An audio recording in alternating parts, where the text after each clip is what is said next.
All right, hello everybody. Goodness me, I lost my phone like a minute ago. I found it, but that is what took so long to get on here. I need to actually clean up my desk. It's driving me nuts.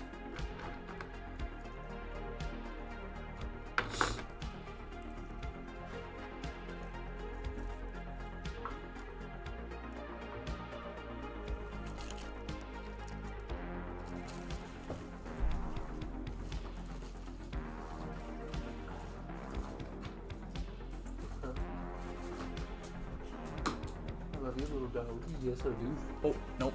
Cannot. Lady wants to say hi. You want to say hi? No, she does not want to say hi. Do you want to come up and say hi?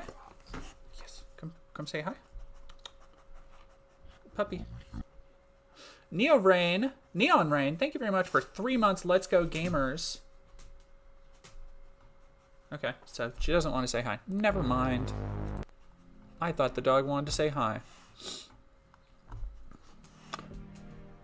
Anani Moose, greetings from Procrastinating My Deadlinesburg. Why are you doing that? Why are you procrastinating deadlines? I've never done that.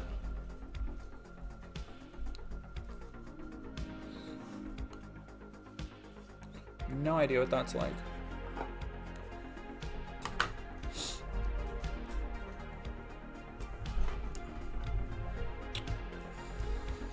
No dog. The Tigre, pretty, thank you. Yeah, let me put out a notification on socials that I'm going live, and then we can dig in.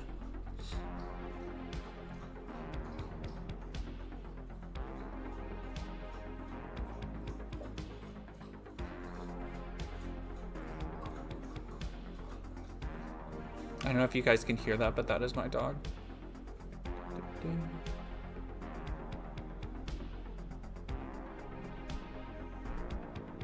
on, where? Fine, I'm just gonna go. Wanting to be here and point and laugh at Nick Fuentes. Oh, well, that I can understand and forgive.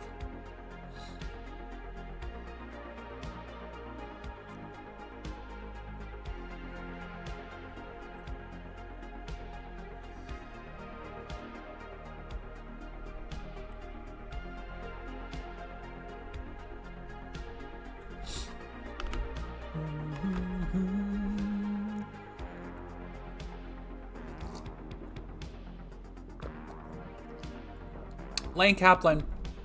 Nick has been setting off everyone's gaydar for years, I feel. Fire Corgi, thank you for resubscribing for 5 whole heckin' months, Pupperino. How is everyone doing this Sunday evening? A great question. So I don't know if people notice, I'm sure everybody does, but when I watch stuff on stream and when I do streams, I have a assortment of toys that I kind of rotate between just to like stim with. And I updated my assortment today, which means I took old toys off and put new toys on. And I have this little Ninjago mech, which has this cute little Sakura spinning star thing. I have my Ninjago mech. I have Nightshade from the non-binary transformer from Earthspark, who will be keeping us company tonight. And Spooderman, the good old PS5 Spider-Man. And then also, for those keen-eyed observers, you may notice I have my Lego R2-D2 in the background here that I built over the weekend, and I'm very, very chilled with it. Morg East River, do you follow Amanda No Turtle Soup that tracks Nick Fuentes and alt-right stuff? Yeah, I've talked to. I met Amanda at CPAC. I got to talk to her, and I've talked to her a little bit in like DMs and stuff afterwards. But the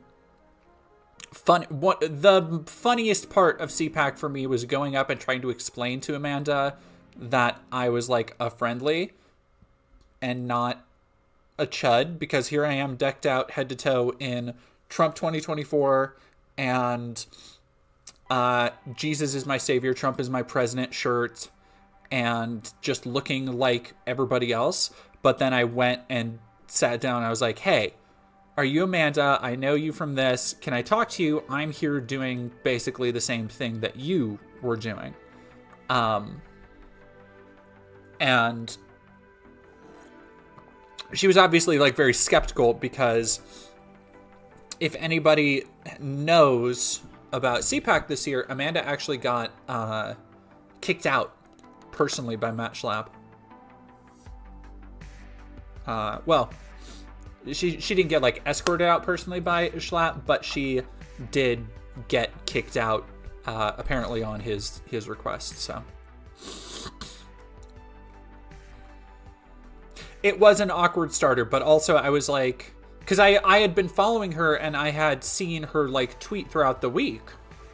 And then when I finally walked by her, because it was literally in the main entrance to the hotel that was right there. Like, it was, you cannot miss this little foyer right before it breaks off into a bar on one side, and then you go further down the other to go to the conference rooms and stuff.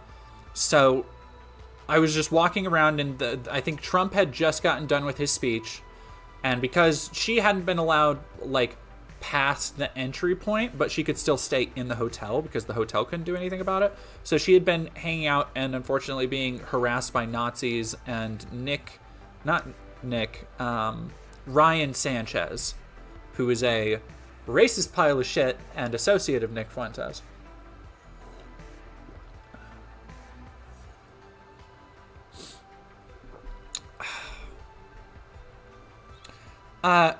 Atlas Story, your undercover work is incredible. Do you ever feel in danger, though? No, I mean, like, no, the one time I felt in danger was, excuse me. The one time I felt in danger was at CPAC. It wasn't like even a physical danger. It was just like, oh shit. Like my stomach was just dropping out when they needed proper ID that matched the name I had signed up with. And I didn't bring that with me. And that was like that was a moment where I was like, oh fuck. But I made up a story about like, oh, this is the name I use for my podcast and blah, blah, blah. And they bought it and let me in. So it was no big deal. But other than that, nobody clocked me that entire week. I blended in. I made conversation with people. I felt more in danger at the hate church, but even then, I never felt like I was in immediate physical danger. If that makes sense. Like, if they recognized me, well, they would recognize me. But if I went to that church now, I feel like I would be in physical danger because of the stuff they've said before, and how they obviously want to do violence against me and people like me. But at the time, if I had been like sussed out, I'm 100% sure, because they wouldn't have known why I was there. They wouldn't have known who I was. They wouldn't have known that I was trans. But if they had sussed something out, it would have just been like, okay, we're going to have to ask you to leave. And at that point, I would leave, because, like, from a purely legal standpoint, and even if this isn't necessarily the case, which I don't believe it is 100%, but from a basic standpoint, they would feel justified in using force if I disagreed to that. And that's not a fight I'm going to win. Like, if somebody has a gun and they believe that they're justified in using it, okay, I'm out. So yeah, it was like, I don't want to, while the rhetoric they espoused was fucking violent and terrible and repugnant and everything else, I didn't feel in immediate danger. It just felt like, this is a really dumb analogy, but it felt like swimming with sharks in a shark costume. If that makes sense. Like it felt like the sharks don't know I'm not a shark as long as I keep swimming like a shark. You know? And then if I stop swimming like a shark, we're going to have a problem. And thankfully I didn't stop. My goodness, thank you all. Monkish Life, thank you for subbing with Prime. Foxy Cytheria, sorry. Thank you for subbing for 5 months. Holy cats. Sheep in wolf's clothing. That's a good way to say it.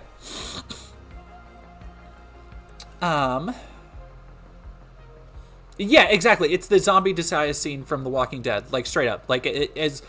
I passed the smell test for as long as I needed to, and I don't think I could have kept it going for. Well, you know what? Actually,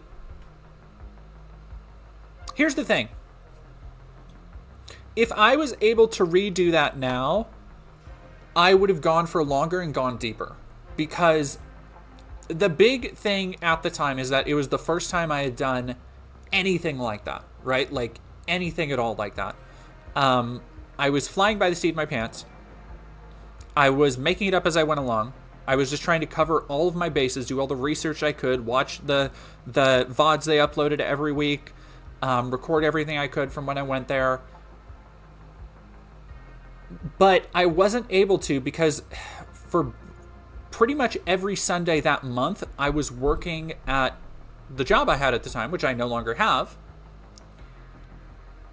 And that job started like an hour after the church service, or after like the after church meals were done. If I hadn't had to go to that job, which in hindsight, if I knew what would have happened at that job, I would have quit. That way I could have done this for the video.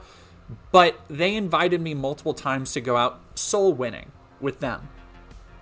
And that would have been the perfect in. And I still wish, I wasn't able to call out of my job. I wasn't able to take that time. I still wish I had gone soul winning with them. Because I think I still have it. Oh, I know I still have it, but yeah. I keep it right back here. The little hate church, the Bible Way to Heaven. This is the exact thing. They gave this out to me on the first time I was there. And this is their little, the spiel that they give to people. Admit that you are a sinner. Realize the penalty for your sin.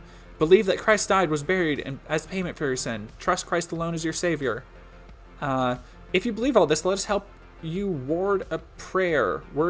It's not the mere words that save, but your faith alone in Jesus Christ. Yeah,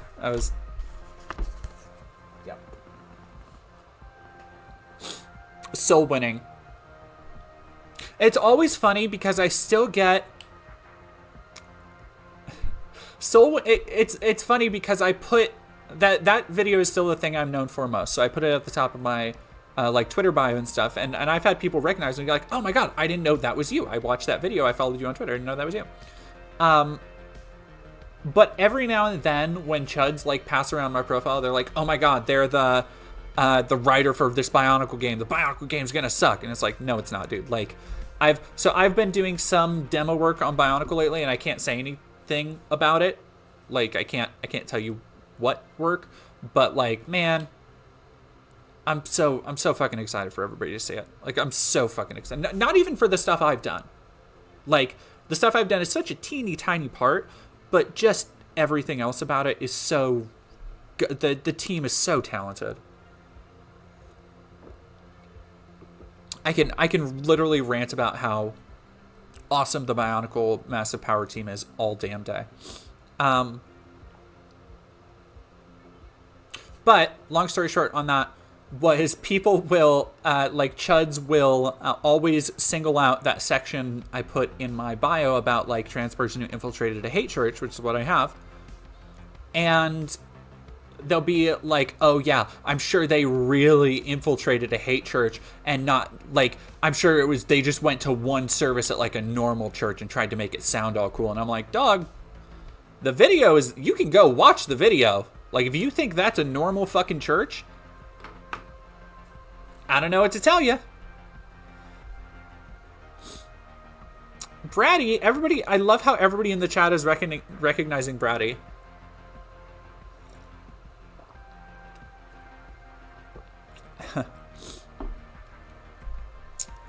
Will you play it? Will I play the Bionicle game? You can go. No, you can't. Never mind. I was going to say, the demo is out. It's not. Never mind. I mean, like, I have played it. It's not publicly available, but I'm on the team. I have played it. So, Bionicle thing. All right, so I guess since we have a bunch of people in the chat, really quick, before we go into anything too terrible, let's show off some cool stuff.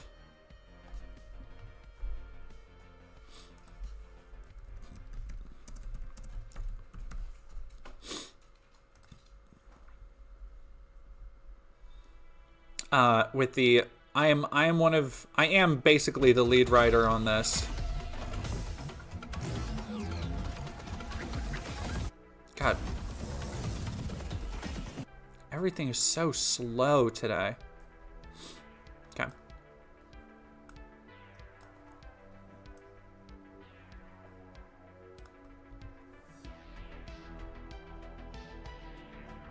You work on video games? Yeah, do people not know this? I've made video games. I have my own video games I've made. I've shown off the games I've made on stream before. Yeah.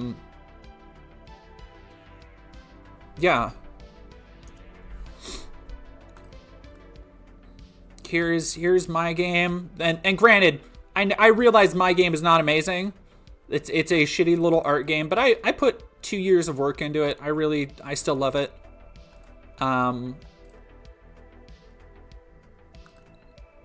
Oh, shit. God damn it.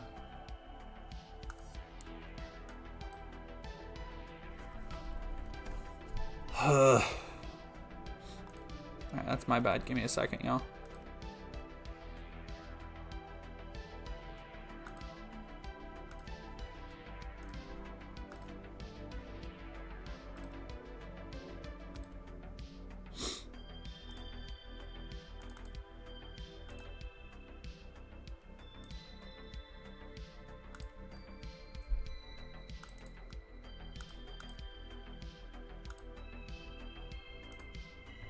You know, the funniest part, I think about this all the time. Like it's every streamer's nightmare.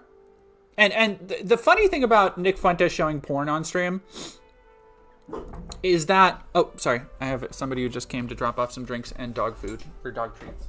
Hello? Puppy? Oh my goodness. Thank you so much for that. Thank you, baby. Oh, yes, let's get one home.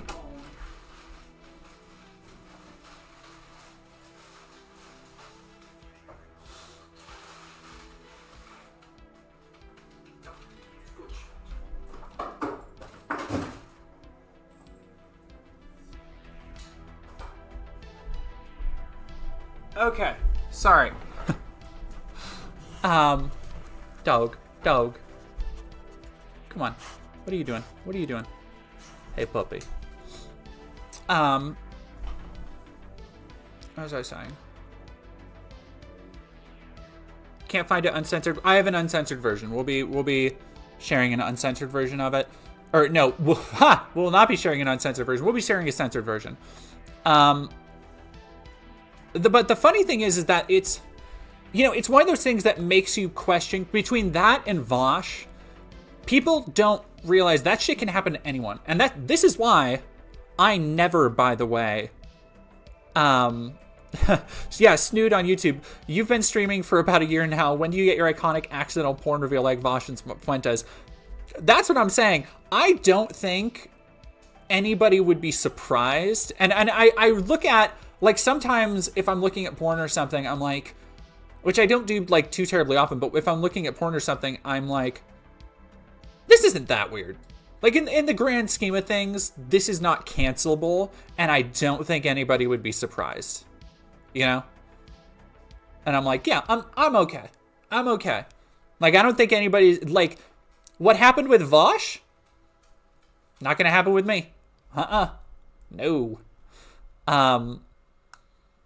And, like, I'm sure at some point, yeah, like Nomkla in Twitch, the solution is just don't save your porn to desktop. I mean, I have a folder with stuff, but also don't have it open. Like, what? Like, that's the other thing. Like, why do you... It's just bad OPSEC. Like, it's just bad. Like, you're leaving it open and then streaming from your... Like, you're asking for something bad to happen. You're just asking for something bad to happen. It is, and, like, the thing is that people... Anybody can make that mistake. It's just dumb. Like I've shown... Oh, let me see. Hopefully this doesn't. To be sorted. Yeah, like, that's fucking crazy. That's crazy. If I didn't really talk about the Vosh stuff when it happened because I didn't want to fucking get involved. I thought it was both dumb. I thought everybody was being dumb with it, but honestly, the shit that he had was fucking disgusting. And his excuses were beyond cringe. The idea that he was like, yeah, this isn't lolly. It's like, I thought they were just like goblins, like short stacks was fucking dog. You're a debate streamer and you thought that argument would work? Come on, son. Come on, son. Andromeda 31, do you not know about the Vosh thing? He's just been around for a long time. He's done a lot of stuff. That's mostly why he's noted. But, like, also the fact that he had a to be sorted porn folder is, like, fucking wild to, like, that's a level of, like, Coomer brain I cannot comprehend. That's on another level. Lady Domina on Andromeda 31, I am jealous of your brains, just pure and untouched. Yeah, Evil Expert, like, I understand what he was getting at. Like, I understand he was like, but it's still, like, guess what? People have problems with Midna being sexualized too.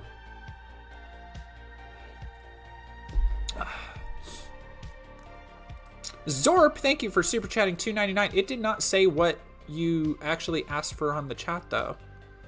I'm sorry. It's Zorp, if you're still in YouTube chat, type that into the, into the chat bar.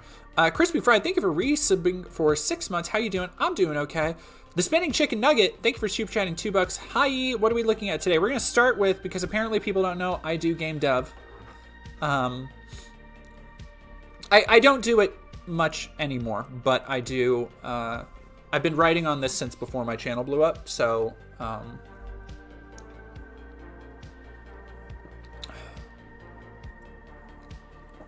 etc., etc.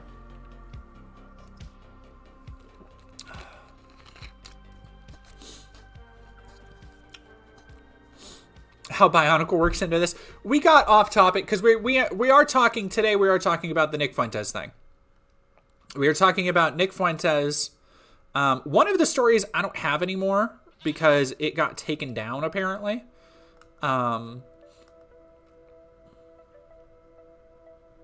But we have a bunch of fun queer adjacent stuff. I'm going to be talking a little bit about Elvira today and The Blaze. Glenn Beck's conservative outlet, The Blaze, which I don't know how involved he is with that anymore, but has a great, I don't want to call it a great article. I haven't read it yet. They have an article on how conservative art is currently cringe, and it exhibits a level of, like, just that, and then showing Mr. Burcham, which we've looked at on here. It shows a level of self-awareness that I'm fascinated by, and I kind of want to read it because I think it's going to get at what we oh, your message was just the sticker. Thank you, Zorp. What we talk about in here and what we've been talking about with just how conservatives, like, all of their art is reactionary instead of original. Goodness gracious. Jenny McNeil, thank you very much for super chatting $5. Just a reminder that Alex Jones was caught with trans porn on his phone a few years back. Yes. Yeah, that is in the same level as the Nick Fuentes Catboy thing, which, you know what, let's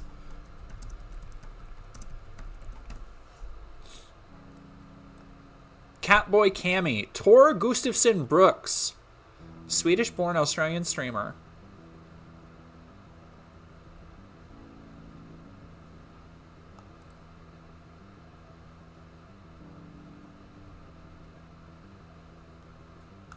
Yeah, they...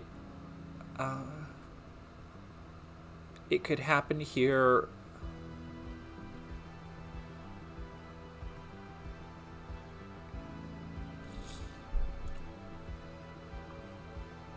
Like, here's the fucking crazy thing to me. Is I don't understand how people...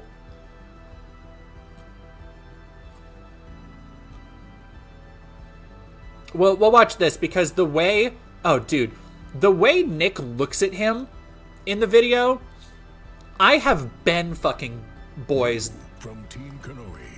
I have been fucking boys that I do not look at the way Nick looks at that cowboy. It's fucking nuts. It's bonkers. Alrighty. So let me... Gotta say, what a stream title. I try. So really quick, let's start. I want to go into this, show off this game, and everybody should go put it on your Steam wish list, because we are releasing the demo this year, and especially if you are like me, everybody, and I bet a bunch of people in chat are like this, but y'all, Bionicle was a huge part of so many people's childhoods, and if you guys don't know about this game, consider this me educating you. New from Team Kanoe.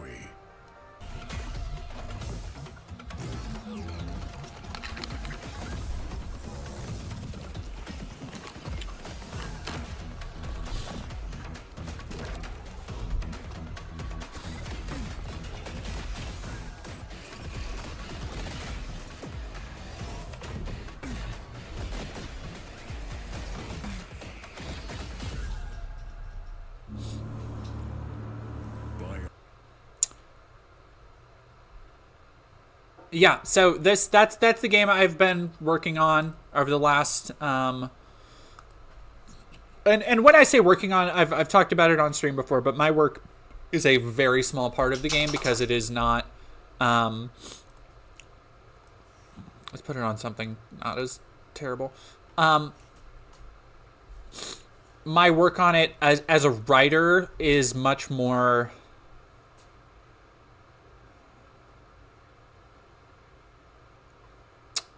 How do you even put it? It is not a it's not an RPG. You know, I am not, it is not like a Witcher level of writing that it necessitates, but I am so honored to be working with that team, and it is the team is so, like I've already said on this stream, the team is stupid talented, and the care and love for everything in that game just shows through, including the stuff I've done. Like, it feels so bizarre and surreal to revisit a world that I was obsessed with as a child, and be able to craft part of that for everybody to experience, and including people who haven't ever experienced Bionicle before.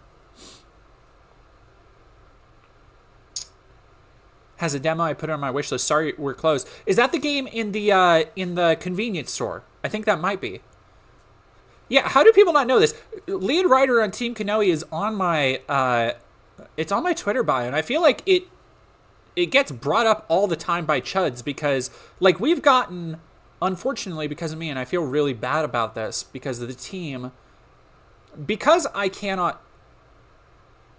need to get better at not picking fights on social media, but inevitably people will try and like get me fired from this fan game that everybody is working on for free, which is always very funny, because a lot of chuds will be like, well, that's it, I'm not buying this game now. Somebody, I talked about this last stream, somebody like tagged the Lego group and was like, I was going to buy the new Collector's Millennium Falcon, but I'm not going to anymore. It's like, it's a free fan game.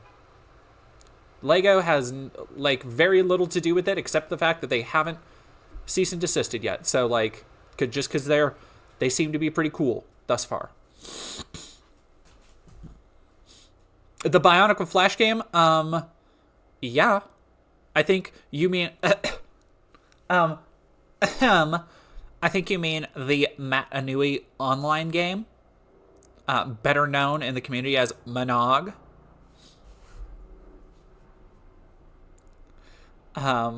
Dominic Maslick, hello. Lady Merlin. So because of this, I'm in like Bionicle groups and stuff or like Bionicle circles. And in the last year, especially in the last like 2 or 3 years, but especially in the last year, as 3D printing has become very slightly, not super, but very slightly more affordable and accessible. There are so many people doing amazing work with 3D printing like new Bionicle parts.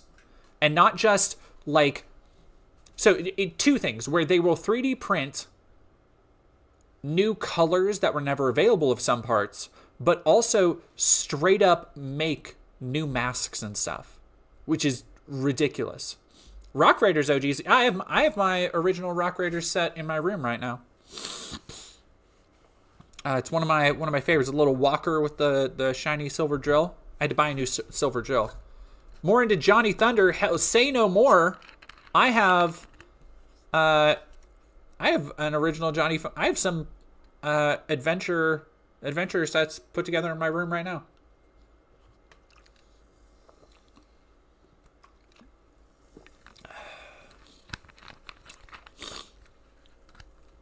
Yeah, Banana Brains, go look at some of, like, on social media and Twitter and stuff, go look at some of the crazy stuff that people are doing. Nope, Megan Akonza, we've just been talking about Bionicles, and we've been talking about, I guess, Lego Adventurers now. Thank you very much. Do we have Raiders? I'm seeing somebody reference Raiders. Spooky Plays Games, thank you very much for rating with a party of 5. Boxing Cat SWO has resubscribed for 9 months in a row. That is a stream, baby. I remember back when I was in school thinking how cool Bionicle was. Still is cool. Shit, yeah, still is cool. I have my Toa Metru set. Vakama is my favorite little bitch boy. It also is funny how much people, because you know, the Massive Power team has been working on this for years. Like, I've been on the team for at least 2 years, and the demo that we've been working, like, there's a long road ahead because it is a small but passionate team trying to put as much effort and care into every aspect of it.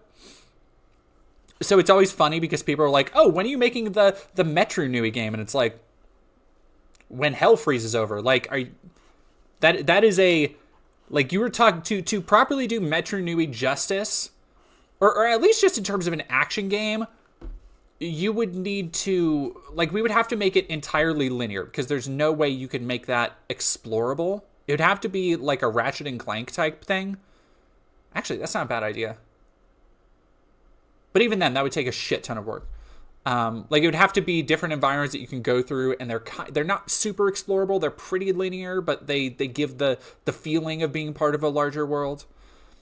Irish DC 95, thank you for resubscribing for 3 months. Nick Fuentes is gay now. Always has been.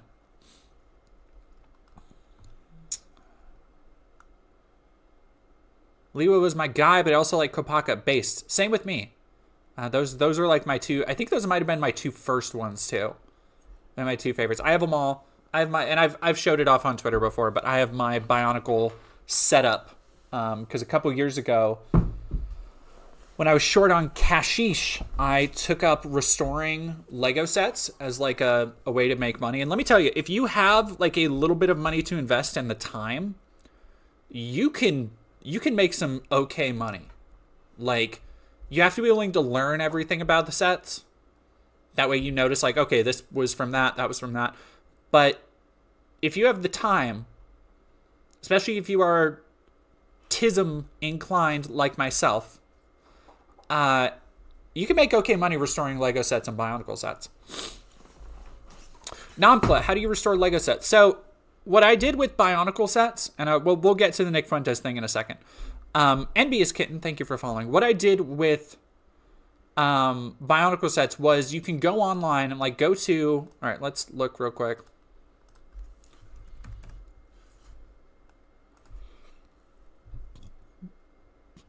Serena the Witch, been in a huge rabbit hole of your videos lately. Thank you so much. So go and look up Bionicle lots on eBay. And this isn't just eBay. You can do it on Craigslist. You can do it on, I got some from Facebook Marketplace. Because we're in a time right now where a lot of people are A, wanting their Bionicles from when they were kids. Or B, a lot of people's parents or grandparents are starting to get rid of them.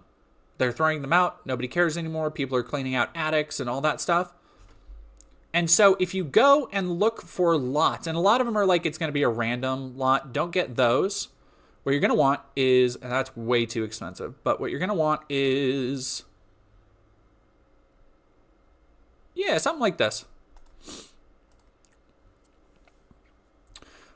Where if you go through and actually look at all of these, I'm willing to bet, I don't have time to look through it all right now. But for $105.50, ends in 2 hours. If I'm willing to bet dollars to donuts, all of these are not complete because every kid who had Bionicles, you played with them wrong. They, pieces got lost. A lot of tiny pieces, totally fine. But what you do is you would get a set like this and get it for a better deal. Like I would get probably something like this. This I would get for like 70 or 80. And then go get 2 more lots, right? And use all of those pieces. Find the things that are missing. Find the things that you need. If you need, go to Bricklink, which is a little expensive. But if I ever need like certain minifigures or something, Bricklink is the easiest way to find it. Like straight up, say I needed, okay, I have most of a Golly figure. You know, a Golly from Bionicle.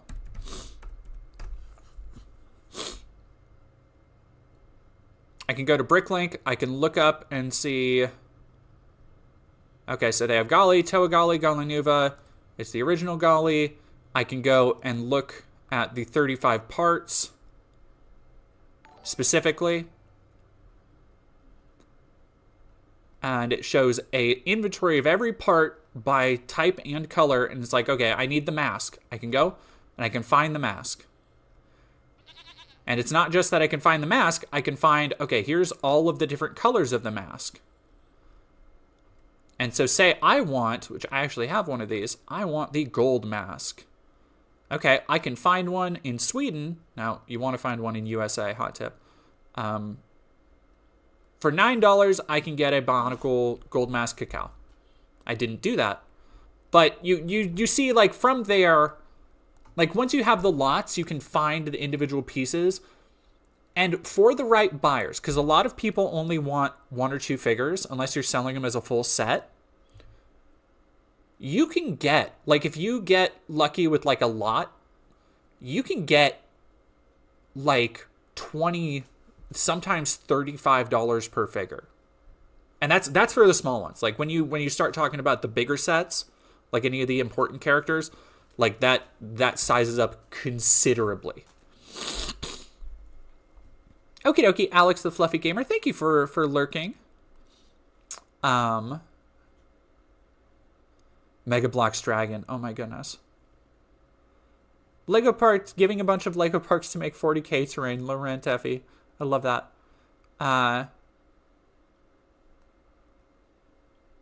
Rare not at work moment when I get to watch you. I'm glad, Audrey Rose.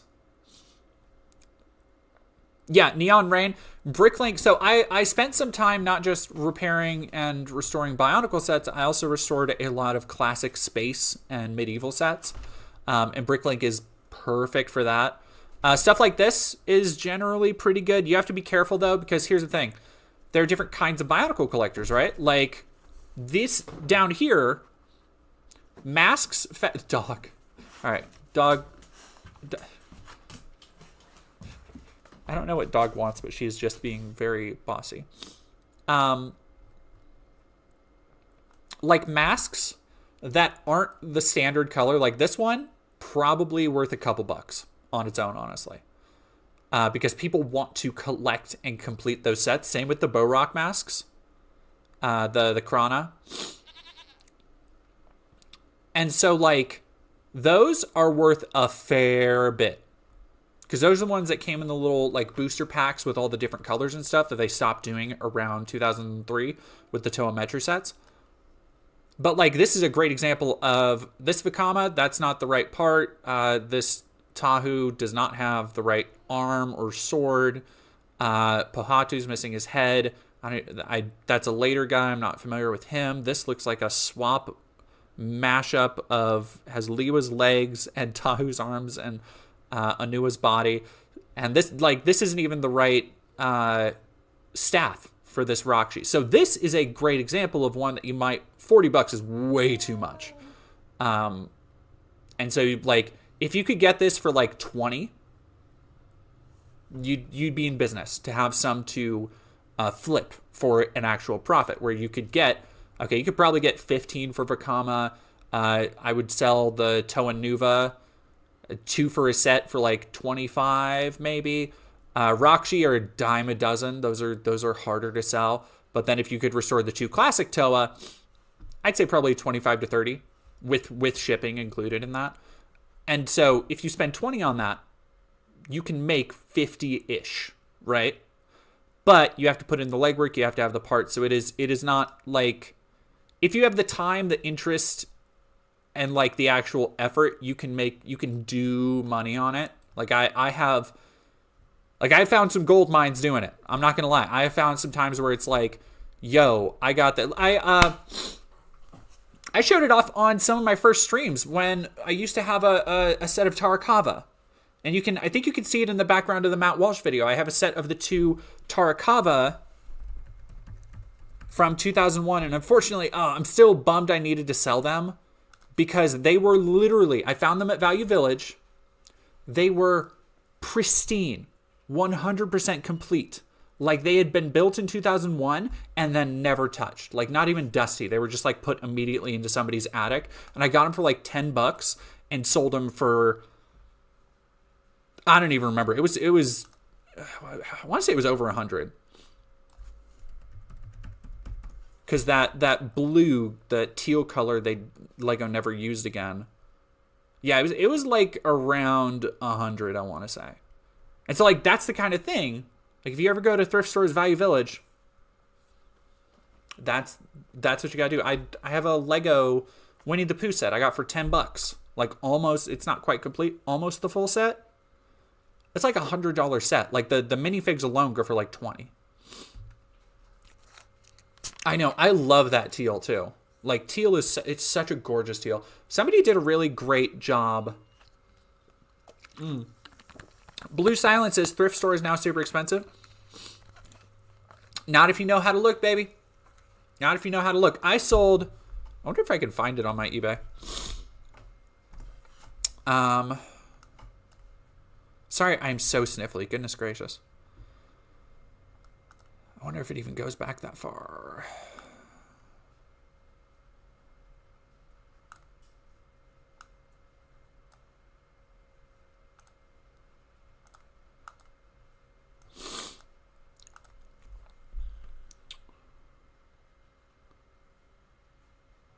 I want to see if I can find it and show it off, because it is one of my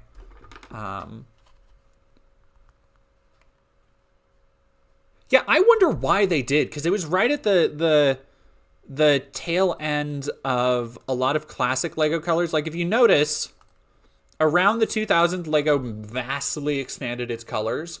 And it's super apparent in like the Lego Star Wars sets, where the first wave has a lot of that classic brown, that classic bright green, and then eventually they move away from that. And I think Lego Harry Potter had something to do with that too. I would be, and that's the kind of minutia shit I know I love just about stuff. But yeah, let me see.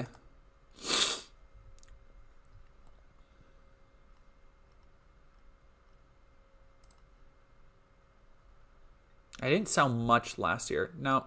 Damn it. Oh, wait. Hang on.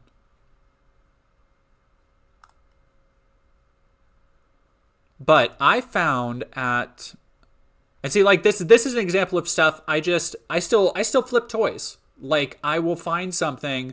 Like, I got these 3 Black Series figures for, like, less than $10 on a buy one, get two GameStop clearance. Sold them for $30. Yep, there's the Terracotta I sold for $130. Found those at a pawn shop, or at a thrift store. Here's another Bionicle I sold for $55.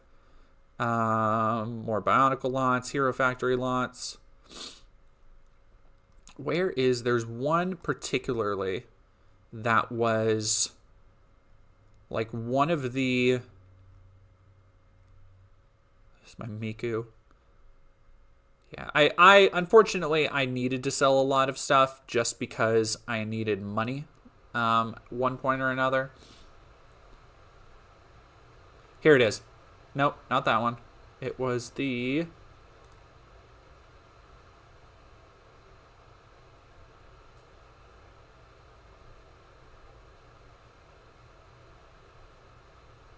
Do I know? Is it not on here? NECA.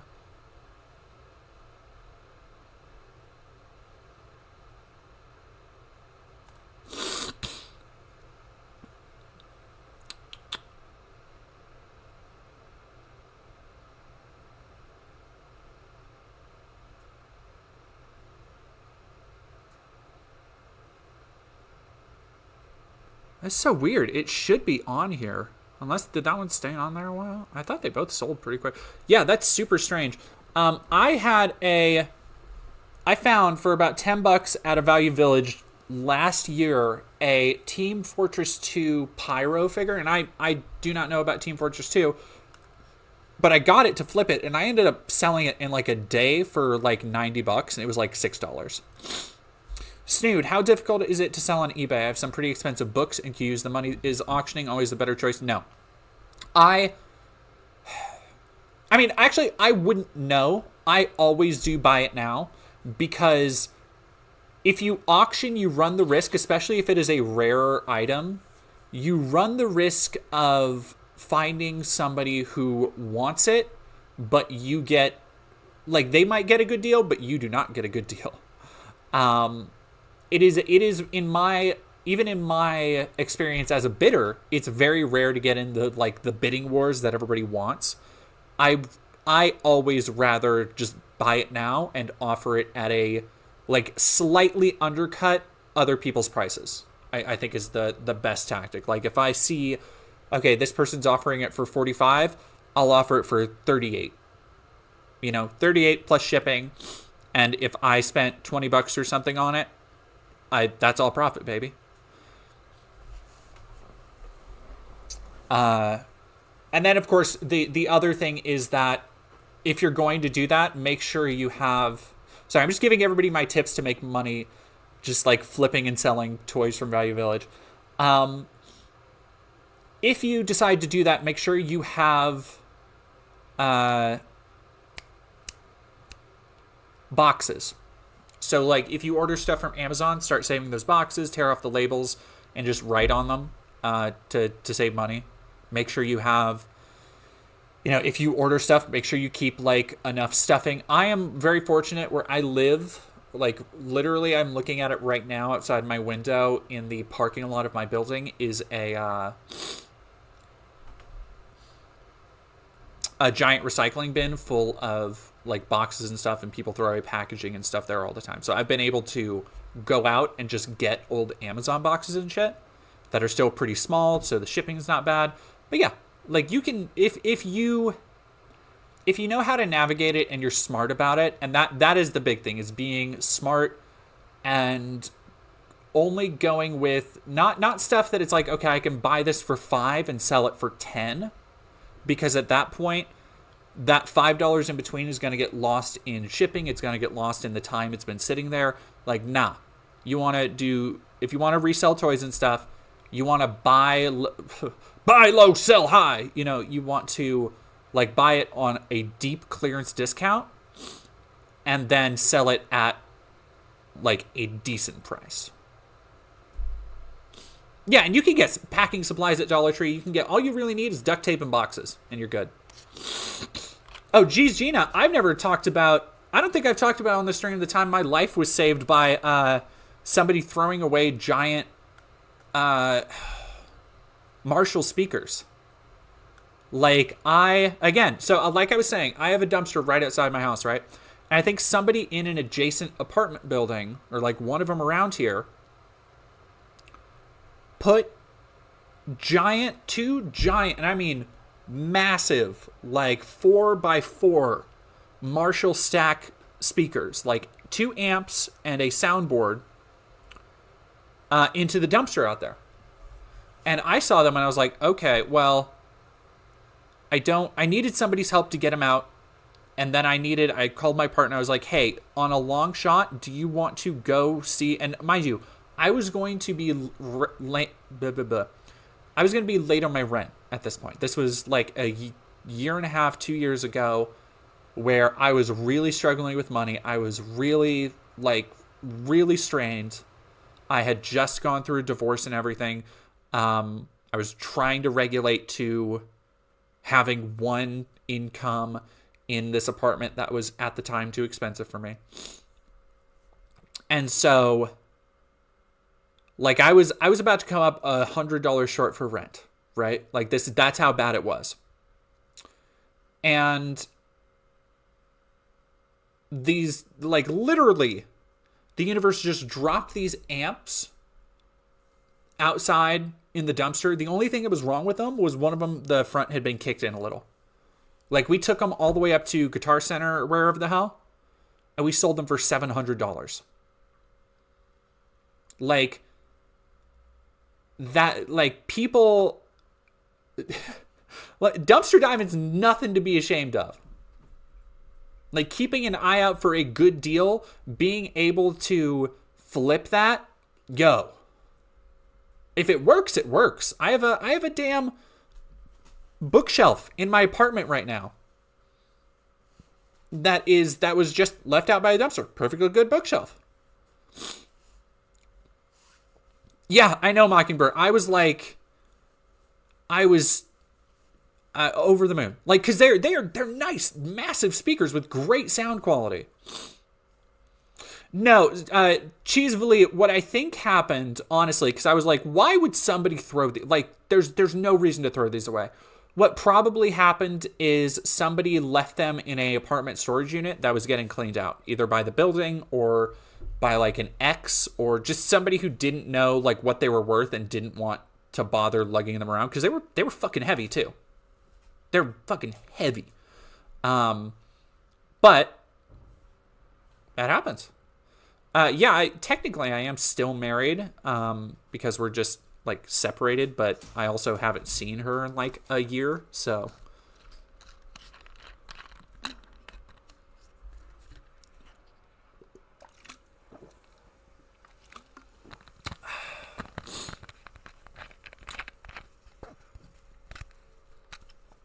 All right, I will be, and by the way, this is not advocation to just go out and jump in your local dumpster immediately. That's not what I'm saying. I want to be clear about that. All right, I'll be right back. I'm doing okay now, thanks to all of y'all and people watching and subscribing and everything. Like, I'm doing good now. But I will be right back. I'm gonna blow my nose and then we'll get started on the Nick Fuentes stuff.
All of my favorite lamps are found during both. Lamps are another good one. Lamps. Sometimes you can find good desks. What's the top tonight? I'm the top tonight. I'm always the top, generally. Lunetta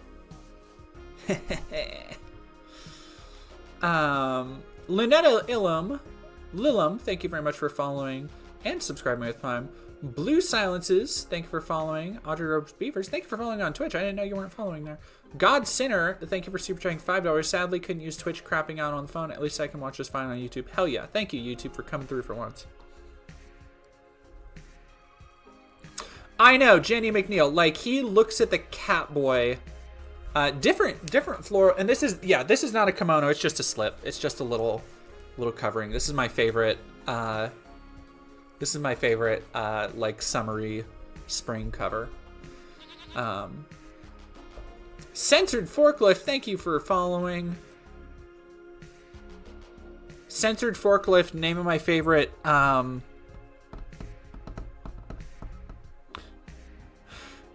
Censored Forklift, name of my favorite Shenmue tribute band.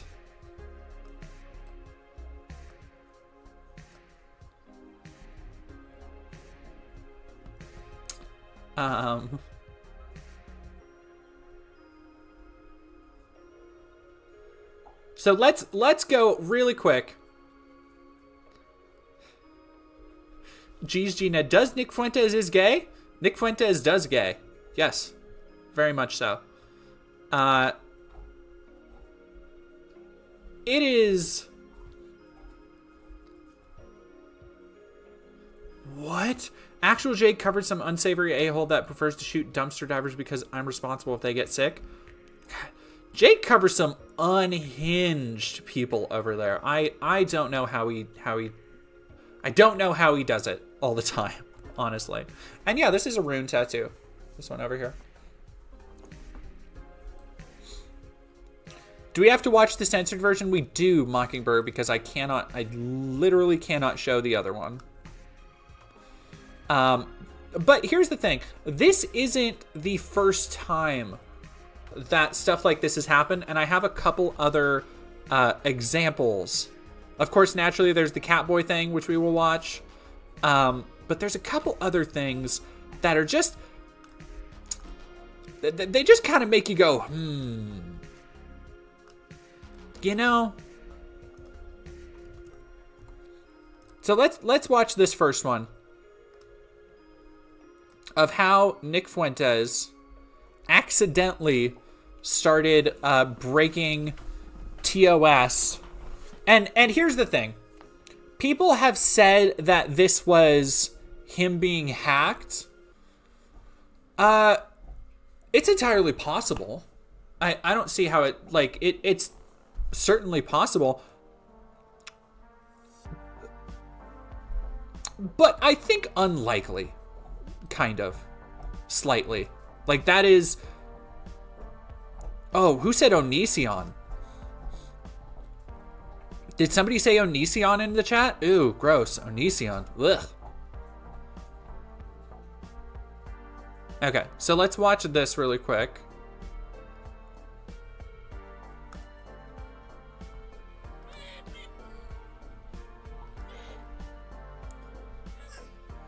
Oh, what? Well, this is the worst way to do this.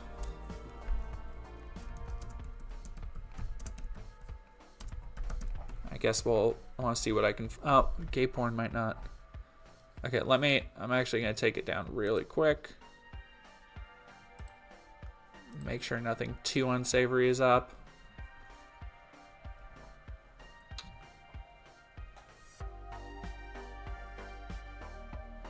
Okay, I think this will be the one.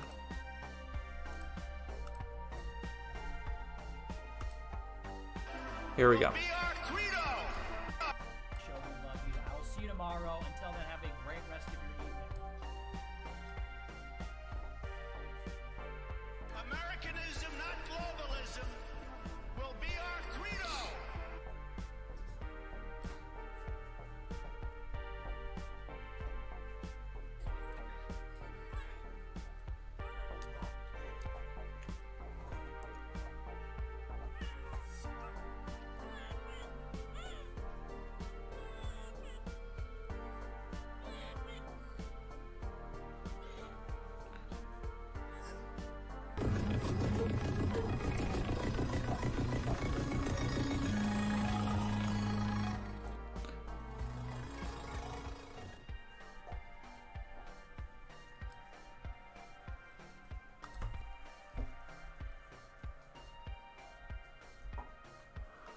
Okay, here's the thing.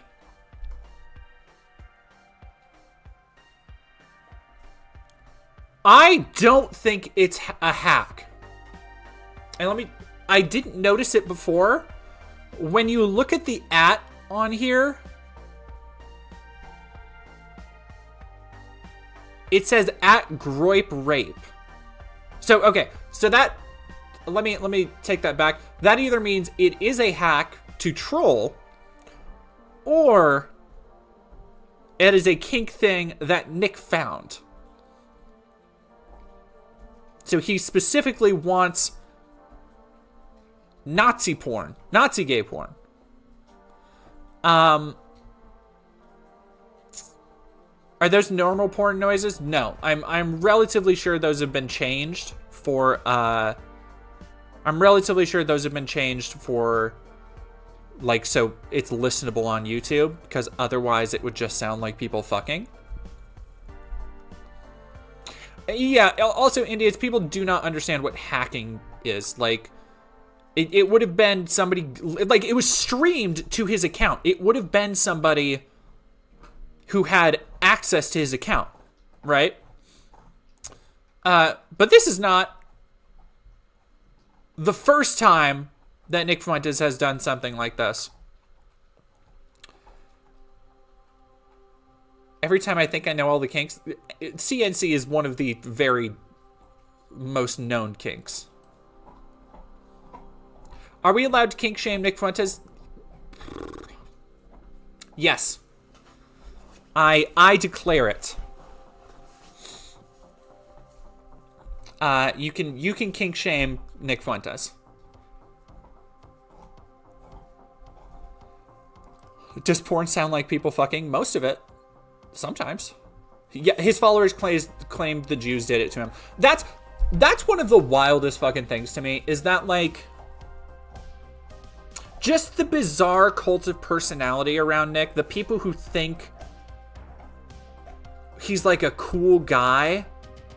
This guy who like everything he does, I was thinking about this the other day, is that I know he thinks that he moves kind of like Trump and he acts like Trump with all of his gesticulations and he does the same shit with his hands all the time. But he is such a slimy little worm. He moves like a parody. Like, he moves like, honestly, you know what he moves like, ironically? Like a minstrel show. Like, he moves in this extremely over-exaggerated way that just feels like it feels like, because that was what like in the This Is America video, Donald Glover was like parodying how minstrel shows, how people in them and racist caricatures would move. Ironically, he reminds me a lot of that, seeing him move, which is ironic because he's a fucking racist. Like, if you ever watch him for and he, I don't know if it's part of, I don't know if it's because he is so suppressed, because he is very much a queen. Like, he is very much a oh yeah, like Italian Shakespeare. There was some interview where it was just him and a woman reporter, and he acted like she was the most disgusting person ever. He does that all the time with, if you ever watch his appearance on podcasts, where he just like shit, he just hates women. But more than the way that Andrew Tate hates women. Or Andrew Tate, I feel, is a very similar case to Nick, but like, I legit think Nick is like repulsed by women. Not like modern females and all the shit that he goes on about, but like actual, like any woman. But I don't understand how people, like, look at his little, and I try and, like, Nick Fuentes is always a good reminder to straighten up my posture and shit, because he is such a, he always, I'm going to do my best Nick Fuentes impression right now. He's always like, let me see if I can, tell you what I'm going to do. I'm going to,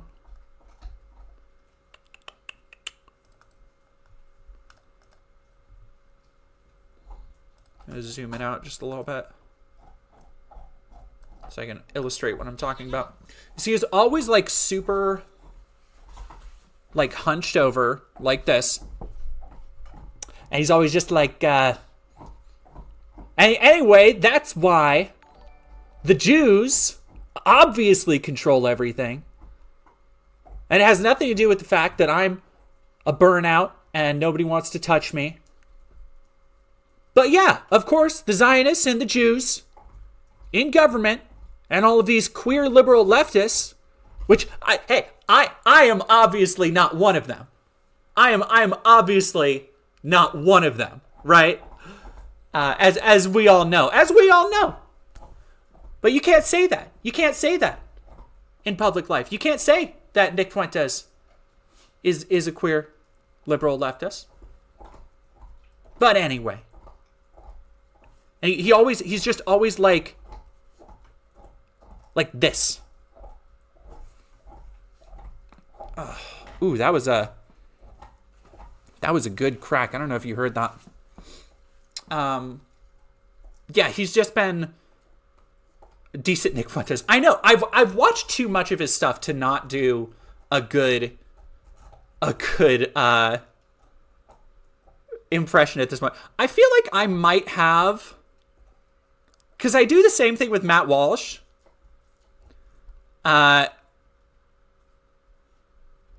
Where like I feel like I have a thing where if I watch too much of somebody, I can like imitate them pretty good. Yeah, I can't do Banana Brains. I can't do the voice. I can do the mannerisms. I can't do the voice. Dylan, thank you for super chatting 49. The thing that gets me is why did he end the stream just super in the mood for gay porn, plus pointing out he's not just blaming Jews but Zionists. I mean, so Zionists are the word that he uses to get to basically be able to still go into some slightly more mainstream conservative spaces like Alex Jones. Because if he says, oh, it's the Zionists I disagree with, even though he means the Jews, and he will go on at length about completely debunked bullshit about rabbinical Judaism and all this shit, he means the Jews. Like, when he says Zionists, he means the Jews. But also, like, I think it's kind of the same thing with Vosh, where it's like, if you are porn-brained enough to be watching it at your desk, at your computer, I don't think there's a place you really won't watch it, you know?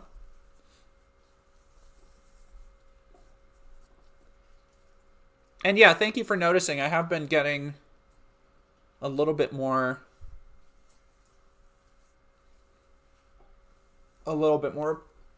like buff lately.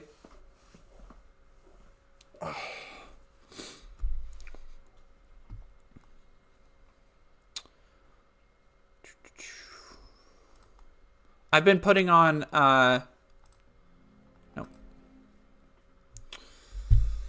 I've been trying to for my cloud cosplay.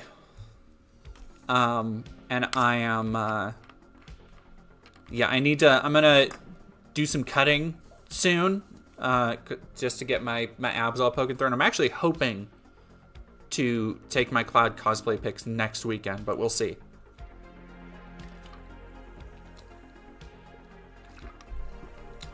Cheesevely, I'm sorry, where do people usually watch porn? The internet.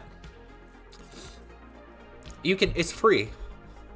It's free. You can just watch porn. Cloud Strife. I did a stream a couple months ago when Rebirth came out in my Cloud cosplay. Jogfork, thank you for super chatting $5. Mr. Medicare destroyed Fuentes in that one debate. Not for his abhorrent views or anything, just because he flagged some Bloodsport stream. Priorities. Fair. Yeah, not on Tumblr, but you can use Twitter for porn. You can use Reddit for porn. Yeah, I'm also... Oh, yeah, I need to return that tomorrow. I got an Angel Dust cosplay that was way too big. And I need to, yeah.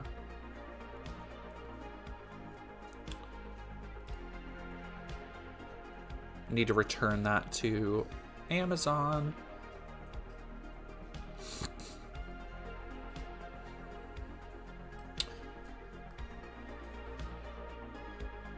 You can use DeviantArt if you're weird. They don't tell you this, but the internet at the library is free. You can watch all the porn you want. True.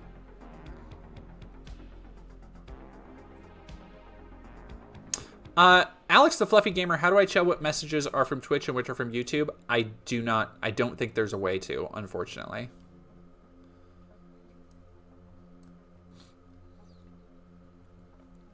Yeah, I have a Angel Dust cosplay. All right, so all the cosplays I have in the works. I have a X-Men 97 Rogue, which has a new wig, new suit, whole deal. Angel Dust, Asterion, Cloud, and Poison from Street Fighter, or Poison from Final Fight. And I'm really trying to get all of that worked out. It's why I haven't been doing photos and sets for my OnlyFans for a while. I've been trying to like post off, and I did a little photo set in just like a cute top that I had bought a little while ago, but I haven't been doing much because I just haven't been able to, because I'm not, my body isn't where I want it to be yet for those characters, and so that is why, if you're wondering why I'm getting so jacked, it's because I've been going for like 3-mile runs 3 times a week and eating better, making my own food, and yeah, lifting all the time. Are you going to be at Lilac City Comic Con this year? I'm going to try, for sure. I would like to do Asterion at a local Comic Con if I can find a good wig, but also because Asterion would be the easiest to walk around in on in a Comic Con setting, because Asterion is so, like, it's an open button shirt. It's like a shirt and pants, basically. And the wig would be annoying for a little bit, but like I couldn't do Rogue, or at least not the one with the giant wig that I had. That Rogue wig is a fucking nightmare. I couldn't do Morgan. Morgan's wig is a fucking nightmare. My Morgan wig is a nightmare.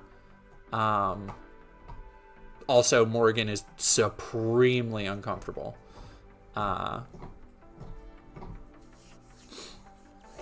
I want to play that game. I don't have a computer to play Baldur's Gate. Well, you can play it on a console. It's on both consoles now. Maybe that's why so many BDSM outfits are inspired by SS uniforms. I think that has more to do with the... So for a long time, people forget this, and it has to do with the undercurrent of Nazism. But for a long time, Nazis were synonymous with being counterculture in some circles, and that's why there were Nazi punks, and they were, of course, roundly beaten out of punk spaces by actual punks. But people forget that Nazi iconography was like chintzy. It was like pulpy at one point. It wasn't something that people actually believed in. It was treated like fixations with serial killers. Like, it wasn't like a genuine threat. It wasn't something that like, oh yeah, they really actually believe in this. It was shit that people said to be edgy before the internet. It is on fucking egg. It's on PS5. I don't think it's on PS4. I think it's only PS5 and Xbox. It's on Series X and S.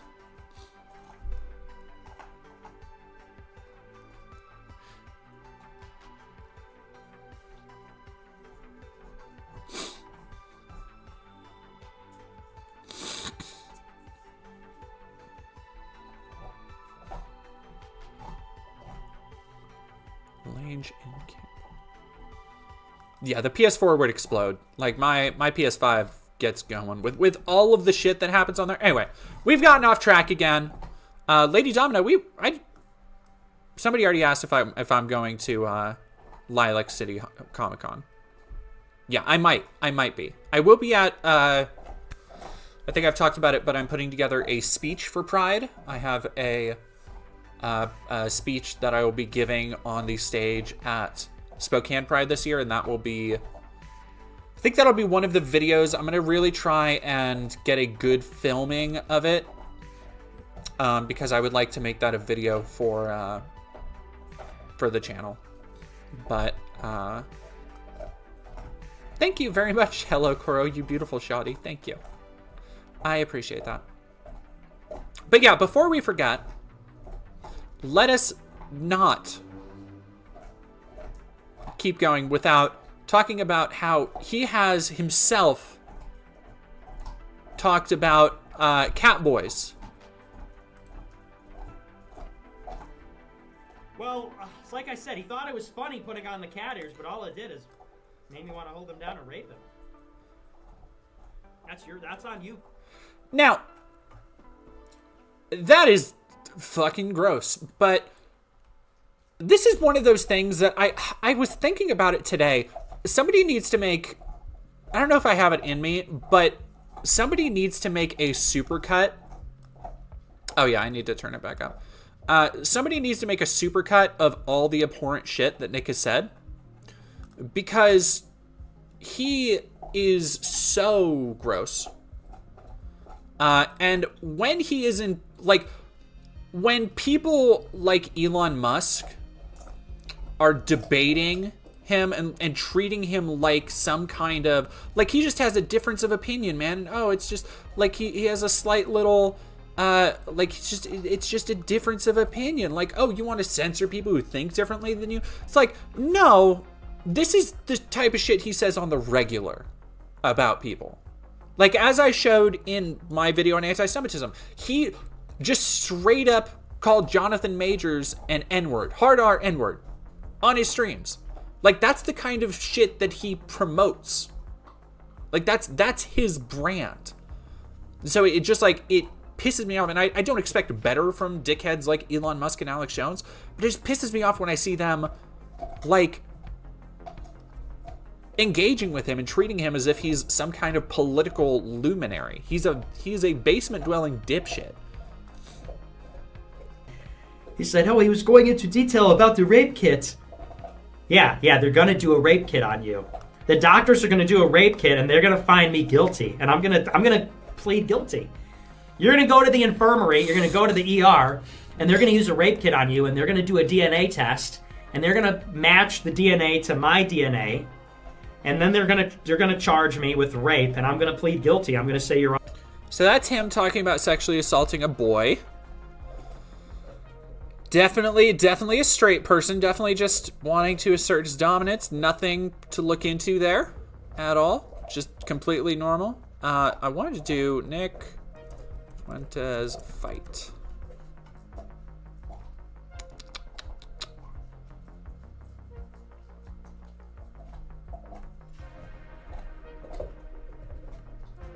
I think this is the one. Somebody asking if he's ever gotten into a fight. I think this is the one where he... Would you be surprised he fights like a sheltered bitch who's never been in a conflict in his life? Yep, this is the one. This is the good one.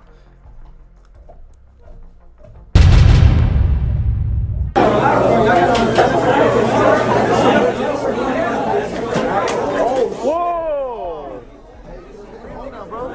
I did. Do you know what that is?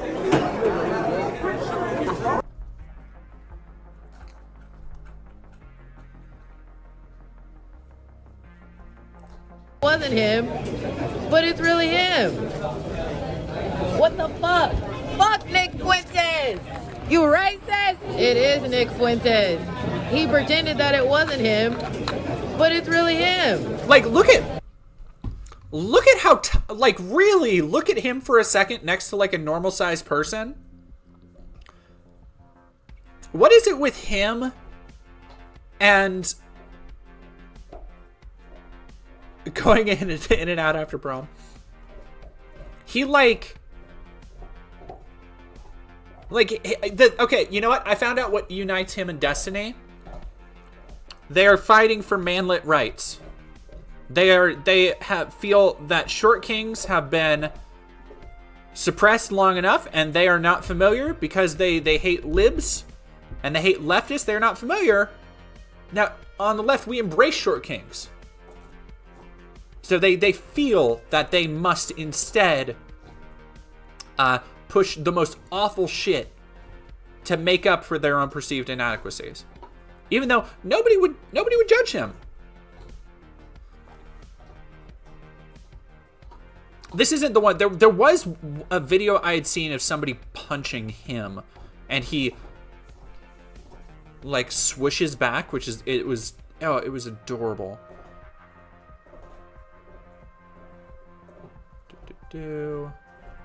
Hurling a Sprite cup. Is that the only one? I would swear if anybody on Twitter or anybody in the chat knows what I'm talking about, I would swear there was another one. Oh,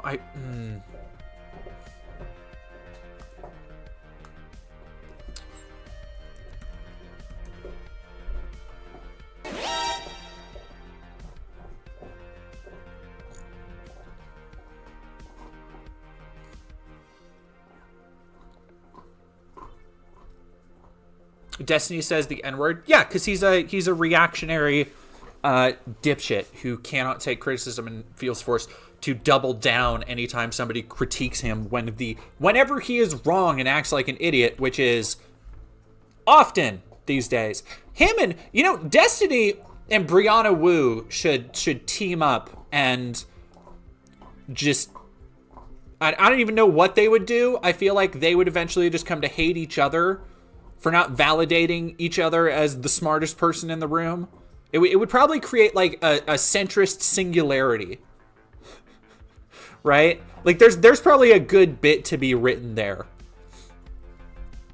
How like your politics are making me look bad. No, your politics are making me look bad. Your politics are cringe. No, your politics are cringe. And then they would just like collapse into a wormhole. Didn't Nick try to kick some guy for mentioning a black light? I am unfamiliar with that.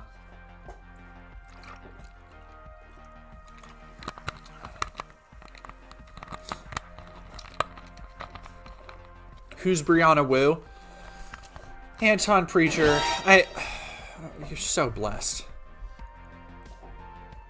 Just bless you, my child. You're so...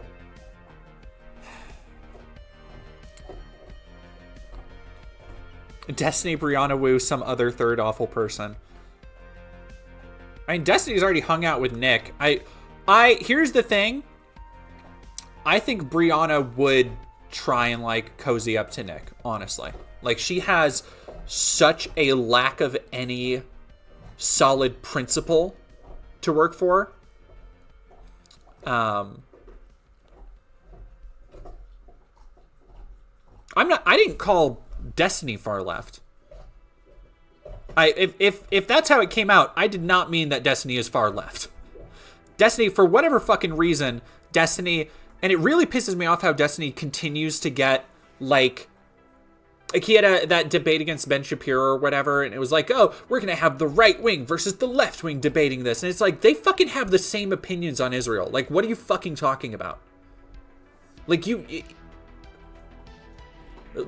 I hate how, because Destiny loves to take up space and he loves to suck up all the air in the room, and he is filled with this confidence that you can only get being hyped up by other debate bros on the right who don't know what the fuck they're talking about and get all of their information from Wikipedia. Because of all of those things, Destiny feels like entitled to representing the left space, and he absolutely does not, like, he doesn't fucking believe any of that shit. Okay, Baba Ali, the Destiny far left was meant in chat, not you. Okay. Yeah, like, he is not, like, he's not far left. At most, you could say he's a fascist. The thing that annoys me is that people consider him. It's the same fucking thing with, it's the same thing with Bill Maher, where for years and years, all you would hear about Bill Maher is that, oh, he's this leftist, he's a commie, he's a liberal, he's a Democrat shill. It's like, no, he's just an asshole. And when your guy was in power, when the conservatives were in power, he hated them. When leftists, when progressives have more control over the flow of mass culture, he hates them. Like, he's just an asshole. Oh, do I have Destiny stands in the chat? I could probably, I probably could push Destiny over in a debate, because I actually do research. Like, when was the last time Destiny cracked a fucking book, dog? You wanna know why I don't just do debates where I can dunk on people with quick statistics? Is that I research more than that. You wanna know why I make fucking video essays that take 5 weeks? Where I have to go and talk to professors and get academic sources to edit my fucking papers before I read the scripts? Like, Destiny's not moving like me. Sorry, he's not.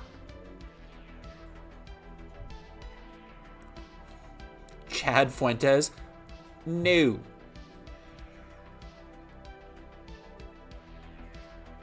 No.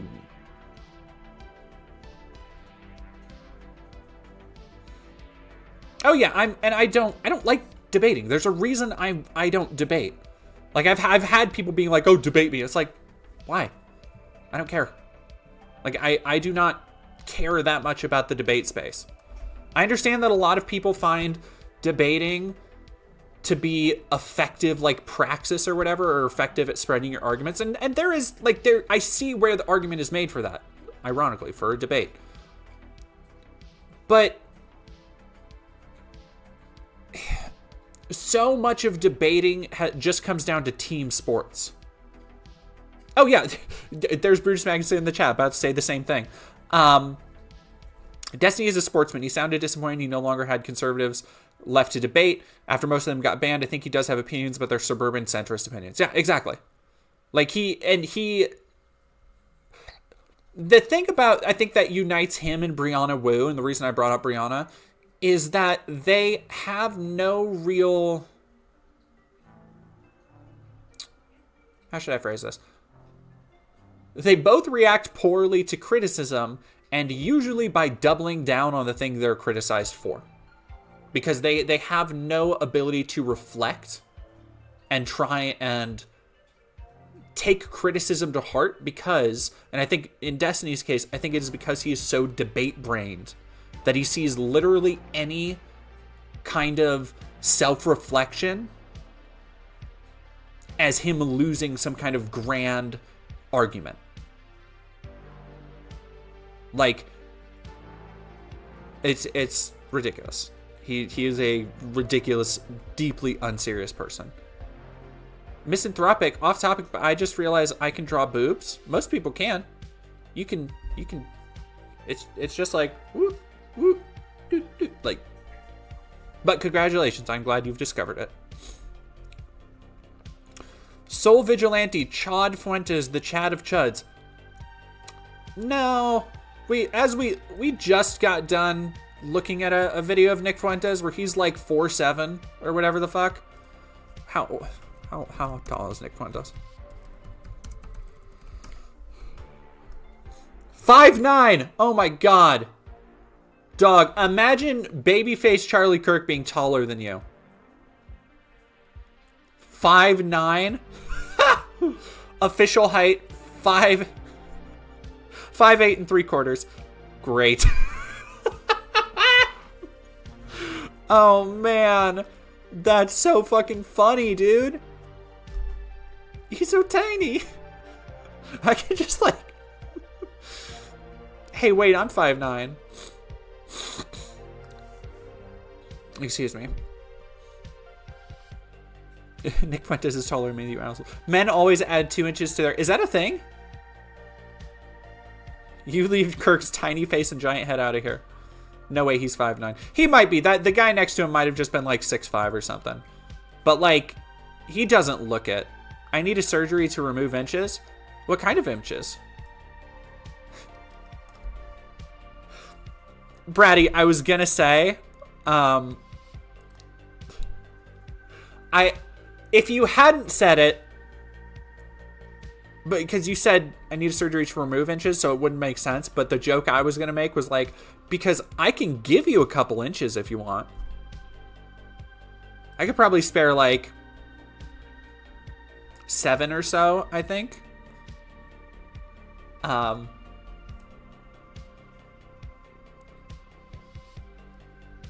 allow it.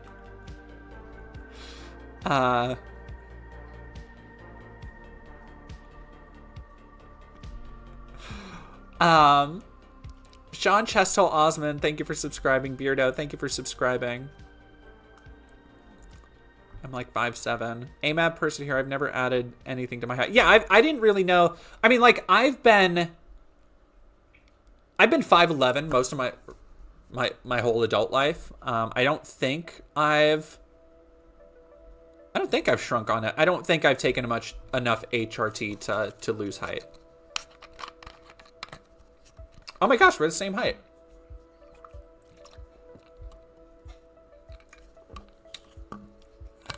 And so, like, I'm in that very comfortable realm where, like, there are people taller than me, but, like, I'm slightly above. Back on track. Martin Magma. Right. All right. We got to watch the Catboy video really quick. Because, again, I need to show this and whether... So, it has been a long-running joke that Nick Fuentes is gay. And whether the gay porn was a hack or not, between things he said, like wanting to sexually assault a boy, or this, I feel like it's kind of irrelevant because it's very clear that he has some actually truly serious, like, homosexual urges. You know, it's like Matt Walsh's preoccupation with walruses, where it's just like, I don't know what it is, but there's something psychological about walruses that you are obsessed with. And I feel like it is something we need to discuss more.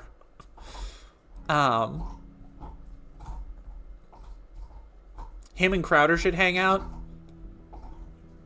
Majestic Direwolf, do you think he wants to fuck a walrus? No. I think... Honestly, here's what I think about Matt Walsh, is I think he is oddly obsessed with walruses. Like, I think it was like, it must have been like his favorite animal as a kid or something. Like, I think it's probably harmless in that way, but that he ascribes some very deep meaning to walruses, like, personally. And I can't fault anybody for that. I don't think Matt Walsh wants to fuck a walrus, no. I think he just has a very odd... I think it's worth investigating. Like, here's the thing. Remember how in my CPAC video I got to ask Michael Knowles a question? If I got to ask Matt Walsh a question, it would be, dude, what's up with the walruses? Why walruses? What are we doing here? Isn't that a bad horror movie? No, Tusk is great, dude. When was the last time people watched Tusk? People need to come around on Tusk. I'm tired of... Like, when I saw it in 2014 or whenever, I was like, that's a fun movie. That is an A-okay time. And I watched it again last year. I was going through... About every October, I go through a couple days where I watch, like, nonstop back-to-back horror movies. And I was like, I haven't seen Tusk in a minute. And it was on streaming. And I was like, you know what? Tusk kind of hits. Like...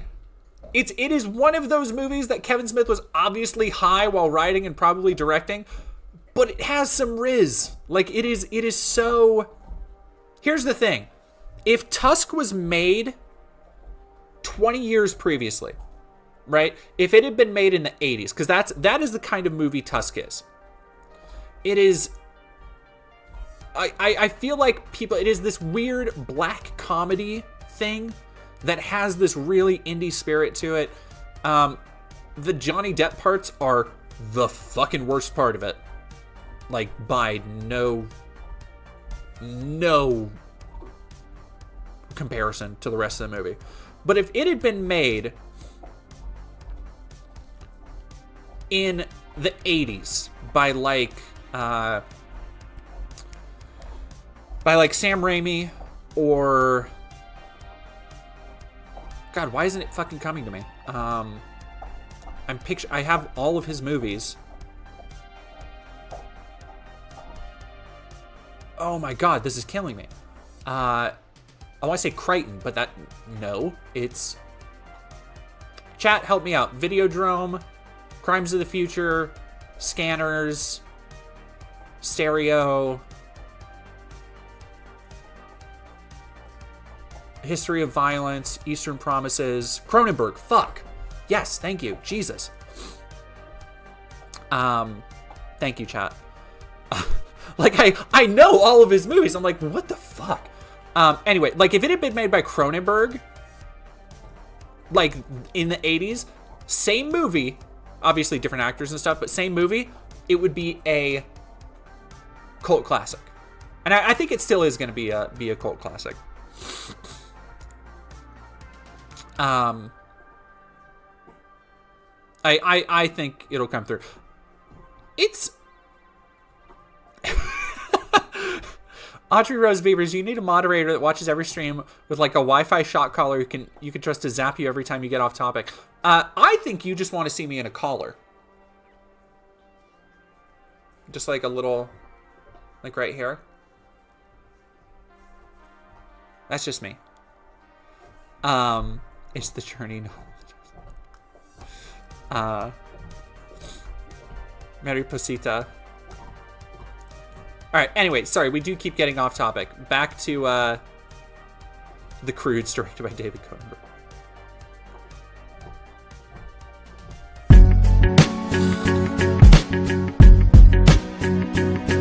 Wall. I was gonna pick you up at like noon or 1, and then I just kept like watching YouTube videos. I just kept watching. I watched a lot of videos about dinosaurs. People been giving me shit about. I said I don't believe in dinosaurs. So I was doing some research about that. Watching like some, and then I just kind of got. Then I just see, like again. Okay, I realize this is incredibly gay already, but because what we're watching here is removed from Nick Fuentes being a terrible dumbass of a person. This is Nick talking to a boy he thinks is cute about one of his latest autistic obsession. Like that's what every time I've ever gone out with anybody on the spectrum and they tell me about like the YouTube stuff they've been watching, this is exactly what it sounds like. It's adorable, it's fine, but it's like that's what we're watching here. Solar Lander, thank you for resubscribing for 6 months in a row, 7 total. Also, yeah, let's wind it back a little bit and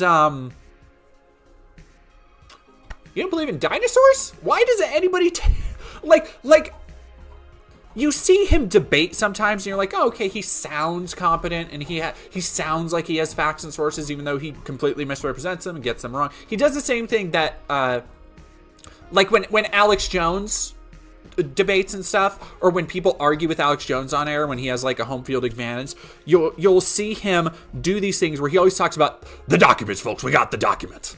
You know, he's like, he just always says like shit's been declassified or it's been admitted in court.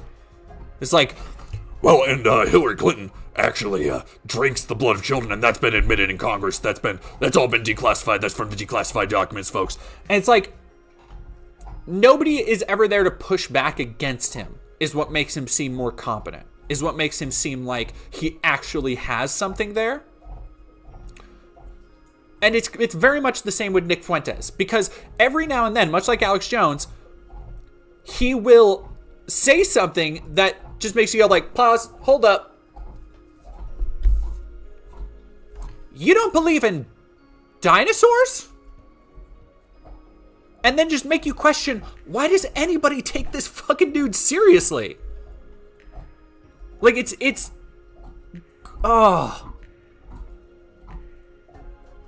so bad.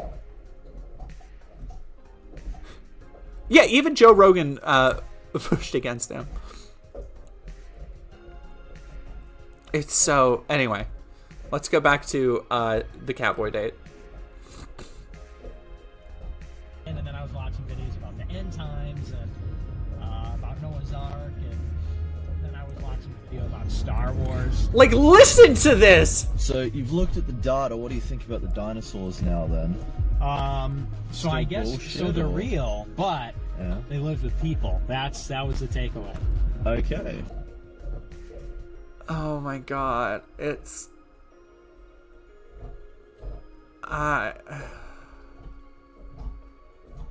Why is he on a date with the cat boy? Why indeed? Indubitably.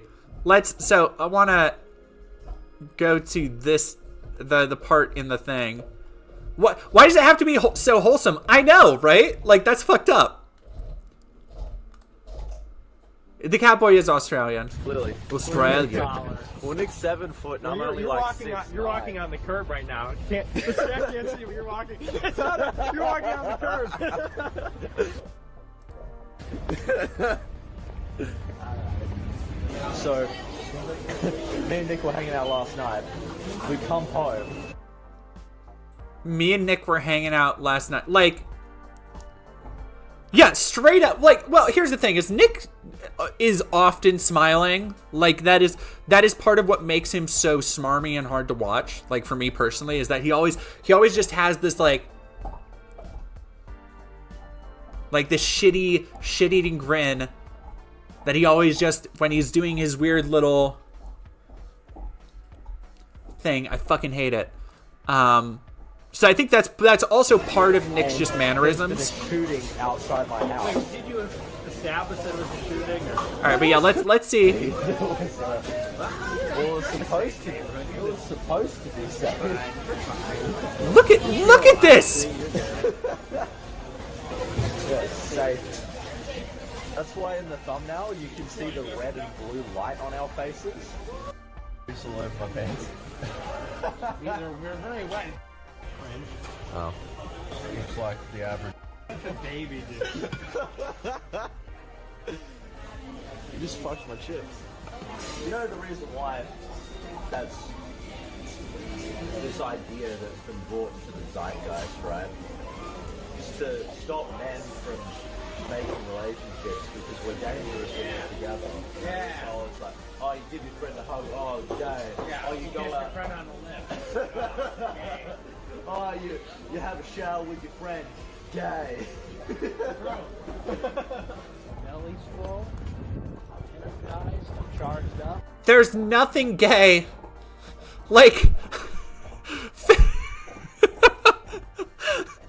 there's nothing gay about just two lads going to the pink neon restaurant and sharing burgers and chips before going to an arcade together, talking about dinosaurs.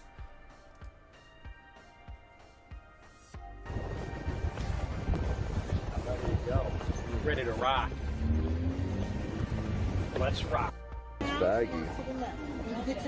Not baggy. Right here. This one's a large, hang on. We'll Maybe a baby. So they spent all day together doing this. No, it's fine for you, but You're gonna scold me? no, she scolds me. I'm like, hey, can I turn a fucking light on so people Are you can gonna see? And she's scold like, me? No, it Good makes it God. hard for me to see the road. I'm like, fucking hell. Yeah, I don't understand. Yeah, no, exactly. It has the energy of like, you suck one dick and everybody assumes you're gay now. Just like, oh my god. Like, my face is getting red from laughing at this dork. Like, it's so... Oh, man. Why do all these homes... That's an old joke, though. Why do all these homosexuals keep sucking my dick?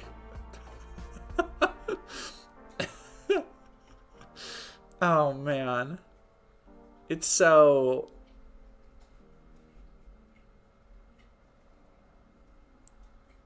Yeah, exactly. Like, it's just, like,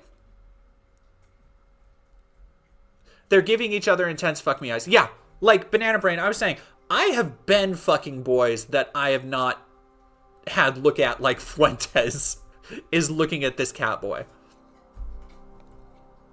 Like, it's bonkers, ridiculous. Oh, no. Yeah, no. Audrey Rose Beaver is full. Note, though, just because someone is a femboy or femboy or a catboy doesn't mean they are left-leaning or progressive. We have an entire Nazi furry groups out there. Yeah, like, and there are a lot of fascist femboys. But I think it comes into, it's the people who are like, you know, they have anime avatars and shit, and they're always like, you know, oh, there's no LGBT community or LGB without the T. It's like, no, there's an LGBT community. You just aren't a part of it because the extent of your gayness extends to being online. Like, the only queer people you know about, the only way you actually consume queer art or content, the only way you identify through being queer of any shade, whether you're a femboy, whether you're a catboy, in these cases, is usually through just porn. Like, that's the truth. It's usually just through porn where they see it as a form of pornography consumption. Yeah, Kermit Thorson, pick me femboys. And there's tons of them on Twitter and stuff. All over the place. This cowboy was at the Unite the Right rally. Jesus Christ. Why do fashy femboys exist? I mean, like, when you think about it, it makes sense because of the fascist preoccupation, the weird Nazi preoccupation with, like, going back to Greek society. Like, there have been the stupid things about, like, wanting a femboy sex slave, basically. And, like, I think that all ties into it, where they have these ideas of hyper-masculinity and dominance and wanting to subvert that. And I feel like that is so entwined with gay kink. Not gay culture, but with homosexual kink. And in particular. And also because they're in circles where those things are frowned upon. Like, you do always want the thing that you aren't allowed to have.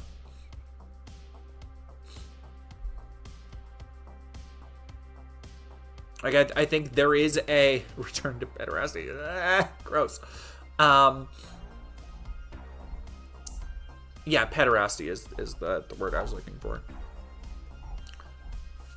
Somebody says, hang on, who said that? Why can't I be slave to a femboy? Like it's that kind of thing where, like, that is it is, I feel, entwined with their porn consumption and their kinks. They're like, seriously.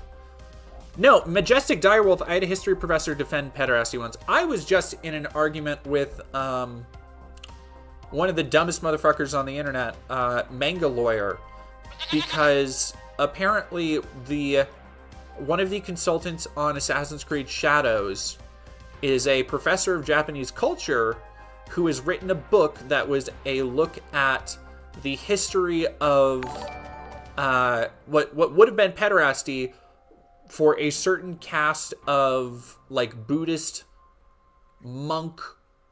I think in medieval terms, they would have been kind of in the caste of, like, a eunuch. But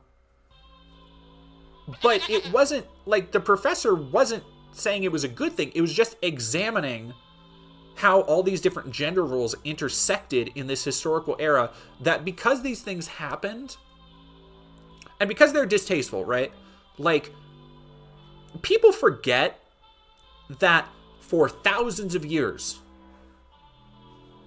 kids were getting married at, like, 12, right?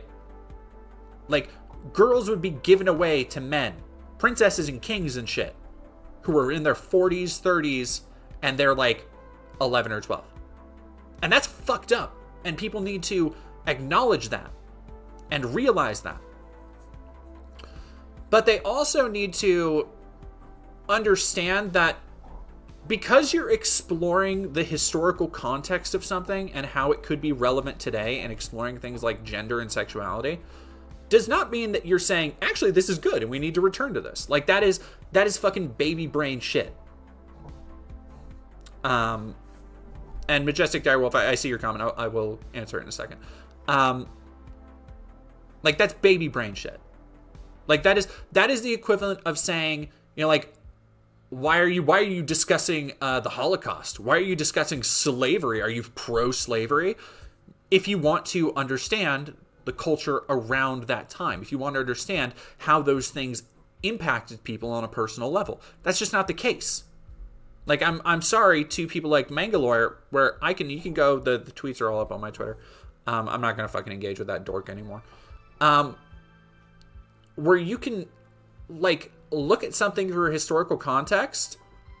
And I'm sorry, I have a more advanced sense of morality than a child. I don't need to be told something is bad for me to understand something is inherently bad.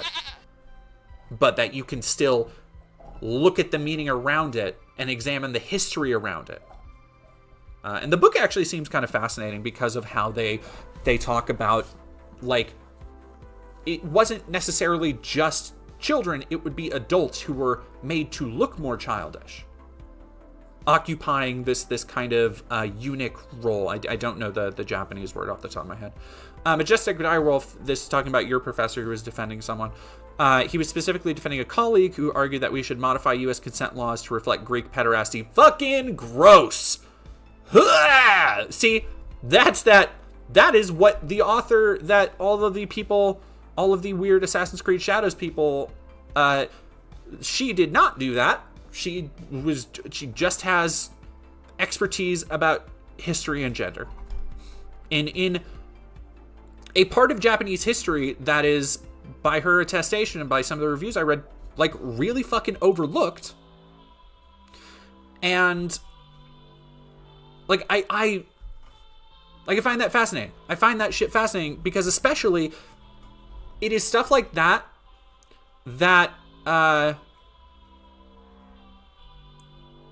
it's the proof positive against Nick Fuentes' most unoptical moments part 2. Oof, that might be good. When people say, like, oh, these new gender identities and non-binary people is all new, and it's like, no. What is the pedo whatty now? It's a whole thing. How did we even get on this tangent? God damn it. I'm moving to Montana and they ban gender, and since gender isn't real, the law saying drag in public is illegal essentially means any trans person is illegal. Yeah. That is, like, that's legit what people want to happen. Like, people sincerely believe... Catboys! That's right. That's how we got here. Fuck. Ugh. Joe KNYC. Some rep state in New Hampshire voted... Republican state rep in New Hampshire voted against outlawing child marriage because teens are ripe and fertile.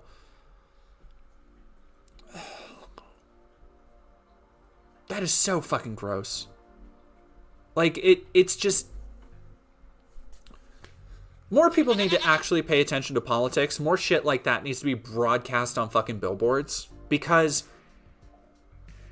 it exposes how thin and frail all the culture war arguments are around, like, oh, groomers are trying to read books to your kids.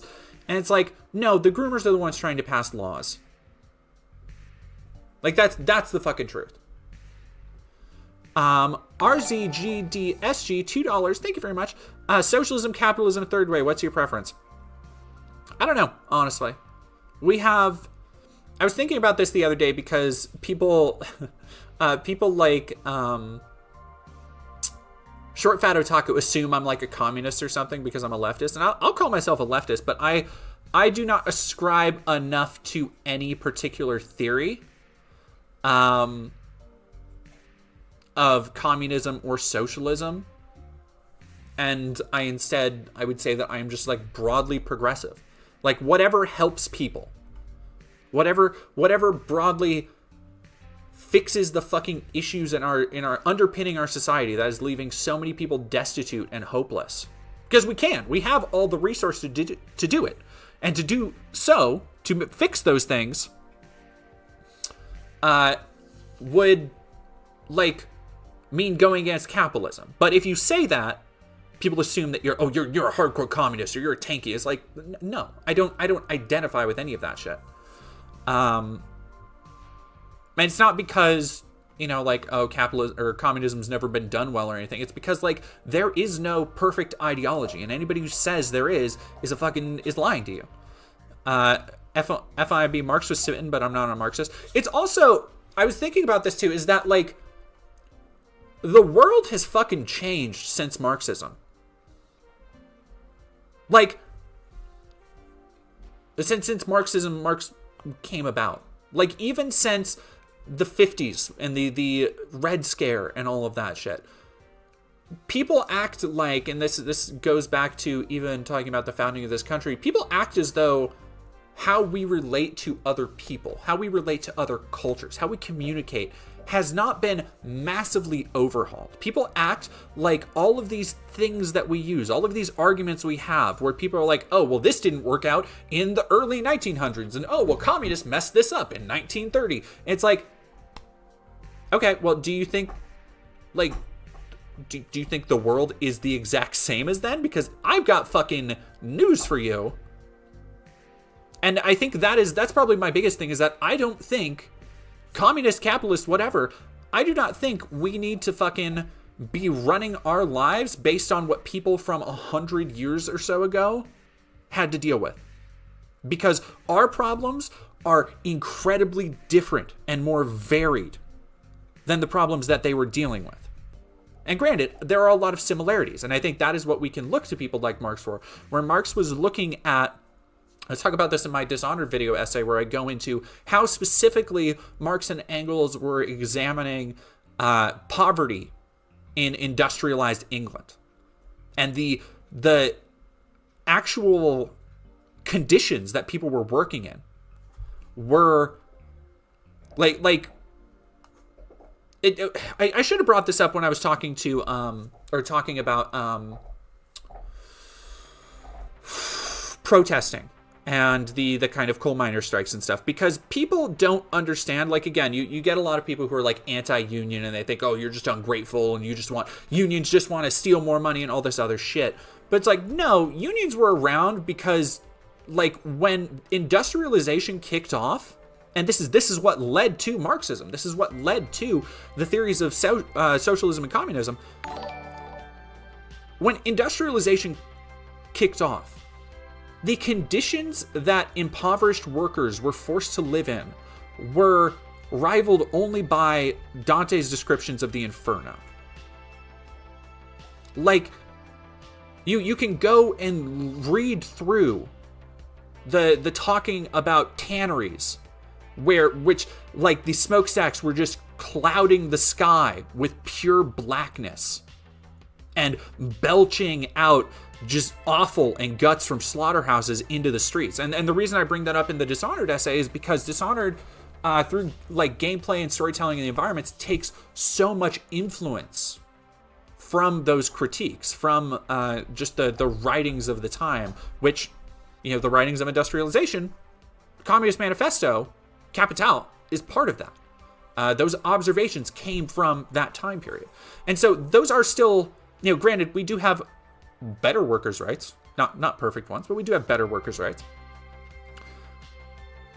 But we do still obviously deal with things like poverty, but it's metastasized in such a different way. You know, like for example, how do you apply Marxism or capitalism to something like the opioid epidemic, which has ravaged so many people in America? And I would say, yeah, that's the fault of capitalism. But you can't view something like that, which is endemic to these massive companies that push this thing that has now affected untold numbers of people. You can't view that through the lens of 1950s Red Scare bullshit or early 1900s industrialization bullshit, because it's a separate issue. It affects people differently. So I guess like all of that is a way to say that there is no perfect ideology. There is no perfect way to say like, oh, well, I'm this and I only believe this, because that also traps you in an ideological box. Because guess what? The people who came up with this shit aren't fucking perfect. And what you get if you ascribe to that thing, if you say, well, I'm a red-blooded American patriot, and I believe the founding fathers were basically like gods themselves, and I hold George Washington up just the same as Jesus, and we are God-inspired and all this other shit. It's like, okay, well, then you are now on board. Like, you have signed away any reticence or even, what's the word I'm looking for? Objection. I was going to say obligation. That's not the right thing. Objection to somebody like Thomas Jefferson being a racist, rapist, pedophile. Because you are now obligated to be like, okay, well, no, Thomas Jefferson was one of the greatest Americans who ever lived and all this stuff. And it's like, no. You should be able to, and I realize this sounds centrist, and I'll come around in the end back to being leftist. This sounds like I'm being a dirty centrist right now, but I'm not, I promise. You cannot just purely ascribe to any one ideology, because that means that if that becomes your identity, if that becomes the thing that you are, then you are taking on all of those bad qualities too. You should be able to recognize that humans throughout history have been both good and bad, that they have done things both good and bad, that sometimes when they aim to do good, bad things happen. That should be the goal of history. Not to just simply repeat and try and do things again and again, but to learn from those mistakes and apply them to a more modern context. And I think currently in our modern context, the state of the world has, and it's not just, when people talk about, it's the argument that people make when they talk about how there's no party in the United States. And it's this very kind of cynical, and you usually see it in right-wing spaces like Alex Jones, where it'll be like, oh no, the Democrats and the Republicans, they're working together to, they just want to destroy the American people and they aren't real Christians and like all this other shit. And in a certain sense, that is true, because our society has been so overtaken by capital and the forces of capital that both parties, they do work together a lot of the time. And when they do, it's in fucking service of capital. That is the thing that continues to ruin our ecology, our economy, the lives of people. That is the shit that kicked off the reason behind the opioid epidemic, when you get right down to it, is this proliferation of profit that everybody in America sees as the greatest thing ever. That is the metric by which we judge how successful a president is, how profitable everything is. Now, you have to ask yourself, though, who's profiting? Is it the billionaires? Is it the people in boardrooms? The shareholders? Because it doesn't seem to be everybody else. When jobs are up, when stock markets are up, that's the problem.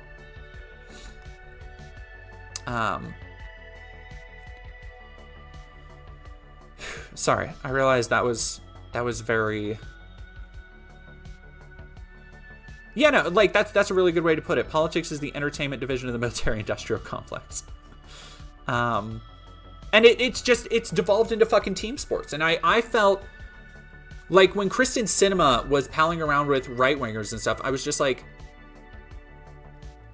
John Fetterman has been another time. It's like there are no good politicians, because at the end of the day, they are still working in service of all the same goals. And once they get far enough into the system, unless they are, they actually have some principles that they try and stand by, like AOC or Bernie, like they become indistinguishable, regardless of party. And they will come out and they will say, they'll put out either a, on one side, they'll retweet libs of TikTok. On the other side, they'll put out a letter of support for, we love all of our LGBTQ community members. And that's just optics. That is the political version of rainbow capitalism. Like that is part of the team sports. That is the sports jersey. Thank you very much, RZGDSG. Brownican, thank you very much for following. Captain Lunar, thank you for super chatting $5. Best political ideology would be Vikings. They had a really good run, only stopped because of Christianization. I don't know about that. They're pretty... There's some not great stuff that the Vikings did. Like, I'm for... There's a lot of really interesting history. I was actually reading a book just called The Vikings. That was fascinating stuff. It talked about a whole...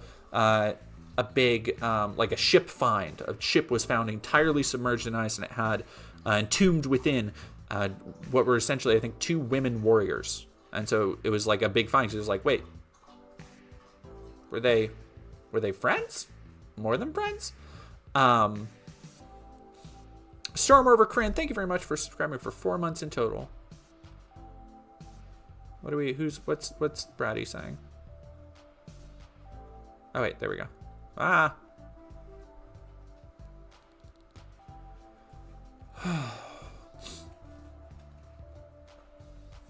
Yeah, like that's the thing, Brady Succubus, is that I feel like I really don't know how to fix this mess.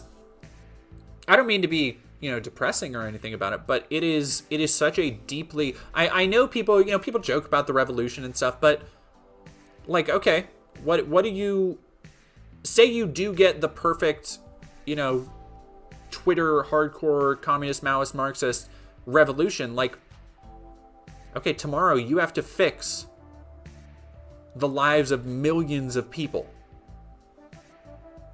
and make sure that they all live together without killing each other. Like, it's just,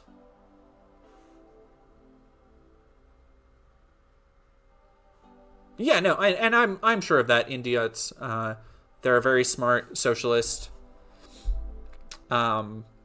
economists who have real models for how things can work. Yeah, but here's the thing, is that it is contingent upon, and this is something that primarily the right pushes against, but you see it on the left all the time too.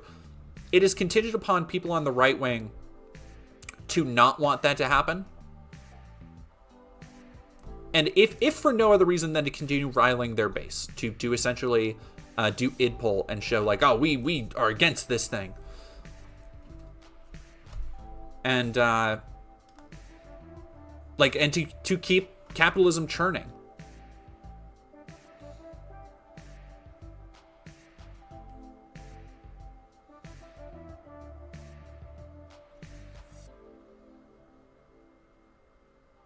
Yeah, Sylvie, no last name. There isn't going to be anyone even trying to fix these problems under our current government. A revolution is the beginning of the solution. I suppose, but have I looked into genealogy at all? I am not familiar.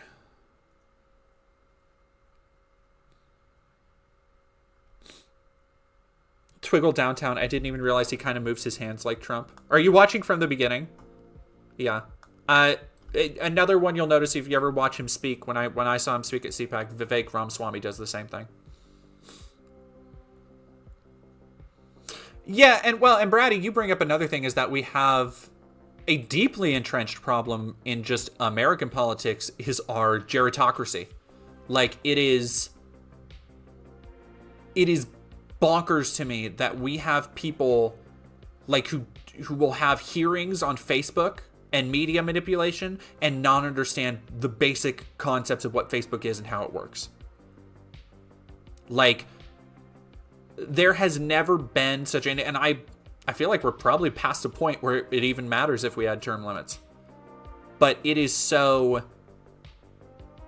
I see you trying to get me to the next topic, Mark Martian. I see you. Okay. Well, I'm sorry. I got off topic again. I feel like that was a good one.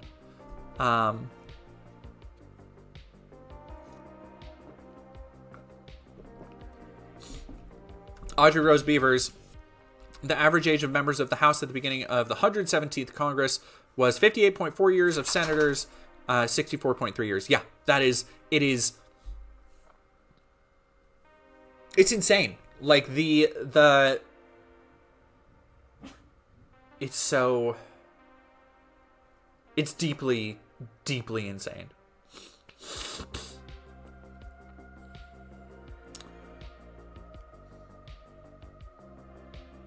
Oh yeah, no, like, it is, how do you even, like, how do you govern a population when you do not understand? It's probably why, like, it's taken so long to get any kind of AI legislation on the books.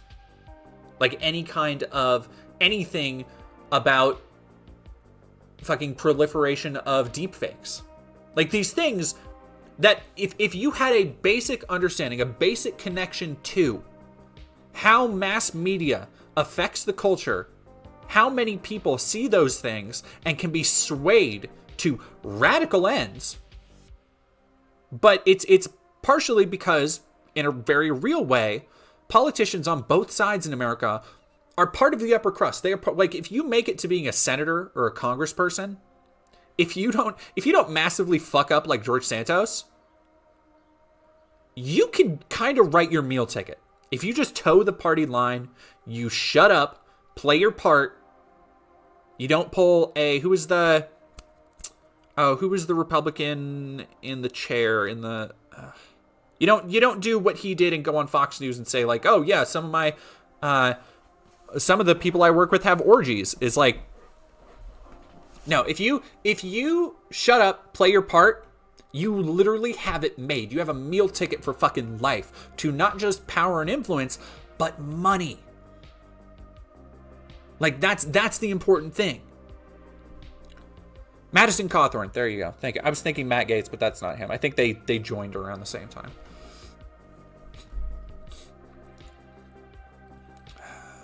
I don't know, Bratty Sucky Boy, I don't know how to help anymore either. Well, and the problem is that it is, like, thinking about this, it's like, okay, what can, excuse me, sorry, I have hiccups now.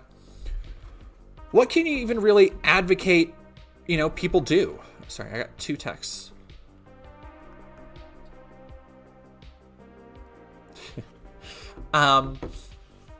And I think the thing, and this is part of I have like I said, I'm doing a Pride speech at Spokane Pride.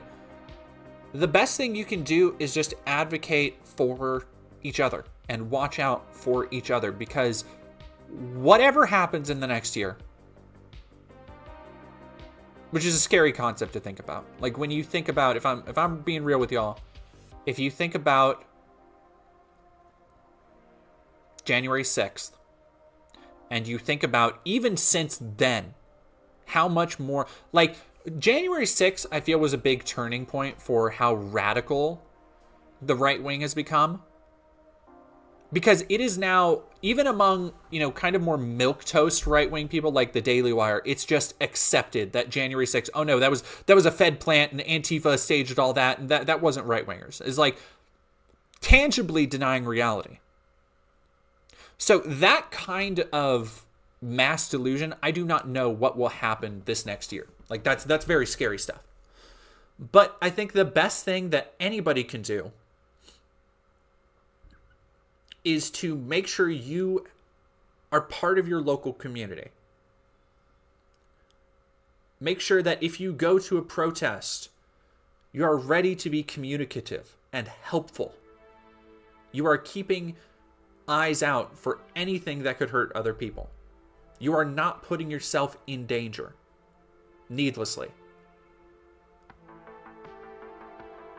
Whatever happened, and I don't think, there's going to be a civil war or society will collapse or anything like that, but I think there are very real chances that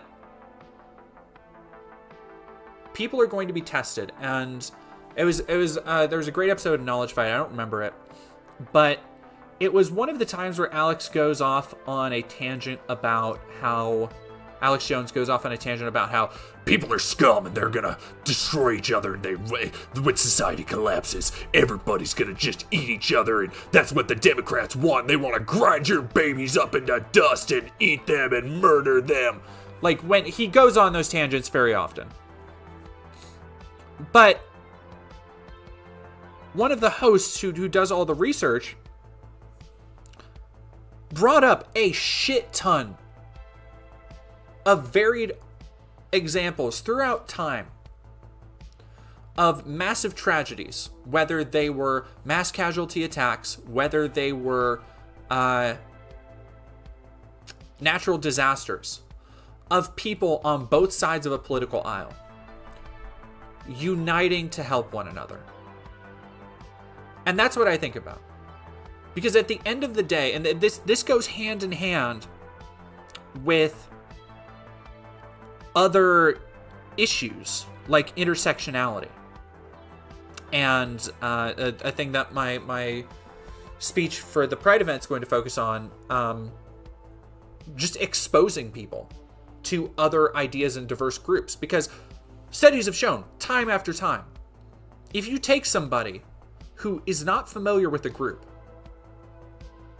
and expose them to more of that group, they will be okay with it. It happened after integration.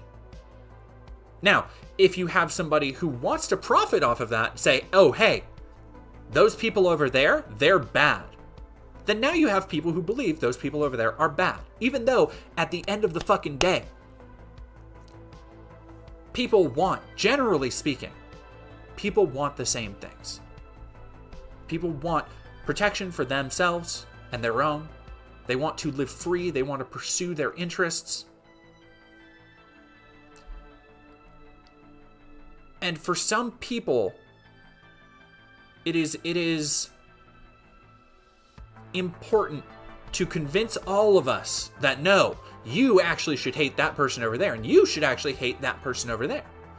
And it's why I don't approach, when I do videos on people like Matt Walsh and I do deep dives and stuff, I don't approach it as a place of, or from a place of like, oh, these people are terrible and they want me dead. I approach them as people, like terribly misguided, hateful, bigoted people, rancid people, but still people with their own internal logic and desires and drives. And I try and understand that from that perspective, because I feel that is more useful in a leftist context than simply saying, oh no, fuck you, fuck off and die. Like, because you see that a lot when people are like, oh, how could you have a former Nazi? Like, how could you talk to somebody who used to be in the military? Like, oh, didn't they used to be a conservative? It's like, okay, well, a lot of people make fucking mistakes. Who are you helping by defining somebody as who they were before they tried to learn and better themselves? Like, I'm not saying you shouldn't be distrustful of people like that. Like, be distrustful. Like, you should, I don't trust anybody. Like, I'm not saying you need to welcome everybody like that with open arms. And certainly, there is a fucking spectrum of people. You know? Like for example, like, somebody like Isaac Anderson, who calls himself a Nazi. I interviewed him on the channel, son of Steven Anderson, one of the worst hate preachers in America, one of the most well-known hate preachers in America. Someone like him, to my knowledge, he seems like a peaceable person. To my knowledge, he's never been accused of any crimes. To my knowledge, he has never beaten up anybody. He maintains that he never has. He claims he doesn't want violence. Now, he is a incredibly misguided person, right? Do I think there are some people who are unredeemable? Yes, I'm getting to that. I'm just about to go into that. Now, he's an incredibly misguided person who also had, and this is part of why I did the interview, because people were like, oh, why were you platforming a Nazi? It's like, I wasn't. I was showing somebody who is a Nazi talk about how fucked up his childhood was. Talking about being raised in a household with like 12 other kids where his dad never had time for him and was going abroad to talk about how gay people deserve to die or whatever, and would come home and beat the shit out of him and his brothers so bad they would bleed and they wouldn't go to the hospital. And then I was asking the question, or I wanted people to really ask the question for themselves, like, do you think a childhood like that might affect somebody and the way they see the world? Might make them that kind of misanthropic as a Nazi? And so for somebody like Isaac, I really hope he gets, I've actually been meaning to text him something, a recommendation for something he should read. But like, I really hope that he is able to, because he seems open to new ideas and exposing himself to those and trying to understand them in a way that his father certainly isn't.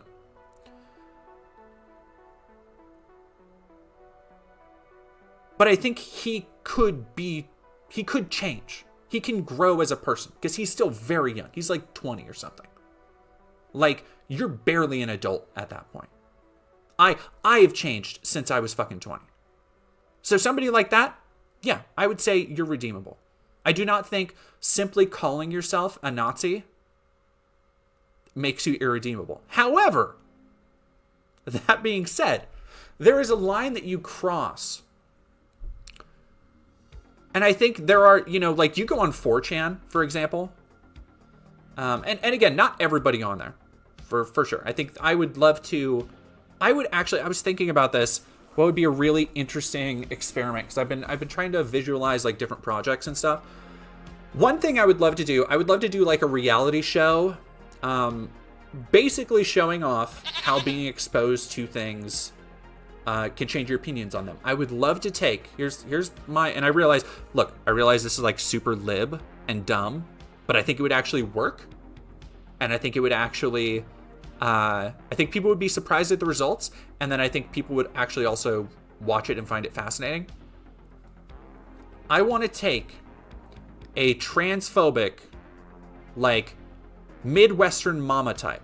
You know what I'm talking about. You know what I'm talking about. I want to talk about like a soccer mom with 2 kids, upper middle class white lady who isn't like super transphobic, isn't like overtly hatefully posting, calling people slurs on Twitter, but is like, well, I don't think men should be in women's locker rooms and stuff like that. Yeah, maybe a more casual Libs of TikTok subscriber. Not like a hardcore fan, but like a more casual sub, right? And I want her to, and this will be like reality show style, pair her up with a young trans woman for like a mentorship program. Because one of the things that I think so many like straight cis women don't understand about trans women is all the things they go through, the way they navigate the world being so similar to women, the way they're approached by men, the way they have to keep their guards up, the way that they have to learn how to do makeup and all of these things. And I think opening your eyes to understanding those concepts of gender and how they tangibly affect somebody else who is trying to learn them, I think that is one of the primary ways that you can convince somebody, like, oh, even though you were born something else, oh fuck, you can, like, that is, this person is actually living as a woman. Like, they are going through a lot of those struggles. And I realize that that is a fucking, like, lib shit idea. I know it. But on that topic, I wanted to do, when I was thinking about that, I want to do I would like to find a 4chaner. I want to find an incel, right? Like a proper, true, dyed-in-the-wool incel. And I want to get him a date and a girlfriend. I want to take somebody who thinks he is an unlovable, ugly piece of shit who fucking does the facial phrenology bullshit and it's like, oh, I'm such a beta cuck and I hate everything, and posts about school shooters and like one of these just hateful, low-down motherfuckers. And I want to show that you can just help someone like that. Because I think something like that, again, very lib shit, like very easy solution to this harder problem that is massively spreading. But I think there's a, like there's a very true reality to putting a hole in someone's armor, right? Like there's something to be said, and I think many people in here will agree with it. There is something very real to be said for the idea that if you can undermine or subvert somebody's expectations of you, then you can cause them, even if you don't damage the structural integrity of their beliefs, right? Then you can cause them to at least, if not outright doubt or, I'm not saying you'll throw everything away, but you can cause them to reconsider everything else they believe. Yeah, Kiwi TP, it's planting a seed. Because that's what Isaac said to me multiple times as we were talking. He was like, I've never met somebody like you who would talk to me. Or like, you aren't at all what I expected. And it's like, yeah. And more people need to fucking be like that. Don't get a savior complex. It's okay to help somebody, but know that you can't fix a person. Also know that you can't fix a person. Yeah, and when I say fix an incel, I don't mean obviously. Like, that could totally not work. Could totally not work.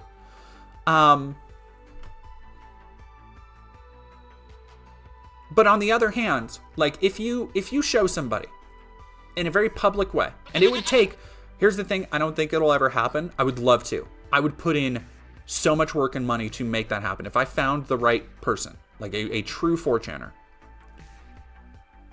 Because not only would it, if I could, help that person, but it would show so many other people, not like fuck everybody else who would be watching it and all that stuff. It would show other people that they could also be less fucking miserable. They could also get a girlfriend. They could also get out of their shitty condition in life. Or not even that, but just not be so fucking miserable. This is a big point that I've been cooking up as I've been working on. I've started working on the script and doing research, and goddamn, I've been doing research, watching Asmongold and Synthetic Man videos. And it's like the uniting principle between them is how fucking miserable they are, like deeply miserable as people. And it's this like deep-seated self-loathing that you've seen. We've watched Synthetic Man videos where he will say racist shit and he'll say horrible homophobic shit and sexist shit and all that stuff. But in a real way, that is just the manifestation of his, and I'm not saying that, oh, Synthetic Man is, he's secretly trans or secretly gay or anything. I don't think it's that. I think it comes from a place of deeper alienation, of feeling isolated and lashing back against that. Like there is a deep pain there. And I think the same thing with, I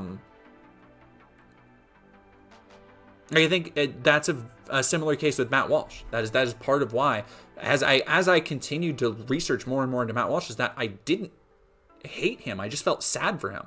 Like I felt pity because he had trapped himself in his own sadness.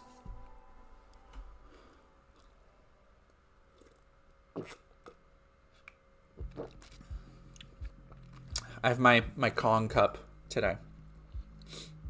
Godzilla's in the wash. The white pill movement. Yeah, fuck yeah. Let's do the white pill movement. I feel bad for Asman. I look at how he lives and get reminded of the house I grew up in and how my grandma lived, and eesh, that shit will mess someone up. Yeah, and I have a video that is just like of his that is just like he's talking about how he doesn't, which is, it's obviously not true, I think, the way he means it, but he's talking about how he has stopped caring about things and he just doesn't care about anything, and the less he cares about something, he finds himself to just be happier and able to go through his life. And I'm like, but you're not, though. Like you like whine all, like it's your job essentially to whine about culture war stuff. You are not a happy person. I look at you and I do not see somebody who's happy. I see somebody who can only make money off of being completely unanalytical and miserable. I don't even know who. Where did Brady say? Kiwi TP, I feel like Asmund really went downhill after his mom passed. I can see that. I think there is a dividing line I need to find when his content started doing that, because he mentioned that in the video. And like that shit, yeah, that can put you in a dark place for sure. Like I was in a fucking dark place when my dad died. Like I totally get it. I don't know any of these people. Brady, you're so blessed. All right, let me get to, I know some people have been super chatting really quick. Kibneg, thank you for following. King Ed the Magnificent, thank you for following. Calvin Caffrey, thought you were Colin Caffrey. I was going to be honored. Scouts Roar, thank you for following. Larry Fishman has super chat $10. Holy cats. Hope you start a gradual male to female social transition this fall and winter as I near my second HRT anniversary in March. I hate to do this while fleeing this stupid country. Yeah. I agree. K-Onion, thank you for following. Just a Tin Man, thank you for following. It's somebody who just gave a $5. Who did a 5? No, who did? There we go. Dave L, thank you very much for 5 whole smackaroonies. Did you ever read that part from Notes from the Underground about the toothache? That's my take on incels, why I'm at least sympathetic to them. No, I did not. I would be very interested in doing it. Oh, thank you very much, Brady. About to head home to give the stream my full attention.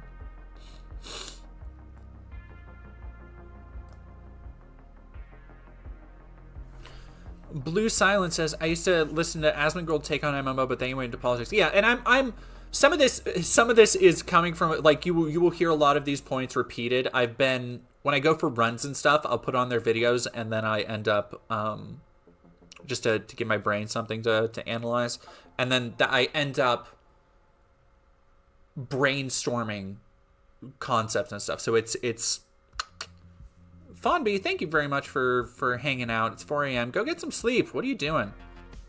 You slayed today, and it was great talking with y'all. Thank you very much. Have some good rest.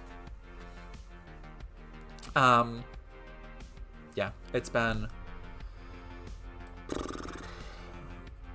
bonkers. Let's go, however, to I realized that was a hell of a tangent. I'm gonna go get another sparkling ice drink, and I'll be right back.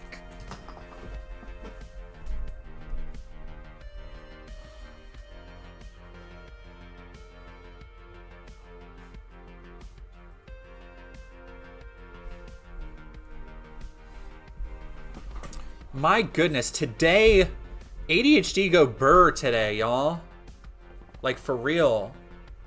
I feel like this is one of my better streams. Like, I feel I've kind of been cooking a little bit. Goose, for real, it will be at Spokane Pride, the downtown, like the park, at on June 8th. I believe it's around 2. And I'm not too worried about giving my time and location because there's going to be armed security and all sorts of other shit. Oh, that's delicious. Pineapple coconut. That is a tasty delight. I'm going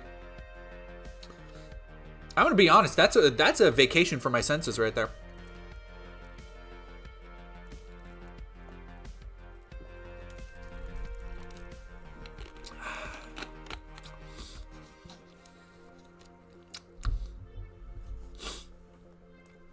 Oh, that's good. Aspartame. So this is, for people who don't know, Blaze Media was a media company founded by Glenn Beck probably around 20...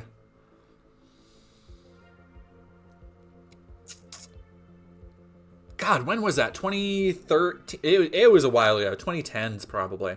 Early 2010s, I think. And it was part of his attempt to build his, like, media empire. Because people don't remember. Before Glenn Beck, like, Glenn Beck was not always on the Trump train. In fact, he was very anti-Trump until Trump won. Because I think he also thought Trump wasn't going to win. And so he put his eggs into that basket. And so when the Trump train took off,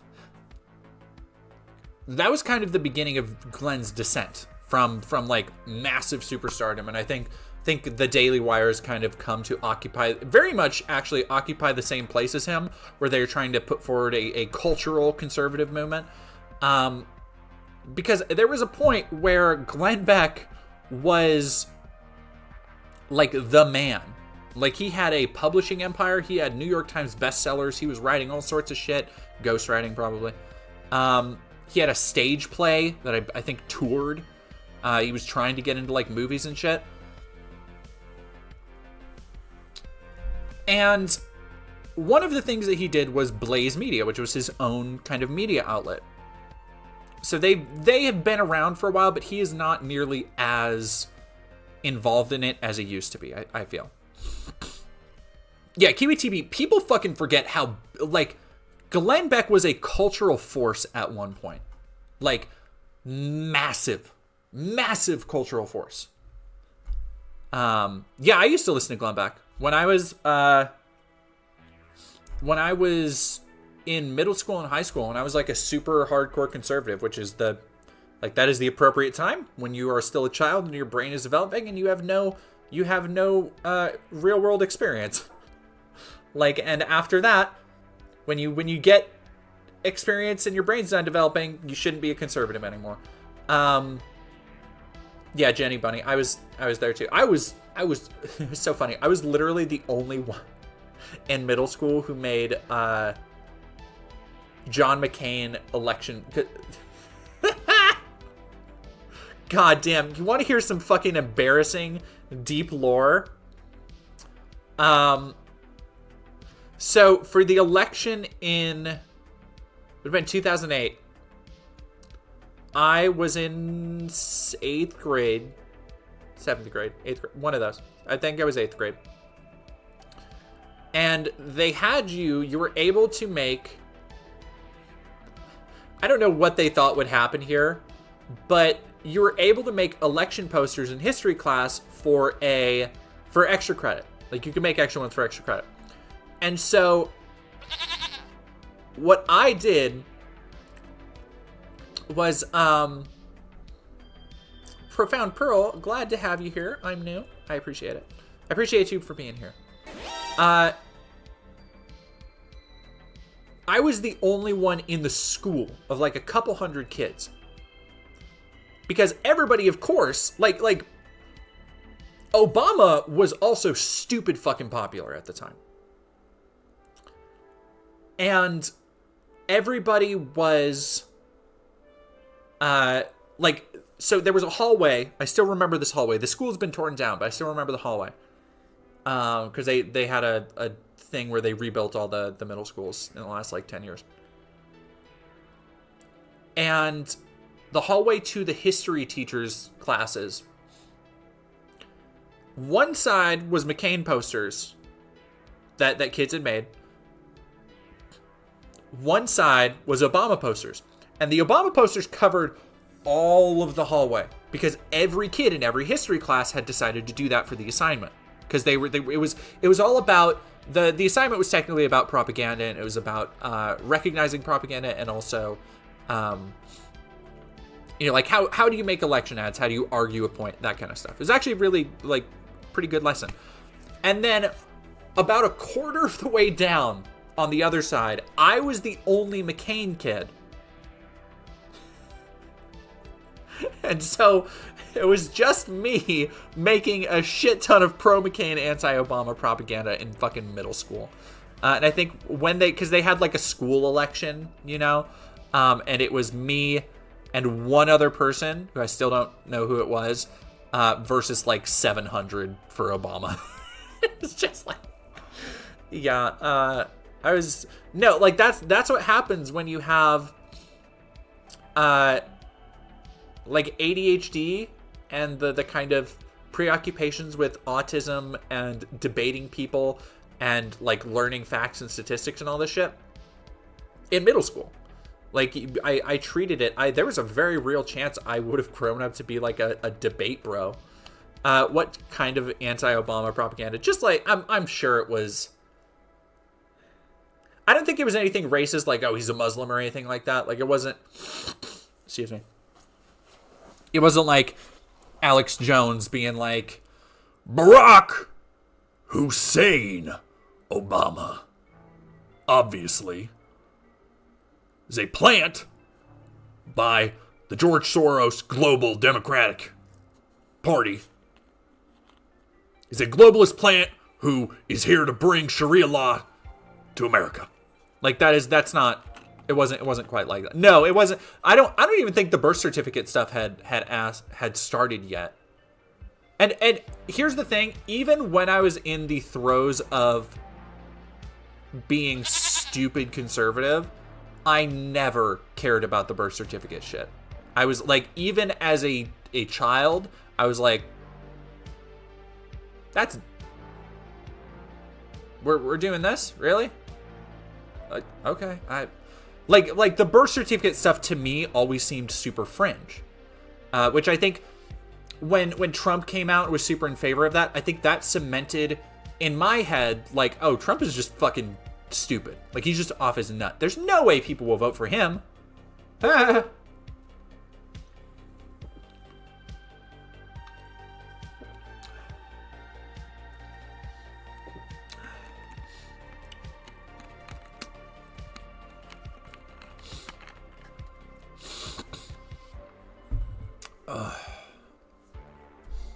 Okay.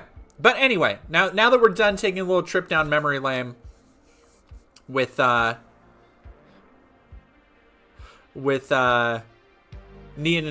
could not do an entire stream. It would be 20 minutes long and it would end with me losing my voice. I could not do a whole stream in Alex Jones' voice. I want to talk about this because I haven't read it yet, but the level of self-awareness from Glenn Beck's outlet The Blaze, writer Isaac Young, to acknowledge that Mr. Bertram, the Daily Wire's terrible new animated series. Oh, it's so fucking bad, dude. We watched it on one of the streams. Go back and watch it. It's... Oh my god, it's so fucking bad. It's so...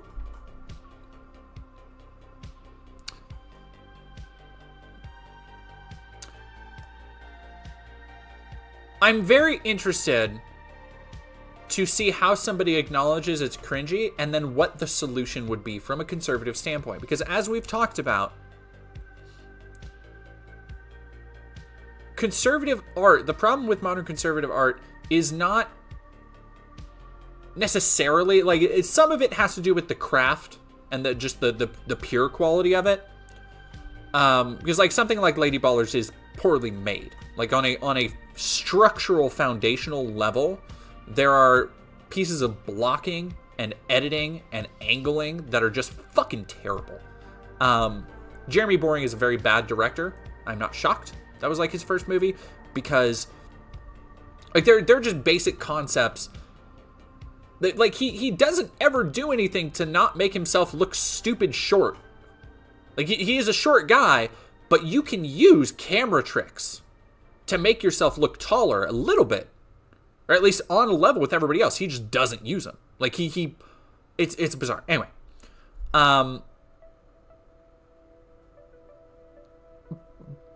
but the biggest problem with conservative art is that it is all reactionary. It is always either trying to crib from something else or be an answer to something else, instead of just like trying to make something for the love of just making something, for just expressing your idea.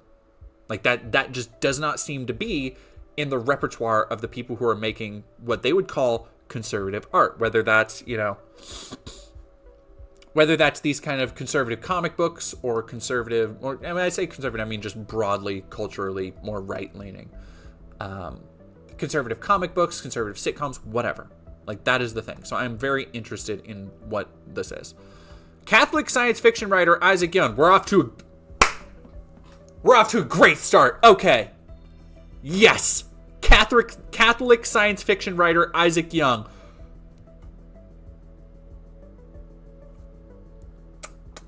Just eating good already. That is... Oh, it's a meme on the left that the right cannot create good art. When asked why, leftists will usually say that it's a temperament. Yeah. It might even go so far as to claim it's genetic. I don't think that's not... that's weird. Conservatives aren't creative, and for some reason that seems to be one of the few immutable characteristics leftists will happily espouse. You can change your sex, but apparently becoming more creative is too far of a stretch. I mean, like, no. But it doesn't help from the, like, the culture war perspective. It doesn't help that literally every conservative pushing this culture war bullshit will look at anybody who's creative and say, oh, they're a leftist, DEI, communist, socialist, or whatever the fuck. Like, it doesn't help that conservatives, by and large, will lock themselves away from trying to understand other people. It has nothing to do with genetics, but it does have a lot to do with the mindset of not needing to understand things. Because the way that you do things is the only right way, and everybody else is wrong. Which is largely kind of what conservatism in a modern context is like built upon. So, like, I would say that attitude has a lot to do with it, probably.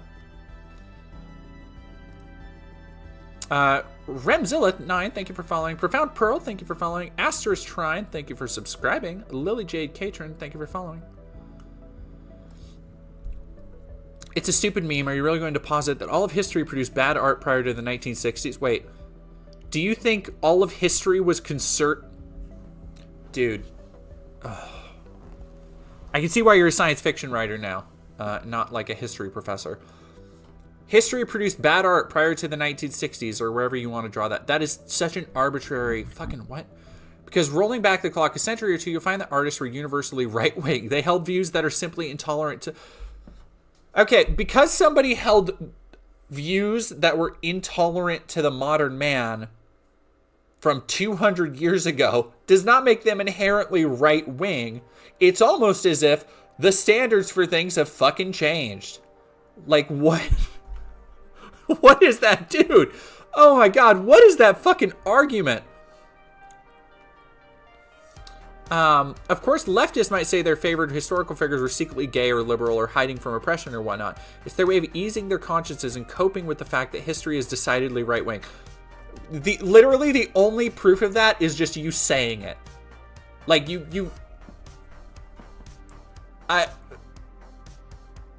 Dog, I didn't expect to read...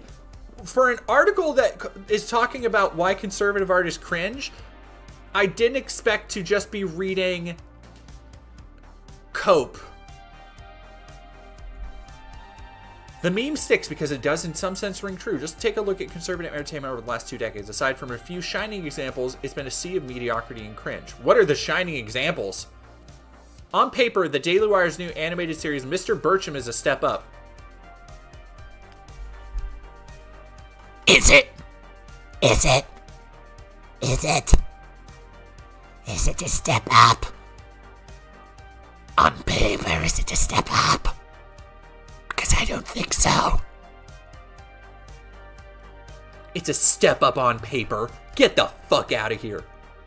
From the studio that brought you Chip fucking Chilla. It's a step up from what? The floor? The basement?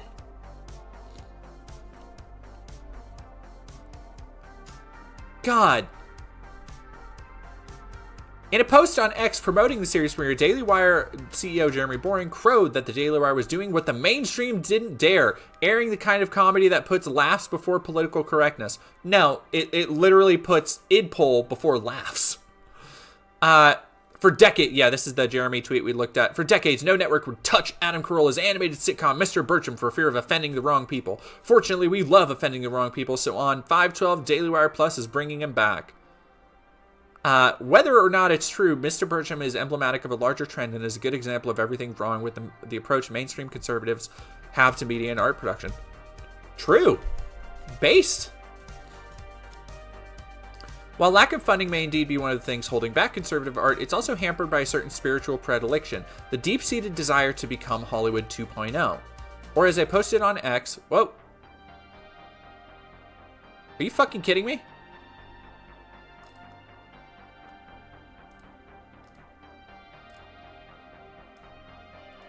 How dare you?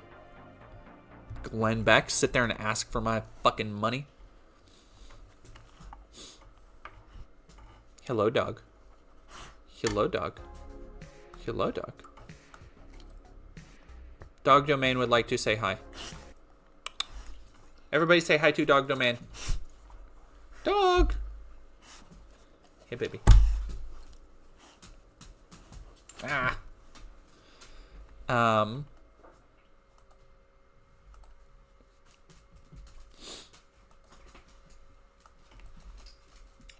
Oh, it just won't show up in the... Okay. So I'm just gonna change that real quick. Give me a second. Let's see if I can do...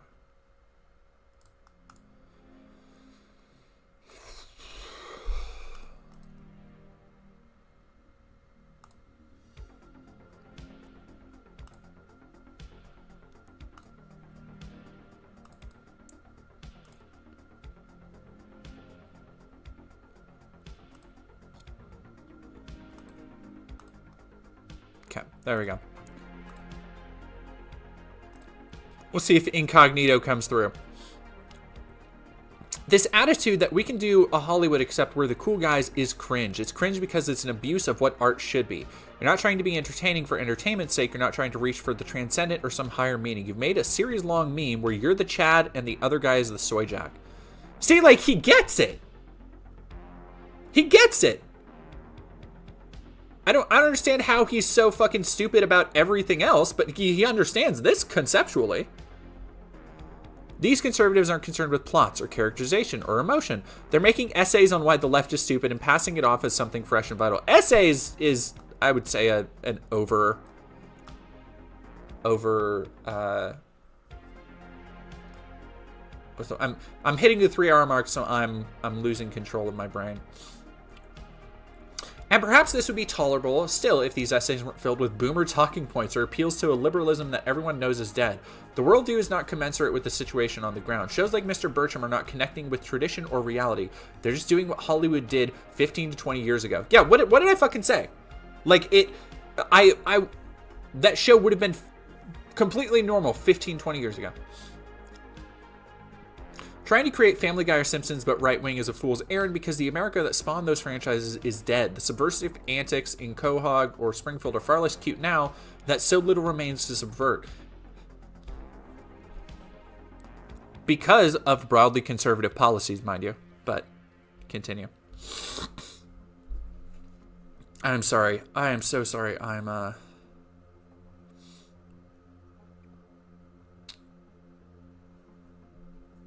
so sorry, I'm still congested.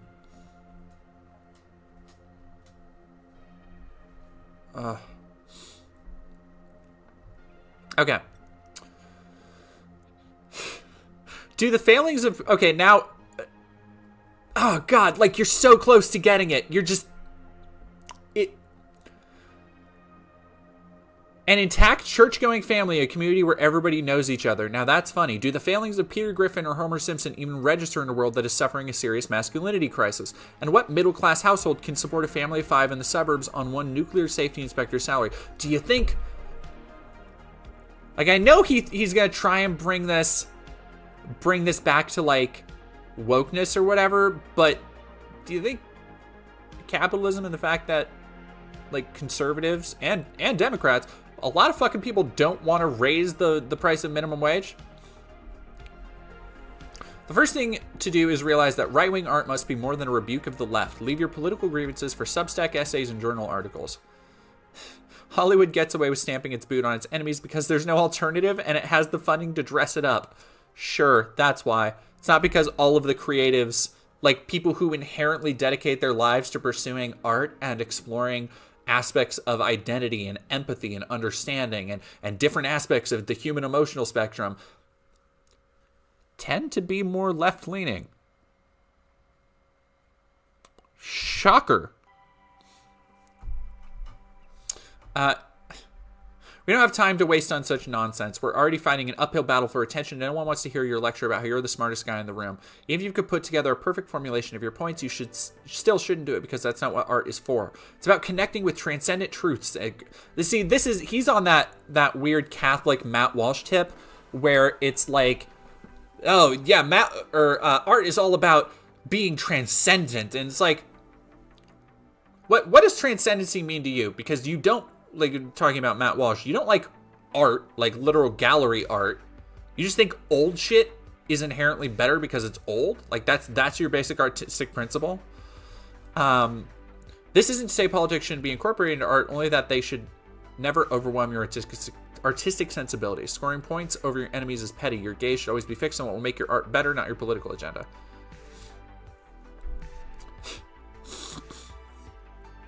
This is not to say that people need to be writing Cormac McCarthy novels or filming movies so existentialist they'll make Dostoevsky. Dostoevsky isn't really, I guess, like, Crime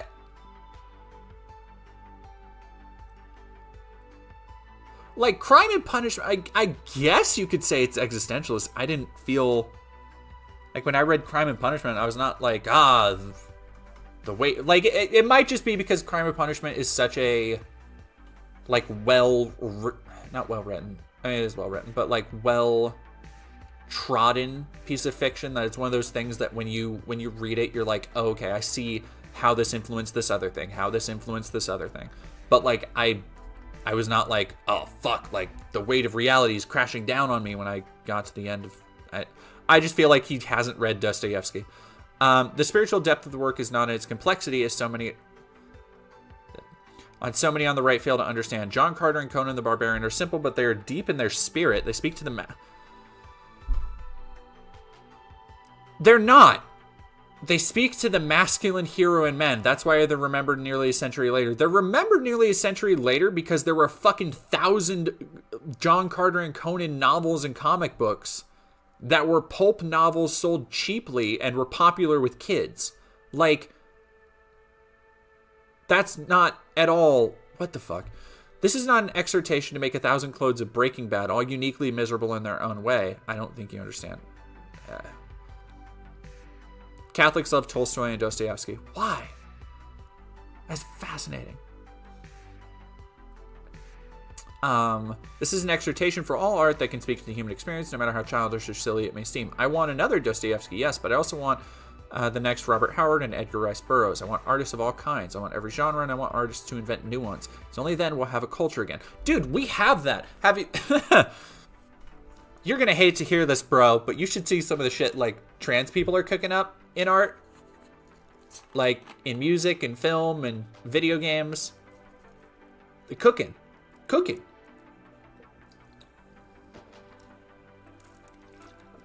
Thank you very much, Anton Preacher. Hope you have a great rest of your night. I always like how when people leave, everybody else, like, says bye. It feels so... I don't know, it feels like a little party where everybody's just like, okay, bye, see you later. It's easy enough for me to proclaim this from the sidelines while I have my reservations about Mr. Burcham. I acknowledge the effort and passion it takes to create any work of art, as well as the fortitude it takes to subject that art to public criticism and the risk of failure. I mean, in the case of Mr. Burcham, I think it was less fortitude and more the fact that Daily Wire, and specifically Jeremy Boring, has no shame. When it comes to successfully incorporating conservative Christian themes in my work, I don't pretend to have it all worked out. I'm dredging in the same mud as any other indie author, just trying to make sense of things in the strange digital landscape. And if I am cringe, I'll own up to that.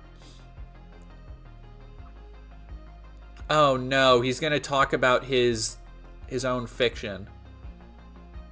No, I'm not going to. It's so cringe. No. I can't tell if these are AI or not. I don't think they are.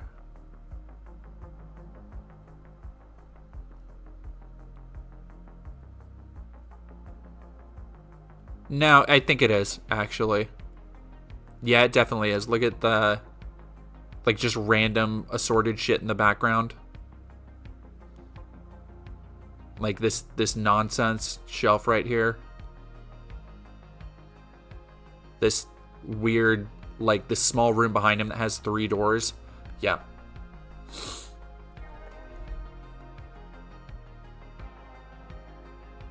Dude, you're fucking doing the same thing. What are you talking about? So here's an excerpt from his book that he's like, see, I don't do this. As I walk down the dark streets of... All right, let me do a voice. As I walked down the dark streets of City 57, I saw they were still running my face on the giant billboards. The news calling me a far-right extremist gave me a chuckle. They were probably already typing up my manifesto. In truth, I wasn't an extremist anything. I was a survivor who did what he did to make a living.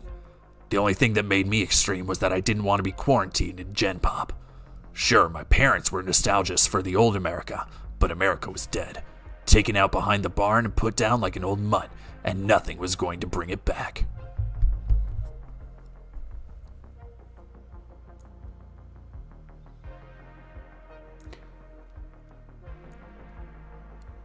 That is...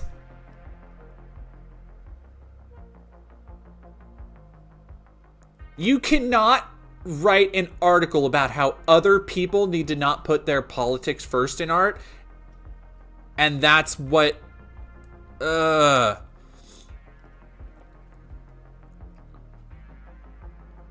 I think it's important to always keep in mind that you never want to give off the impression that you yourself, the author, is the one making the complaints. To that end, I made Seattle Vance largely apolitical. He's not on my side or anyone's side, really. He's more interested in completing his job than anything else. It just so happens that he's a criminal. I love how he's talking about artistic passion. He used fucking AI. So half of this, like a quarter of this, let's say, was decent criticism. A quarter of this was malding about SJWs, and then a good half of it was just him talking about how he's a good writer. You don't capture that.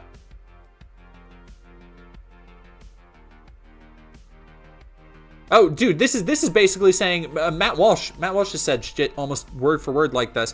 Whatever's good, whatever's true, whatever's beautiful, that is the objective. I think sacrificing that for politics is a terrible, awful mistake. The problem with that, like saying that is what art should be, is that those are all subjective. Those aren't objective truths. I know you want to look at like a statue or something and say like, oh no, that's objective beauty, but like, no, those are subjective truths that not everybody is going to agree with, and that is largely why conservative art stumbles and falls. Is this a real channel? This is, Gilbert Almas, you might be behind. We're looking at an article now.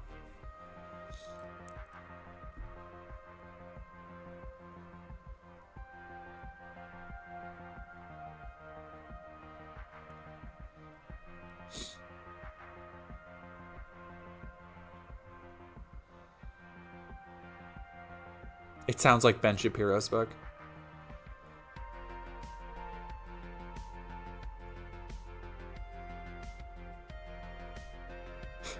See, like here is him talking about, here's another point from his book. 500 credits for a cheeseburger. I stared at the flickering LED menu until my eyes felt like they were bleeding. They said moving to a digital currency was going to fix the inflation issue. They said universal income was going to help people get back on their feet. At least we don't have high immigration anymore.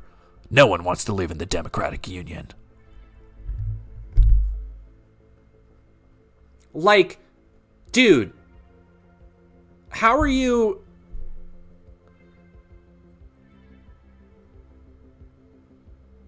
Like, I don't know how you're gonna sit there and talk a shit about other people putting politics in your work when your work is literally just, look at how bad things would be if Democrats won.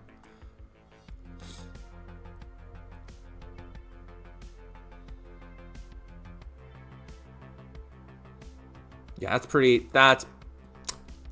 bro, I can't believe you posted Cringe. Can't believe you posted Cringe, bro. Dave L, thank you for super chatting $5. Oh, sorry, you did that already. Areshka Galray, thank you for subbing. And Lily Jade Catrin, thank you very much for subbing at tier 1. What are we on now exactly? We are just skipping to... Moving on to the next one, we got Nick streams gay porn. All right, we're gonna do the Idaho pronoun ban. For those who might not know.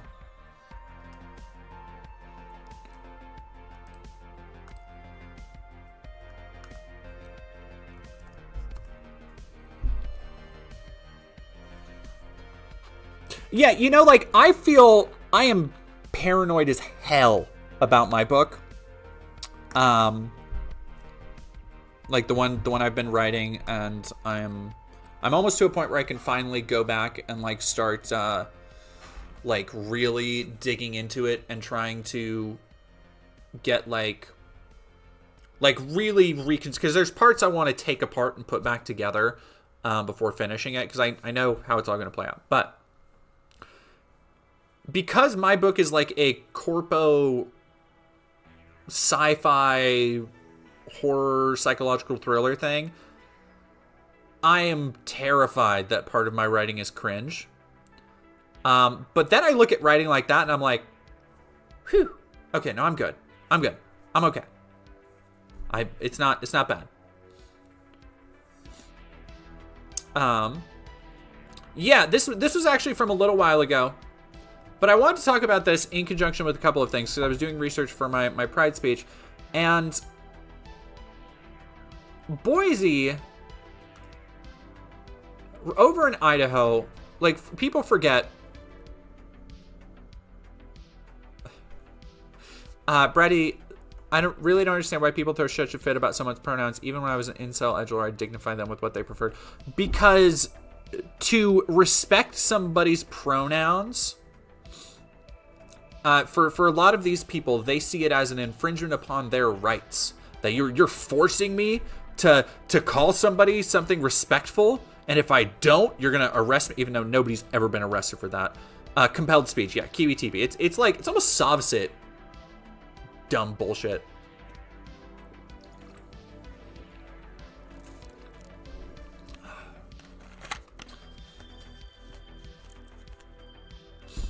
This is a ban on pronoun. No. So this is, and the thing that people don't understand, because I'm pretty close to Idaho, and when we got oh well. Okay. Ooh. Oh, weird. Oh, sorry, my stream just. Like last year when the Proud Boys were arrested, that was like within 50 miles of me. Like that was over in Coeur d'Alene. I go over to Coeur d'Alene a couple times a year. Like it is very, it's really close to this neighborhood, to this neck of the woods. And Idaho is like a right-wing haven. And really, the people that come out of Idaho extend all the way down to Oregon. Like, when you go over into Oregon and that country, it's fucking ridiculous. Or in the backcountry. Like, people are like, oh, like Portland. It's like, nah. The rest of Oregon is like hills and valleys where Nazi meth dealers live. Oregon is rough fucking country. If you take the wrong turn, for real. The problem with Idaho and being so close is it allows, ever since the Aryan Nation shit, it has allowed just hate movements to really fester. Just festering. It is terrible. And there is a connection, even though it might not seem it, there is a connection between the people who openly advocate violence and want to do violence, like the Proud Boys. There's a connection between them and people like this guy, Governor Brad Little, a Republican over in Idaho, passing a bill barring compelled use of preferred pronouns in Idaho schools. So what this essentially says is that schools in Idaho will soon, I guess I'll just read it literally. Schools in Idaho will soon be unable to require their staff or students to use the preferred name and pronouns for trans and non-binary students. On Monday, April 8th, Idaho Governor Brad Little signed House Bill 538 into law. The legislation, introduced by Representative Ted Hill, previously passed the House and Senate with overwhelming support from Idaho's Republican legislatures. Bans public institutions, including schools, from requiring employees to refer to a person by a preferred name or pronoun beyond the gender they were assigned at birth. Additionally, if a teacher is disciplined for refusing to use a student's preferred name or pronoun, the new legislation gives them the ability to sue their school district. The full version is available here. Quote, Governor Little should be ashamed of ending this session by signing highly controversial and harmful bills that target LGBTQ plus Idahoans. People from every corner of the state showed up at every possible opportunity to warn about the impacts of HB 421 and HB 538, and to respond by completely ignoring valid concerns is callous and cruel. We're heading in the wrong direction. Our state needs more kindness, compassion, and understanding, not permission to discriminate against others. And that's what it is. And that is the link between these 2 points, right? Like, that is the link between people who openly want to force gay people into hiding, to openly want, like Patriot Front did. They were there to intimidate, if not openly assault and hurt people. That's why they went to Coeur d'Alene Pride. That's why they rolled out in their stupid-ass U-Haul van. This is just the more polite version of that. It comes from the exact same place. It comes from a place of hate, of wanting to force somebody to not be visible, just because they don't understand trans people, just because they don't like trans people and queer people. Like, they know that there were people pushing back and saying, like, hey, this can fuck up a trans kid. Like, if you have a kid who's trying to transition and you refuse to call them by their right pronouns, they know that. They don't care. They think that's good. They want that to happen.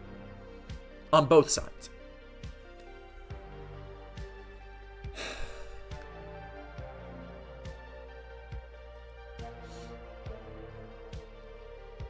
it's deeply... Kiwi TP, I think it requires a trans kid to get their parents' permission to call them by their preferred pronouns, right? I mean, like, by this, it sounds like any teacher would still be able to say no. Yeah, I thought they cared about the kids. No, they don't, because their rhetoric is that there's no such thing as trans kids. I'm gonna go find my dog real quick. She's being quiet. Oh, there you are. Never mind. She was just,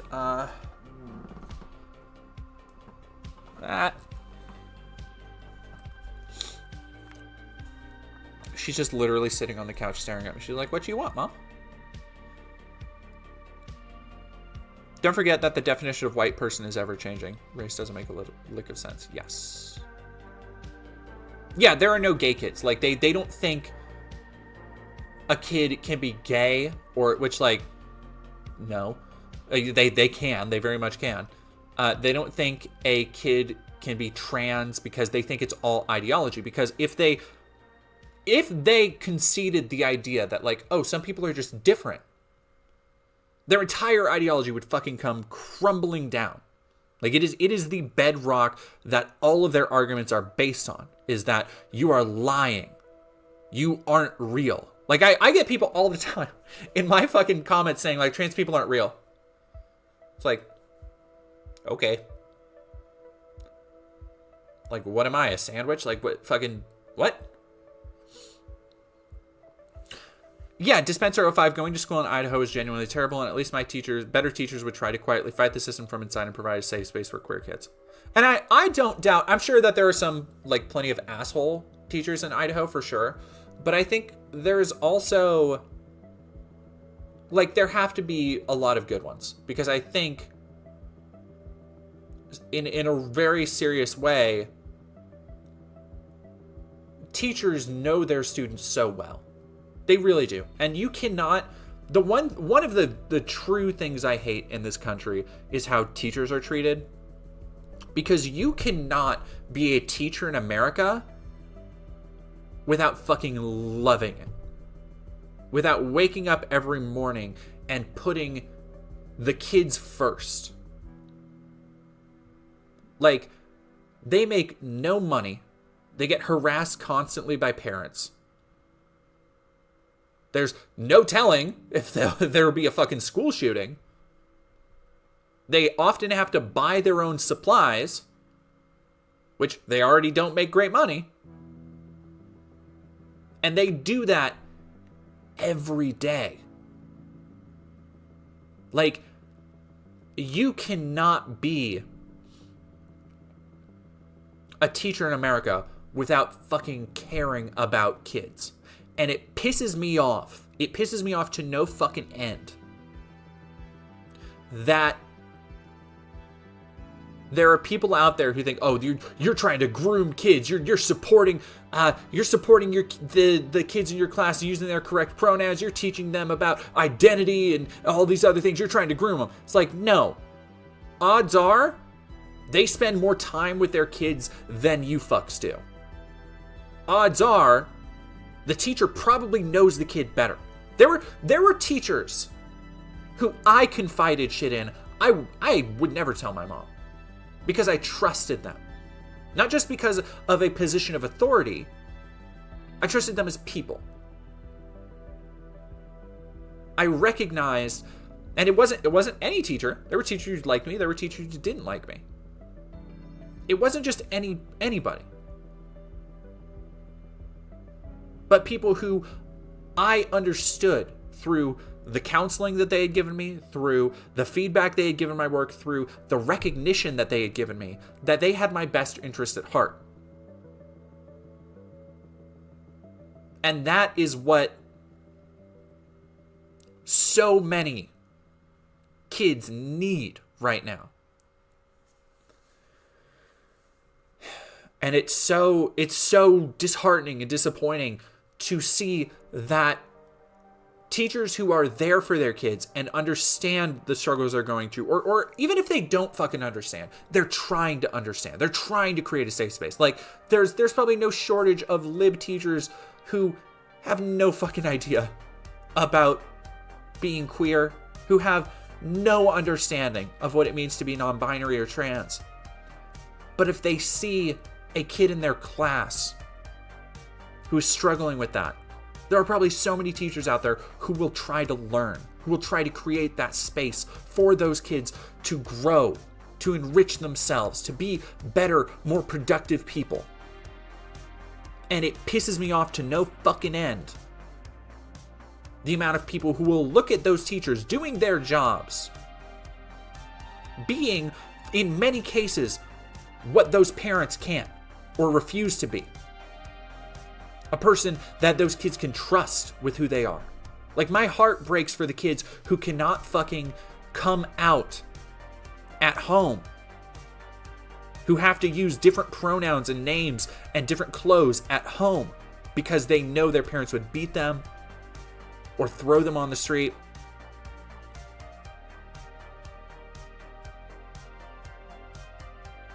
I hate what America does to teachers. Because, like, if we lived, you want to talk about how capital ruins society. If we lived in a just society, like, teachers would make triple, quadruple what they make. You want to talk about, how do we fix all these things in society? Maybe actually start with fucking education.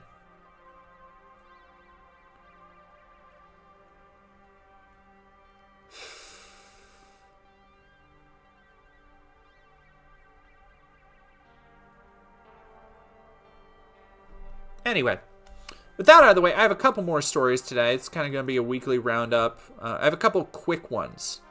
I think actually this might be one of the last ones I have.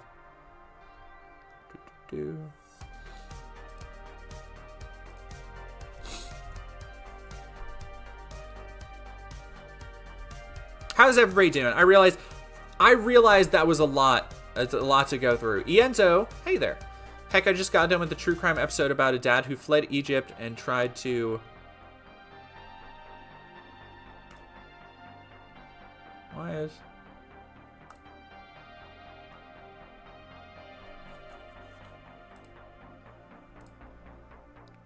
There we go. That's right. Fled Egypt and tried to marry his teenage daughters to older men in their 30s and 40s. His daughters had to be pretty secretive just to have boyfriends. Oh, God.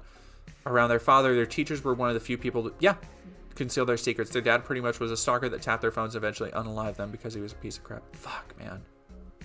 That is fucking... Ugh.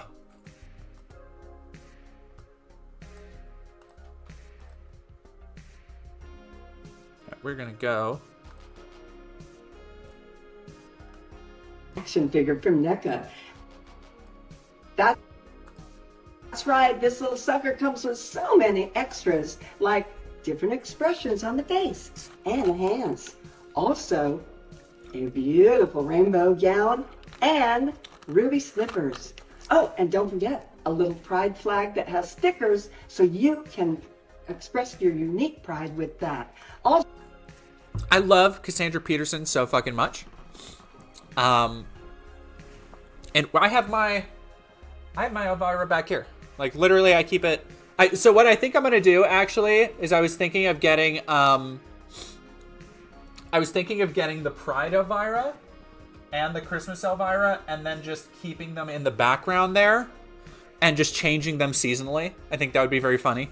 Because I think there's also a 4th of July one too. And so I wanted to talk about this a little bit because this is a great example of literally Thumb Warrior. How's Elvira still looks so good still? I mean, it's Queen of the Dark. Like, come on. The 2 seasons, Pride and Christmas. Yeah. And so here she is. She did a promo post for NECA. NECA is dropping the Elvira Pride figure, which I fucking love. I am I think I'm gonna pre-order one. I think I will. The Elvira figures are they're expensive, man. Like NECA figs have gotten expensive. Profound Pearl, I don't have a sunburn. My face is red because it's kind of warm in here and I'm under lights. And I did not put on any foundation or anything, so. Yenzo, I will take a look at that. That is fucked up.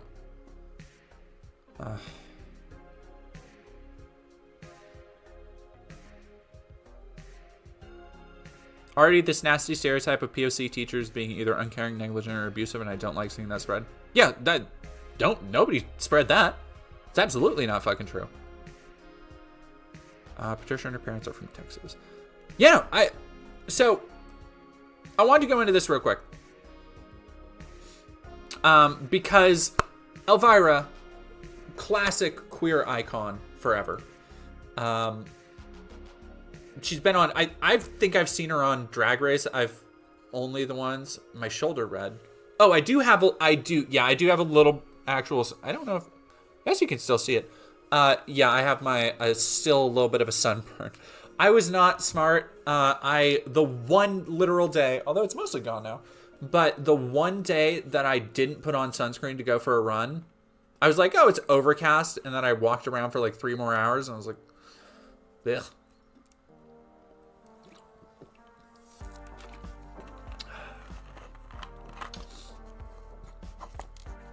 So, yeah, somebody's talking about Elvira's been in a lesbian relationship for 20 years. Yeah, like very famously when she came out as a lesbian. And here's the other thing. Elvira, if anybody couldn't tell by the Satanic Temple video, Beleth Baphomet was heavily based on Elvira. Obviously not the hair so much, but like just the kind of late night kitschy goth mommy aesthetic was very much based on Elvira. I love Elvira. She is such a icon in the queer community. Also because Elvira's camp. Like camp is such a big integral part of queer expression, of drag, of just like that culture. But Elvira is also a sex symbol that appeals to men as well, straight men. Like she's hot, like, you know, like she appeals to queer people, of course, of all stripes, as an icon, as a role model, as an inspiration. I think she's done a really good job of living up to that. And more than that, I think she understands it. I think she and Dolly Parton really kind of form a symbiont circle between those two. Like they're kind of like the Shadow and Sonic of each other, but they understand, you know, they know where they came from. Like Dolly Parton knows what she means to gay people, what she means to that community, how people have seen themselves and their personalities in her work when no other place in the world offered that kind of escape for them. And that is also true of Elvira. Now, I want you to keep all of that in mind. Just store it up here. And she actually did, for anybody who would be interested in seeing, if you walk away from this and you're like, man, I've never seen an Elvira movie. Elvira's Haunted Tales is okay. It's kind of mid. It's cute, but it's not as good as Mistress of the Dark. That is the best movie. Mistress of the Dark is... It's Kino. It's pretty fucking good. It's pretty good. I would recommend going and checking out Elvira, Mistress of the Dark. And then I think... Is it Hulu or Peacock? I think it might have been Peacock that had her on for a host show. Tristan, thank you very much for hanging around as long as you have.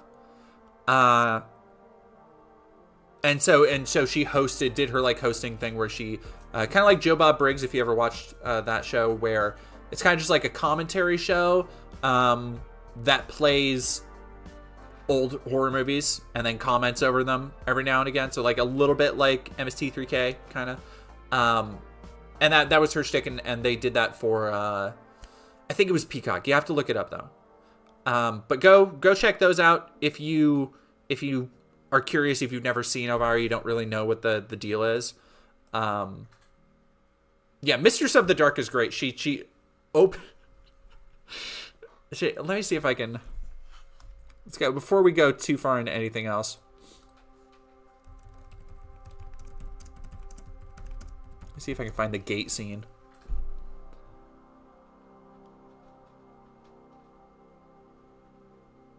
Yeah, I think this is the one. Oh god, her eyeliner is so on point.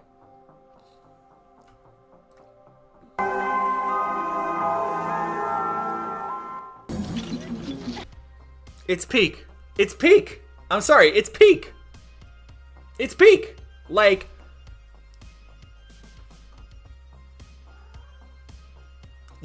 that's fucking, like, you cannot, the shoe going through the air with the Sam Raimi follow cam, like, perfect. No notes. Yeah, like, she is a massive, like, she's an icon for a reason. For a reason. Now, I want you to, so when they made it makes so much sense that they would make a Pride Elvira figure. And of course, have Cassandra show it off. Now, I want you to keep that in mind because I want to go into some of the blowback it's received. Like this comment right here. I think I have to feed the cat because I don't know if y'all can hear her, but she's yelling at me. I'll be right back.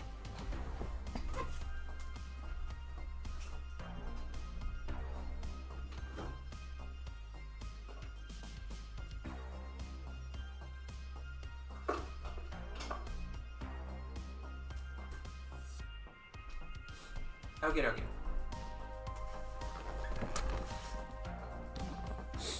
Show Kitty. Cat's eating now. Kitty's eating. Hi, Cat. I don't know if people can hear her. Lego R2D2. Yeah, I got my Lego R2D2 right here. Came with a Darth. So I guess what Lego's doing is they're including, because it's the 25th anniversary of Lego Star Wars.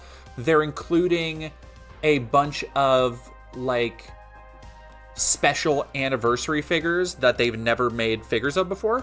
So I have a Darth Malik Lego fig now that's in my like display case.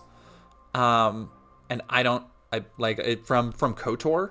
So that's cool. I don't know why he was with R2, but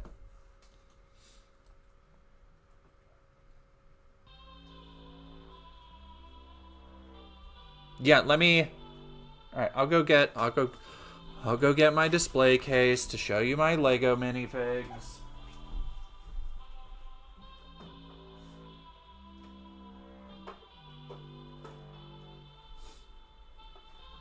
Yeah, I put, you kind of see it. Let me, there we go. So I put Darth Malik in between Aloy and my Pink Ranger and Winnie the Pooh right over there. These are some of my favies. There we go. Yeah, no, it's a pretty like cool figure too. Like if I'm being honest, it's a really nice one. So like, cool, I guess. All right, we'll put this back.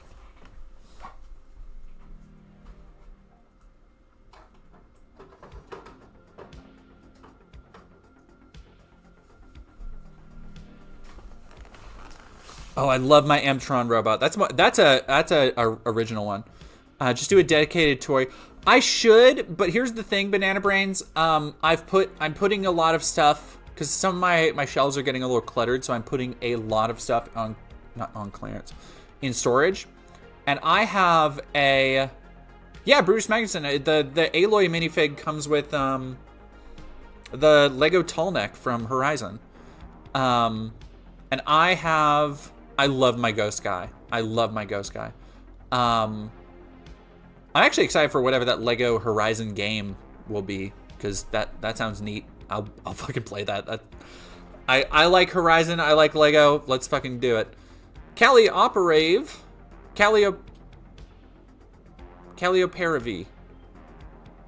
Thank you for resubscribing for 4 months. Grack the Grackle, thank you for following. Ice Planet. I have one of the new Ice Planet figures. I had to sell all my old Ice Planet figures. I had an Ice Planet base and everything. And I had to sell them because I needed money. I had restored it too. I had restored it, and it was a good one. It was, oh man, the Ice Planet base with the love Ice Planet. Ugh. Yeah, no, the new minifig set has a kick-ass Ice Planet girl. Let me see if I can. I'll just find it really quick.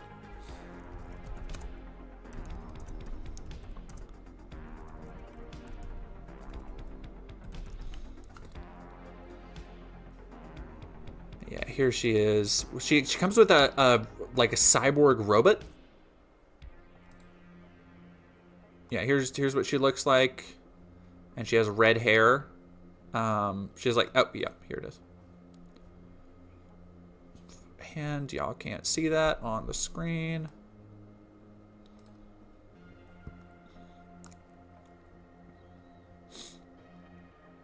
Yeah, here it is. Like, she's fucking great.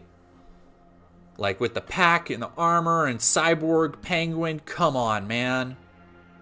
Yeah, Logan mentioned the ghost figure does. It's a authentic. It's an old one that from back in the day. Yeah, a Quiet Kitsune every now and then. Like, I've gotten some for building, like, because I have a whole medieval, like, forest and castle on my bookshelf.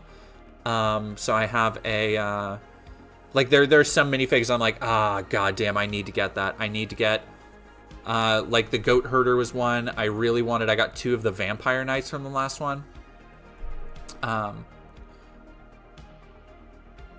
Banana Brain ZF, you distracted yourself before finishing answering my question, which is pretty typical ADHD tism brain. What? I forgot what your question was. So sorry. As I look at the stream and it's just fucking Legos. I don't even remember how we got here. What the I'm sorry. I forgot what your question was. Can you repeat the question? Can you repeat the question in a form of a question?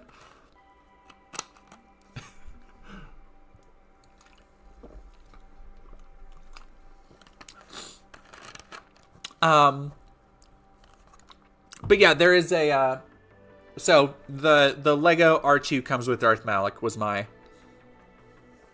thing. It's the choices they have for those special figs are fucking weird, because they, first off, not all of the 25th anniversary commemorative sets get special figs. But one of them is like, Saw Gerrera is attached to one of them, and then the other one out right so far is Clone Trooper 5s, who I guess is like a trooper. Oh, you should do a toy stream. Yes. I've put a lot of stuff. If I move into a new place and I have more places to display stuff, I should do a toy stream. But like I'm very excited. I got myself a birthday present. And I got a shipping notification. I didn't think it would be here for a like a month or so, but I got the Mondo Rogue, and I've never gotten a Mondo. Mondo is usually way too fucking expensive for me. And I am so excited. And I got the Super Duper edition. Like, she looks so fucking good.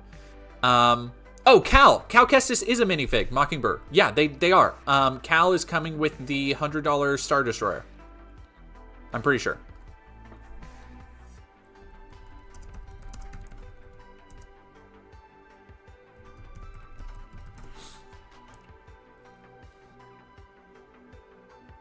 Yeah, this one.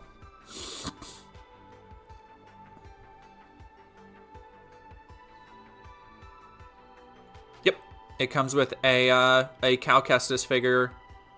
This is actually a good looking Star Destroyer. Like I don't know if I'll cop it, but like I don't have the room for it. But yeah, Mockingbird, ask and thou shalt receive. There's a little Cal. Sick, can't wait to buy him on Bricklink for 70. Yeah, I'm especially with sick collectibles. What did Hulk and Break? Hulk and Break, what did you say before that? The best. Oh yeah. I got the version that comes with there's another. I got the expensive version that comes with a stand and the X-Men Evolution head. So there's a head that looks like yeah, let me do Mondo. And it was basically my CPAC gift to myself, because the CPAC check was like the best check I've ever had in my life, and I figured it would be a good like birthday present. And yep, and it comes with the animated series head, and I thought it looked so fucking good. I was like, oh, she looks so goddamn good. Like, I'm so very excited. Only ever played Fallen Order or the other games in the Calcast? Yeah, so there's just Fallen Order and Survivor, and Survivor's just as good, dude. Like, Survivor's really fucking good. Like, to the point that I am surprised it kind of just came and went. Like, it seems like it didn't... CPAC check. Yeah, Baba Ali. The check I got the month after my CPAC videos went up. I should have said that. CPAC did not pay me. YouTube paid me for ad revenue off of the CPAC videos, and because I put out 2 really big videos back to back that were really long, and they got a ton of attention, they got... Like, I did pretty okay off of those. I was able to make considerable payments towards the debt I incurred on them, and then also have a little bit to put in savings. So I was very happy. No, I'm pretty sure they're making a third one. A third Jedi Fallen Order. Because honestly, the love story between Cal and Marin, and like it ends in a very good way. It has been, and the $500 super chat. Yes, I was like, somebody sent another one. Fucking what? Yeah, Matt Hill, thank you for subscribing.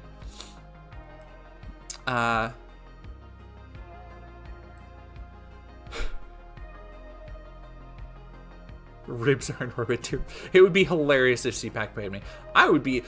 Honestly, by the looks of CPAC, they don't have money to pay almost anybody.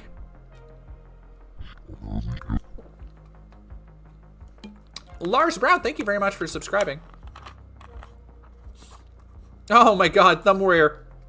I have my free copy of Jedi Survivor that came with my GPU, and I can't remember what launcher it exists in. That actually sucks. No, I've been thinking of actually playing Jedi Fallen Order again, because when I made that essay, I had ended up playing through it like twice. And since then, I've played through it again on Xbox, and then they did a PS5 update. And I'm like, I might go check that out. Look, they've got hotties for all tastes. Like the gray Jedi or the dark Jedi in Survivor is hot. And then you've got Trilla, who is just like so mommy. Logan Mansion Games, I mean, you can get it pre-owned.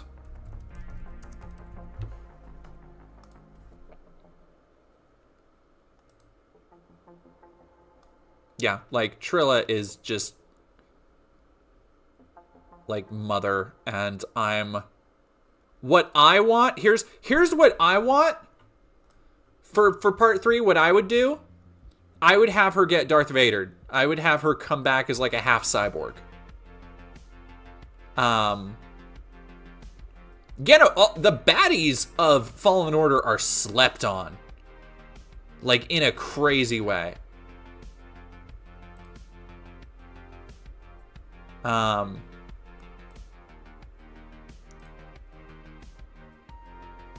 Yeah, just like, I'm sorry, like, Mommy, I'm sorry.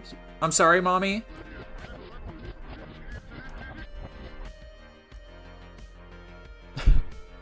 Datura Dude, thank you very much for tipping $10. Sniper Fuzz, thank you for subscribing. Yeah, no, that straight up, when Trilla took off her helmet in Fallen Order, I was like, okay, well, Cal Kestis is a stronger person than I am, because I would not survive. I've wanted to do a Trilla cosplay for a while, because it's really just the Imperial suit, but Brutus Magnuson. Okay, Nerd Police, you can't be half cyborg, you can be half mechanical, but cyborg is a binary designation. I mean, so you would be, okay, then she would be a cyborg, but you know what I meant. She would be, cybernetic enhancements and shit. Squadrons came out, I think Squadrons came out after, I don't remember. I didn't care for Squadrons, honestly. I think Squadrons was not great. But anyway, so we've gotten off topic again. Mirren cosplay when, oh my god, a Mirren cosplay would be, I could probably actually do a really good Mirren, but a Mirren cosplay would be such a fucking makeup nightmare. Like, such a makeup nightmare.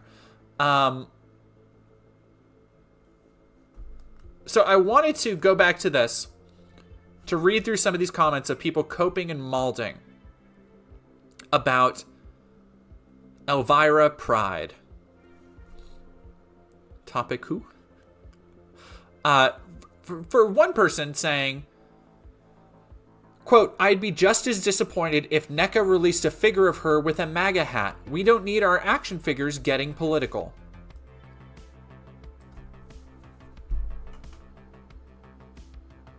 Couple things there. One, she's a lesbian and has, like, she's had an engagement, not engagement, that's not the wrong word, a relationship with a woman for like multiple decades now.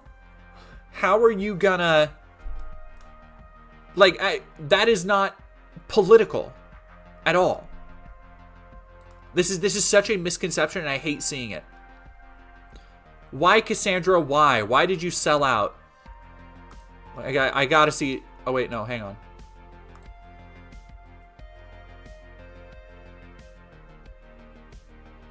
She's gay. Somebody's response. I'm like, this is the response I was looking for. She's gay, dude. She's gay. She's in a same-sex relationship and has been ever since you first beat off to her. Grow up. Yeah, so thankfully it's a lot of people being like, she's gay. You know she's gay, right? Getting political. LGBTQ is being pushed into children in schools. Also, permanent life-changing procedures are being allowed on children that aren't old enough to get a tattoo. That's not true. Thanks, libs of TikTok. Like, you can see how ideas that are pushed by people like Haya Reichek make their way here, where people just completely, like, they with absolute conviction say shit that is provably untrue. But because they heard it, they're just like, yeah, I guess I'll just keep saying it.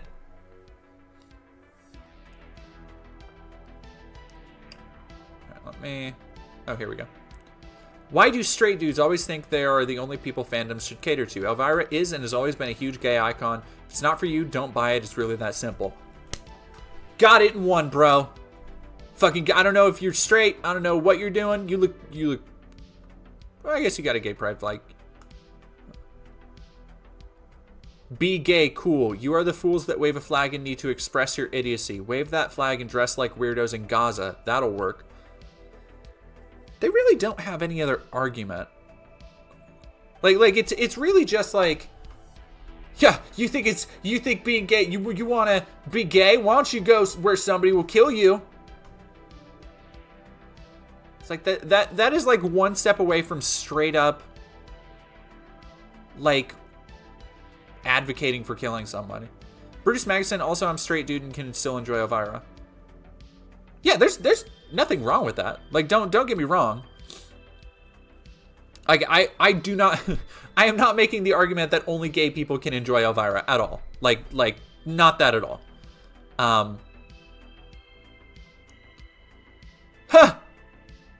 No, Elvira hasn't always been a huge gay icon. That's why Cassandra Peterson kept her relationship a secret for nearly 20 years. She admitted she was afraid of ruining the image of Elvira. She only came out to the public 3 years ago in 2021.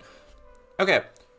The fact that she didn't want to ruin the public image of her character doesn't change the fact that the gay community has for decades, much like with Dolly Parton, seen her as an icon. Also, she's been on RuPaul's Drag Race like a bunch of times, and as somebody else said, Dragula. And like every time you go watch one of the episodes of Drag Race where she's on, and all the queens, like when Ru is like, and today Elvira will be here, or Cassandra Peterson, all the queens are just like, oh my god. Like, fucking tell me that she wasn't a gay icon. Get fucking bent.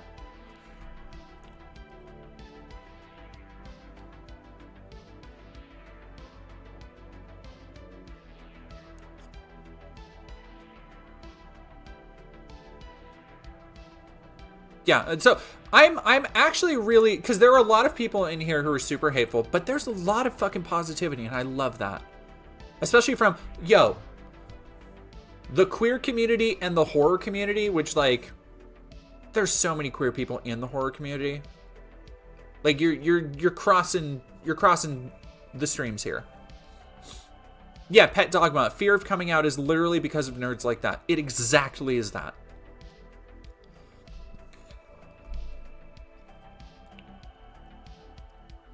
Some people are mad at a colorful toy, snowflakes. Okay. Do better, NECA. You know what? I think NECA won't do this because Elvira is very specifically a gay icon, which is probably why they did this. I hope NECA does every character in their arsenal in Pride merch. I hope they do Pride Ninja Turtles, because they'll do literally every fucking thing else in Ninja Turtles. Like, if you think you have collector struggles, go talk to a NECA Ninja Turtles fan. Like, I've never seen a community of collectors eat so good they hated it. Like, get served literally like high quality articulated figures of minor characters who show up in like one episode for $40 a pop. Like, what are you talking about, NECA? All these big strong men who play with dolls getting mad about a rainbow. Hilarious.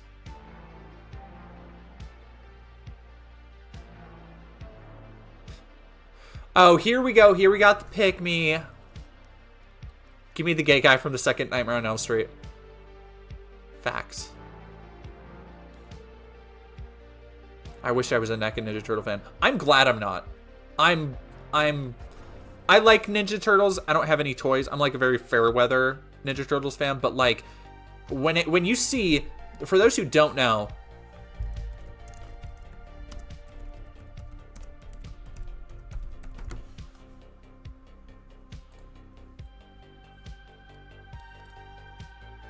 this was like in 2021 what the Ninja Turtle checklist looked like.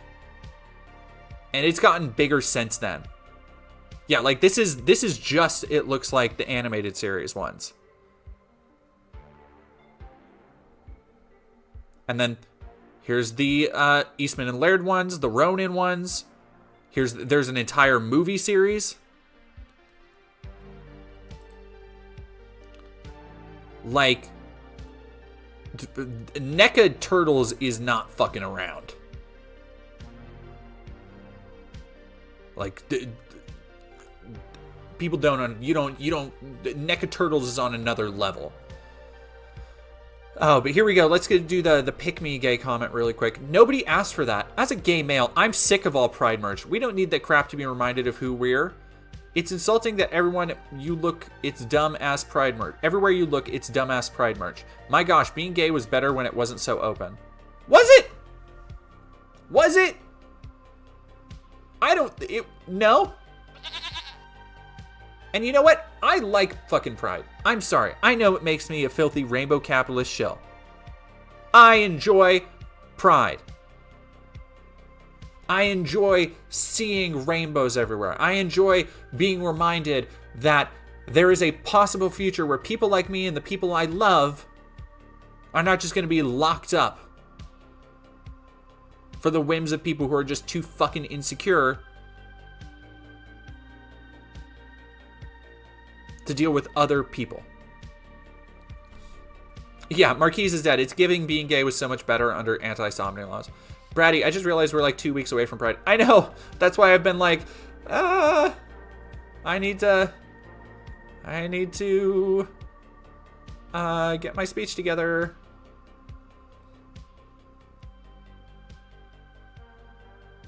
Not mad, just don't need it shoved in our face everywhere. No cap, this is sick. Aw, Human Rights Campaign. Thanks, Human Rights Campaign.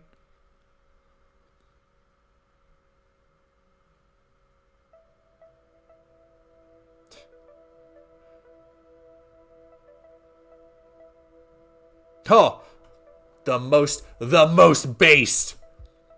I have no problem with this. It doesn't interest me, so I won't buy that. But that shouldn't stop others from buying it. Each to their own. Based. Hello, base department?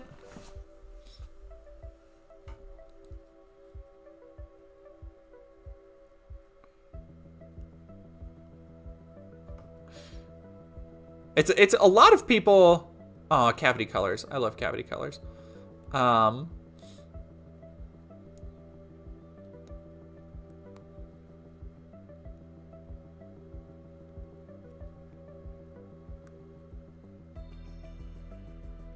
I'm glad to see so much of that. Although I did want to see, I saw Luxander,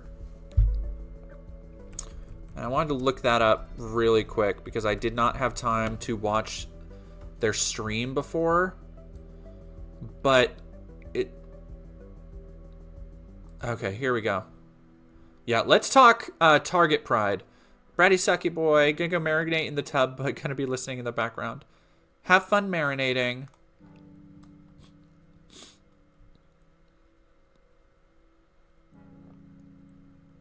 Yeah. El Corgi, the cis male gays are going to be in for a real surprise when they realize they're still hated for being gay despite not having pride merch. Yeah, like that's the thing, is that like they do not understand. It's such a short-sighted thing to be like, to be the pick-me gay who's like, oh, I agree that like we need less wokeness or we need less things shoved in our faces, and like you can trust me because guess what? If the Nazis, if the people who really hate gay people, the ones who literally, the Mike Pence is like, oh, they want to hang him, like all those people got in power, you're placating them is not gonna fucking help you, dude. Like it's just not. Yeah, if there's a problem with rainbow capitalism, it's not the rainbow, it's capitalism. So for those who don't remember, I don't like this giant fucking, okay, yeah, thank you, get the fuck out of here. For those who don't remember, last year, Matt Walsh and Haya Rychik, among other people, spearheaded a massive campaign against Target Pride, which, for those who don't know, for a while now, I feel like 10 years or something, Target has been doing Pride, where they will have end caps, and this last year they did even more. They hired queer artists and stuff. I don't love all their stuff, but I have a shirt. I may have actually gotten rid of it finally, but I had a shirt that said queer on it, and that was one of my, I really love that shirt. It seemed like for a little while that it was Pride done right. And don't get me wrong, it's rainbow capitalism. It is advertising for a company. It is treating it as any other corporate season where they can continue to make money off of it. But they were also going out of their way to hire queer artists to spearhead it, to design the shirts. That's where if you've ever heard that, like, oh, Target was selling shirts with LGBT, like, Pride Month and the demon logo and like all the satanic stuff, it wasn't. What happened there is that one of the artists they hired had shirts that had Satan and satanic symbols on their private store, so it's not the same at all. Yeah, Jenny Bunny, I've only ever honestly shopped at Target during Pride. Like, I go to Target not like super often, like probably twice a month or so. But Pride was like, as a queer person, especially like coming out and taking part in Pride and wanting to actually represent and be happy with who I was. Target Pride was it was like a big thing. And again, looking back on it, even a couple years ago, that is a little bit more silly. It is rainbow capitalism, don't get me wrong. But it feels, I don't know, it feels kind of more meaningful now that they are starting to renege, that they are starting to backslide in the face of mounting social pressure. And it fucking sucks. Need to actually, let me see if I can go to while we're, I don't think it got delisted from Insta. We're coming up on the 1 year anniversary of my my Target video.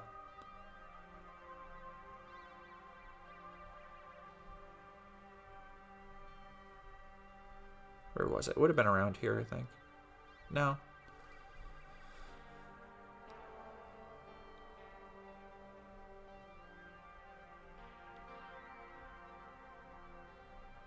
Oh, here it is.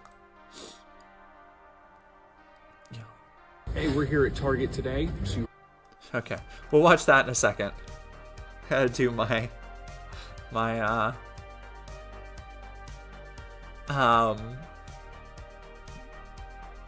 okay, here we go. Next time I have a day off, I'm gonna marathon your YouTube videos. You should. I mean, like, I would be curious to see. I'm always curious to know. When I talked to Jesse, Jesse Gender last year was like, "Yeah, I've been marathoning all of your videos." And I'm always curious to like know what people think. Like, what did you? Like, I have such a eclectic mix, which I feel represents me. Like, I'm a pretty varied person, I think. Okay, anyway, back to this. I can't get... Everybody's distracting me. On Tuesday, members of Target's LGBTQ+ employee resource group logged on for a much-anticipated virtual meeting to preview the 2024 Pride collection. A few days earlier, following the news that only a fraction of stores would be carrying Pride merchandise this year. Are you fucking kidding?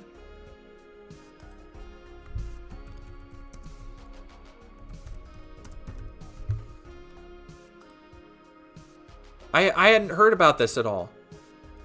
Target's... and you want to know how I know that the battle never fucking meant anything to conservatives except for grifting? Is because none of them are talking about this shit. This should be plastered as a victory across every... This happened 5 days ago. Okay? Across every conservative outlet. This should be their rallying cry. And it's just, it went by without a whiff. Because they didn't actually ever fucking care. It was only about pushing culture war bullshit.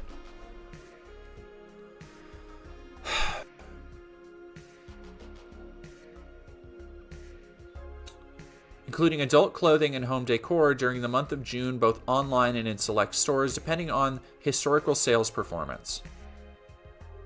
Committed to supporting the LGBTQ community, not only during Pride Month, but year-round. Uh-huh.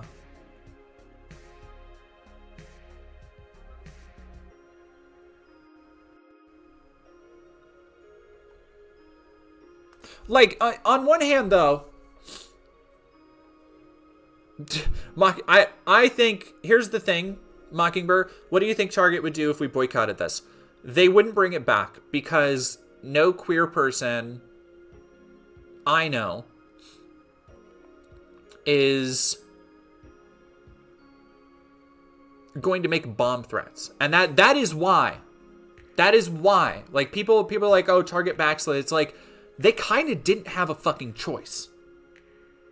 Like, it was either hire armed security and have bomb detectors and metal detectors at this massive company at every location to make sure nobody's going to bring a bomb in, nobody's going to do a shooting.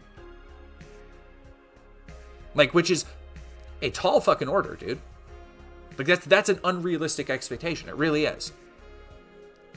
Or we put the Pride stuff in the back of the store and don't make as big of a deal about it. And who knows? Maybe they will still be up front. Maybe there will be end caps. It remains to be seen. But like they really didn't have a choice when you were talking about whether it's credible or not. As a company, if somebody makes a bomb threat consistently and multiple times, you have to make sure that you are covering your ass. Like, you cannot be like, oh, it's just fake. Like, they wouldn't actually do anything. Because on the off chance they do, as a company, corporately, you are opening yourself up to the most liability anybody's ever opened themselves up to. Like, it's the shittiest possibility. I fucking hate it. Because, yeah, I understand they're over a barrel, but it also, yeah, it is chicken shit. Like, they don't have a choice, but they're also a company and are beholden to maximizing profit over taking any kind of stand. Like, that's what it is.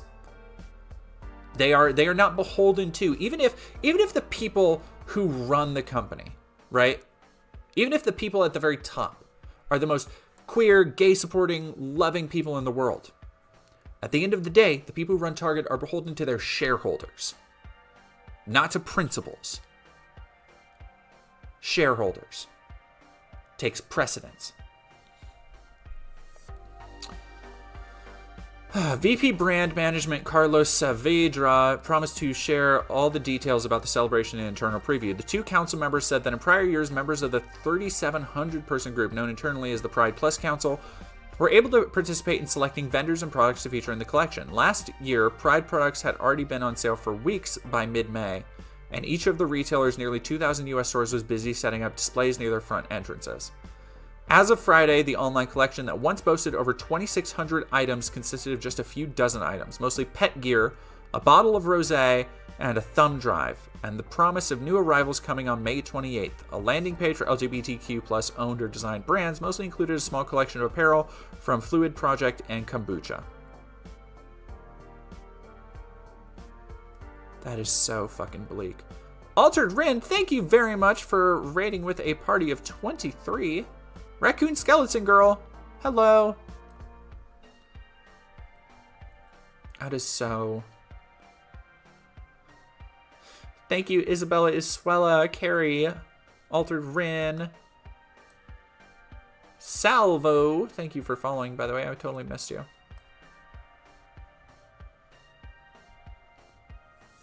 I mean, Nick DeGriff, how much liability over on YouTube? How much liability is there actually? So... And again, I'm not like a corporate lawyer or anything, but if you, for example,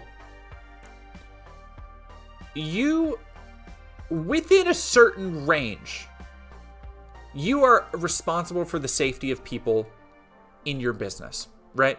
It's why businesses can get sued if somebody, slips on a puddle that wasn't cleaned up and breaks their neck. Like that's the whole reason why cones and all that shit are super important. Now, if you get a bomb threat, right? And you don't do anything about it.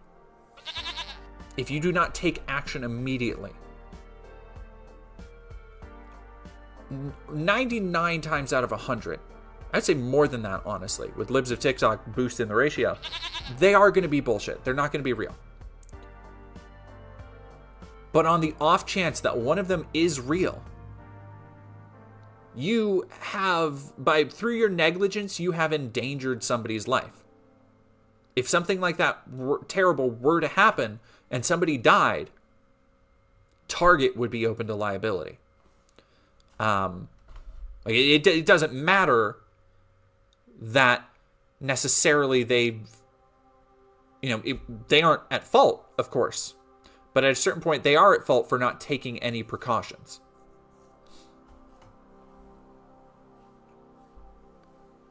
Hi Jordan, hi chat, hi Giro PP.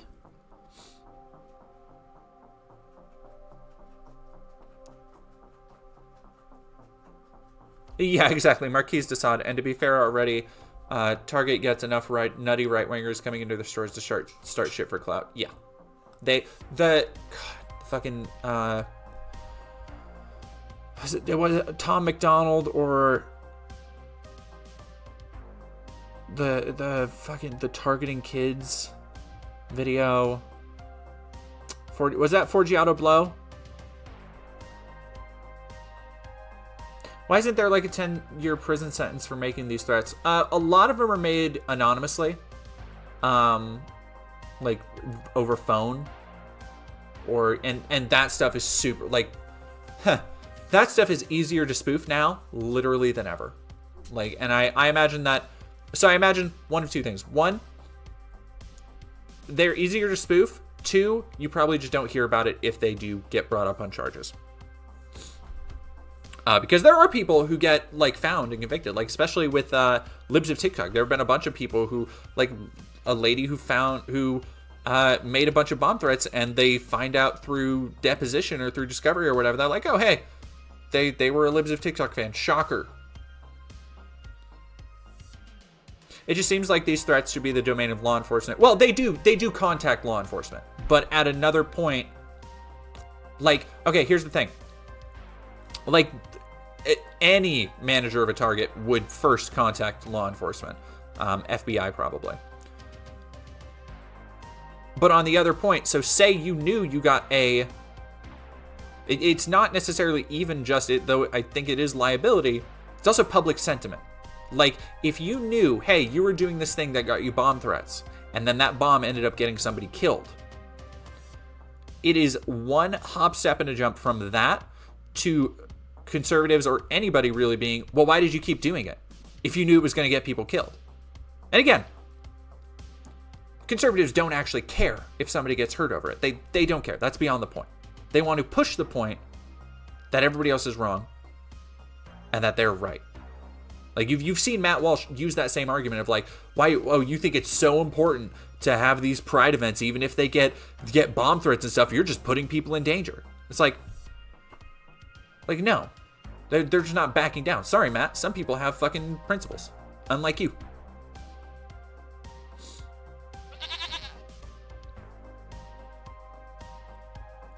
Oh, yeah, no. Ivory Inferno, in that video, we watched that video. We've watched the Forgiato Blow video on stream before. I think we were in a Tom McDonald kick one time. And not only does he hold up a rainbow high doll, but he also points to a pink Paw Patrol vehicle, and it's what the fuck, dog. All right. So long story short, they have fuck all for Pride this year. 2 weeks ahead of its official launch. So I guess they are launching closer to actual Pride instead of having a big lead in.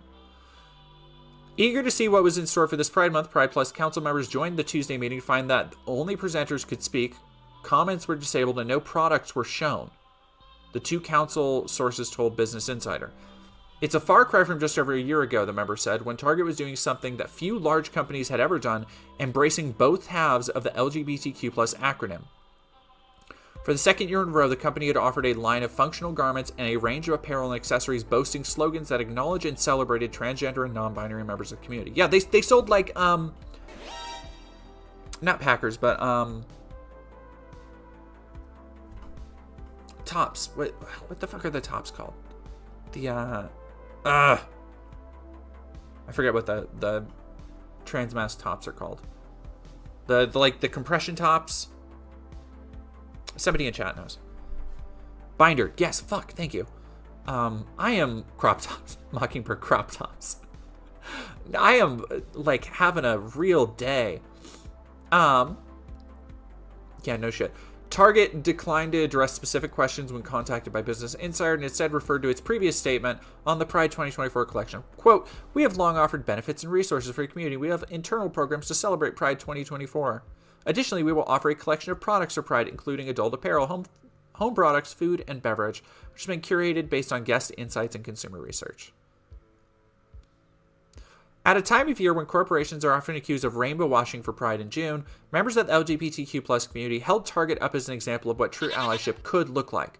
But late last May, conservative protesters took aim at Target's Pride collection, falsely claiming the merchandise was satanic and sexualized minors. In response to what was a mounting security threat, the retailer pulled merch and shrunk in-store displays, alienating some of its LGBTQ+ employees, customers, and vendor partners in the process. Even as conservative groups claimed victory, the backlash continued in the form of a shareholder lawsuit and related shareholder proposal arguing that the company's diversity initiatives are harmful to shareholder value. What have I been saying the whole time? Literally, shareholders saying efforts for diversity are harmful to our bottom fucking line.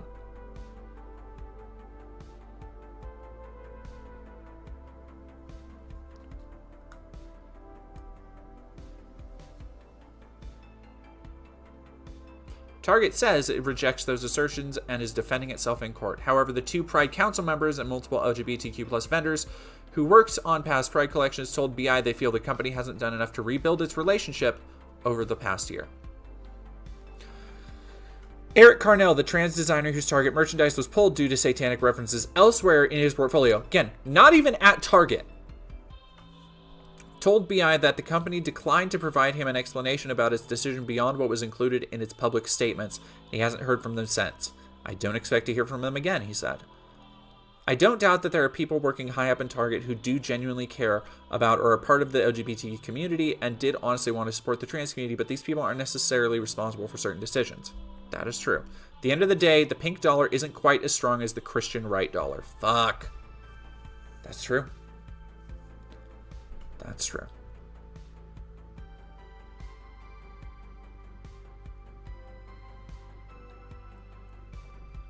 Humankind, the trans-friendly swimwear brand that was at the center of the firestorm, first began working with Target in 2021.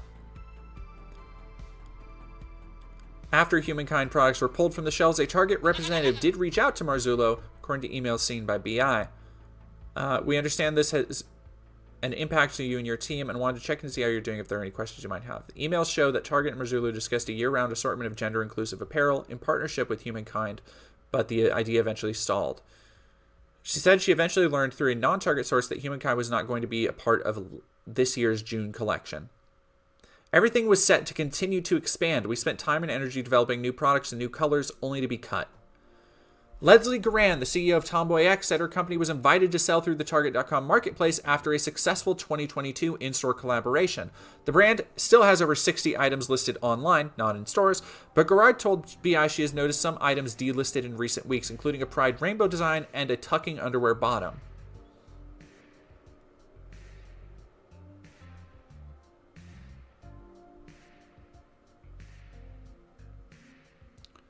If you're taking your Pride assortment and you're taking out a ton of apparel, or you're just associating Pride with cake mixes, tablecloths, and dog leashes, you're not really showing up for your community.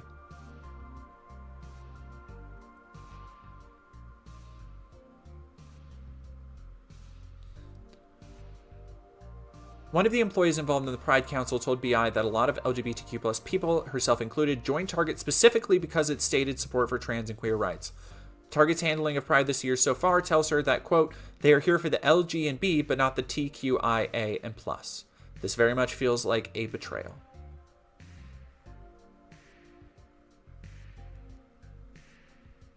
Fucking sucks, dude. Like, I am so...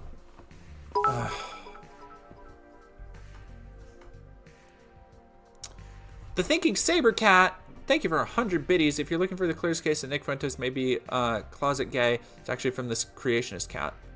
Oh, I think I've seen that one actually.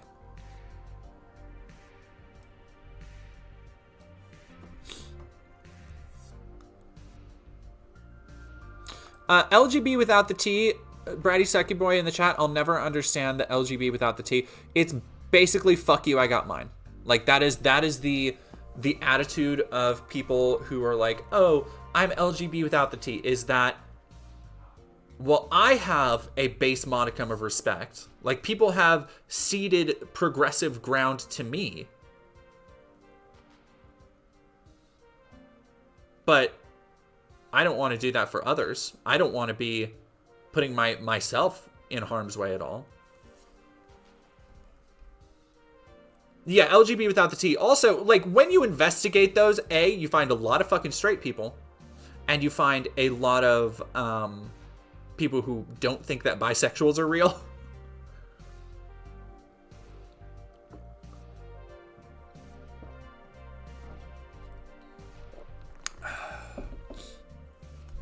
Yeah, and they completely agree with like anti-gay sentiment, and it's fucking ridiculous. I kind of want to see.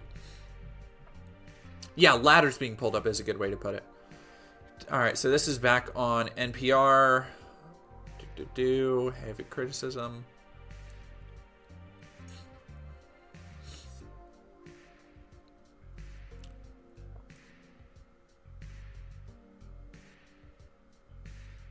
Jesus Christ.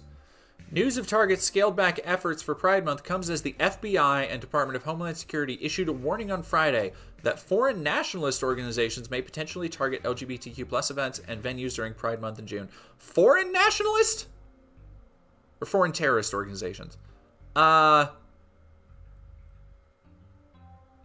feel like maybe not foreign. That one might be domestic. I feel. Robin and Moxley, thank you very much for following. Yeah, and I do want to say that, like, for Pride and everything, especially this year, like, we, here in Spokane, we had literally just had, we have a Pride, an intersection downtown that has a year-round a year-round mural. And it has been non-stop.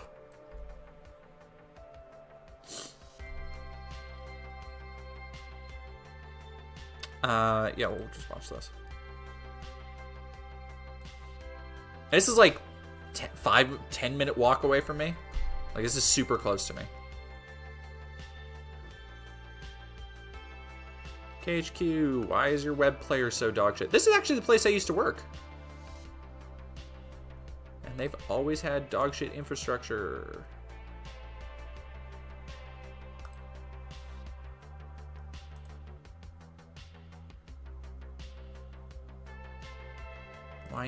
Why not play?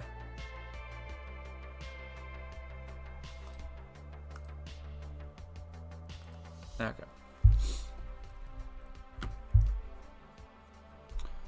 Let's go.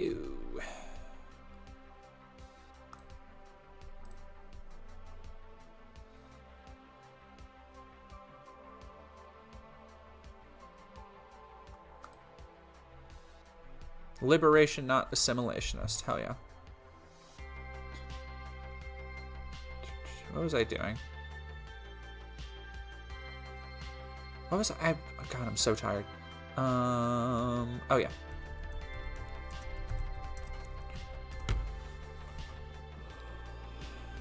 Yeah, here we go. Nope, this was 11 months ago. Pride mural unveiled for June. And this is 2 days ago. Somebody lit it on fucking fire. First, it was just spray painting. Now it's flammable. So the violence is escalating. And that's what we're concerned about. Spokane city leaders are sounding the alarm about hate in the city after that Pride crosswalk in downtown was set on fire Thursday morning. Thank you for joining us here on Crime 2 News First at 4. I'm Whitney Ward. The day after a group of people set fire to that Pride crosswalk in downtown Spokane, dozens of city leaders came together to show their support for the LGBTQ community. Police say they do have footage of people lighting it on fire early Thursday morning. For now, they are investigating the crime as an arson. We do have team coverage tonight. Creme 2's Mark Hanrahan dug into whether this could also be considered a hate crime. First, though, we turn to our Nicole Hernandez live downtown this evening with more on what the city is planning on doing now moving forward. Nicole. Somebody asking, how do you set fire to a crosswalk? They poured a bunch of what I assume is gasoline. I don't really know what liquid they used, but the police report just said that they basically, they sprayed a shit ton of a flammable substance, and so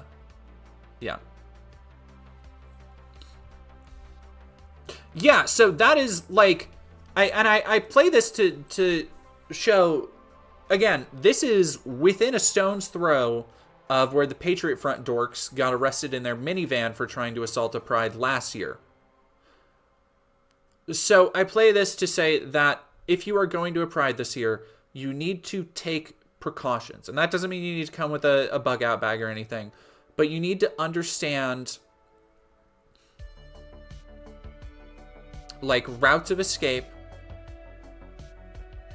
You need to understand where, like if you're going with a party, if you're going with a group of friends, where you all meet up. And this is basic shit that I feel everybody should do wherever you go. This is not me being, I don't think this is not me being like overly paranoid. Like if something were to happen, you need to have a secondary location. I just thought of that John Mulaney bit. Nash Ohash, I don't like, that's the thing, is that I am all for peaceful gun ownership and peaceful like brandishing of firearms. The problem is you have to ask yourself, how much does, like when you have conservatives who will almost certainly be at pride events brandishing guns openly, because that's the country we live in, who are looking for an excuse. Like these are Kyle Rittenhouse motherfuckers. They are looking for literally any excuse to just shoot somebody. So how much are they going to view somebody just having a gun as that excuse? Like that's the question you have to ask yourself. Yeah, Mockingbird, don't ever escalate anything, because it's not. I know there are people who, and I have kind of a problem doing this. If there are no guns around, I'll fucking get in somebody's face. I don't care. But you shouldn't escalate or taunt anybody, because specifically, you're not the only one. If you are at a pride festival, you are not the only person there. There are children. There are hundreds of other people. It's Banana Brains EF. Why is it Spokane instead of Spokane? Because it's a indigenous word.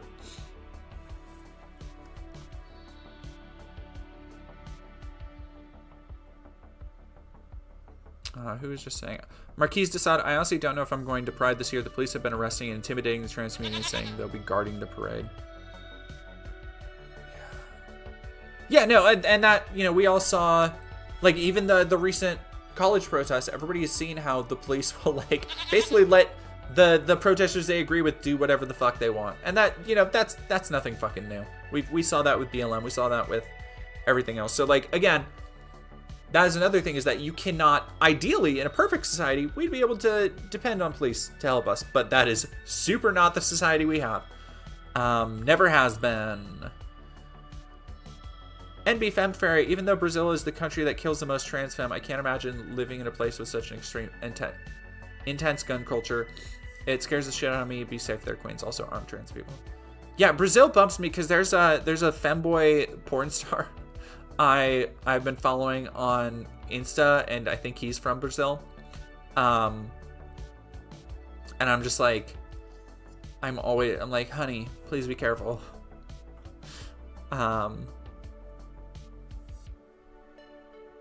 I'm lucky I live in NYC and the local government will respond if there are attacks on Pride. Politicians want to keep their jobs. Yeah.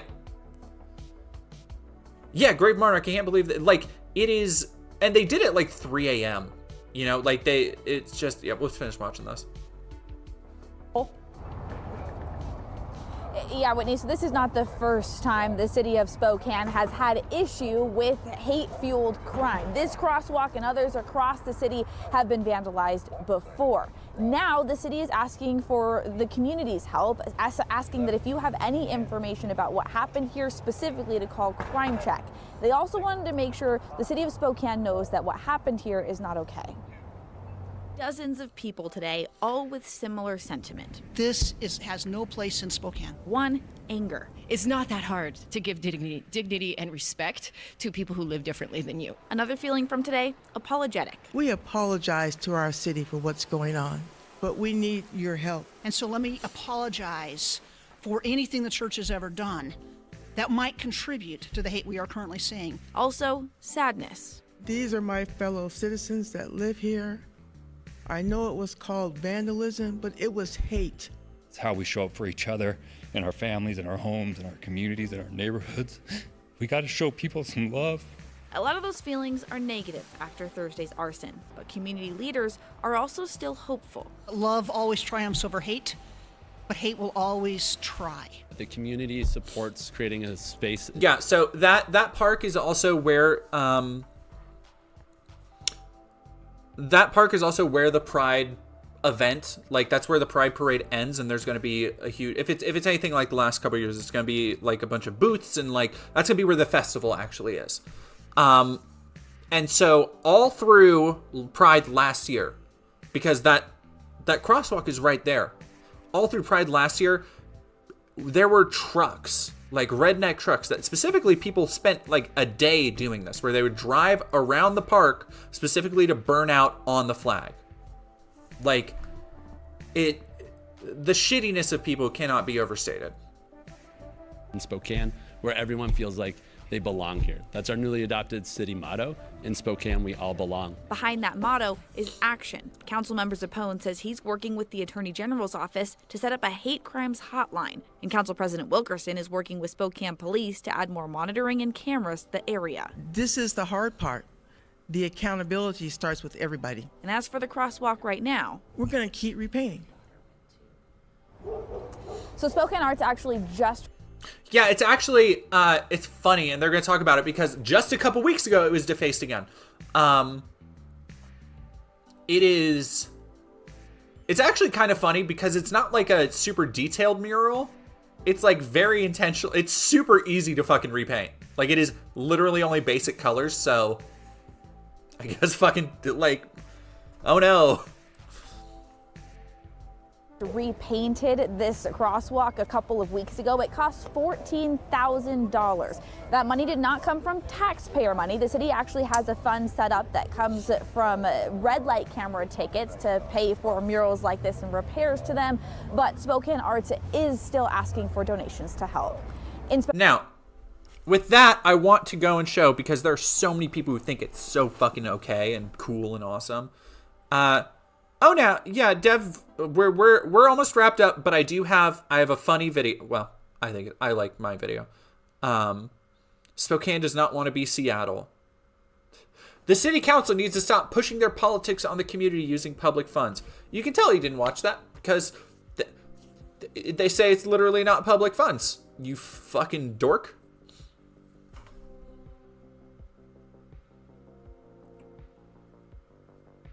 So the money we give pays for this? No.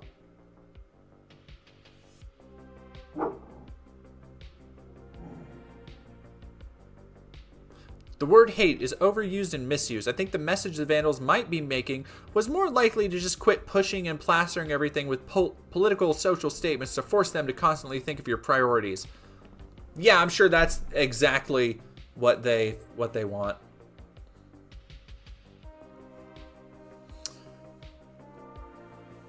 I haven't seen a pride flag in years. I'm gonna start putting pride stuff on more often. Like, cause I don't usually have stuff that like I can put pride on, but I'm gonna start doing that. Fuck everybody. I don't care.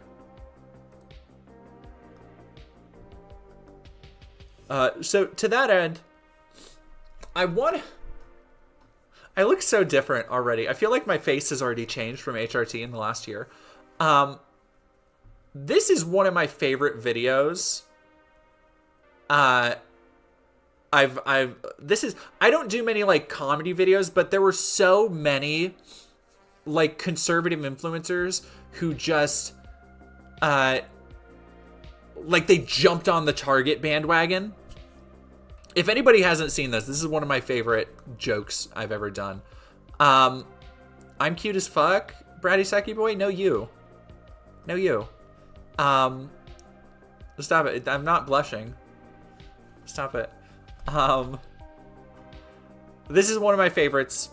I love this video I did making fun of. This is basically a parody of the conservative dorks who anonymous. No, I started HRT 2 years ago, but I've only been on HRT or like a considerable dose for the last like 10 months or so.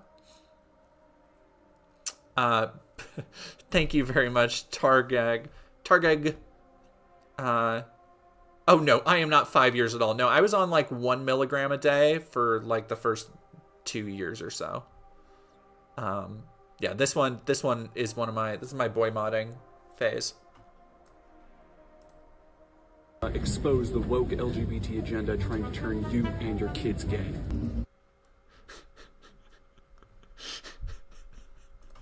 This is such a dumb fucking skit thing I did. And I still like that one. That's one of my favorites. That I've done for sure. Ooh, that outfit was a serve, honestly. Yeah, if y'all ain't following my Insta, you're missing out when I post once a month. Or whenever I post.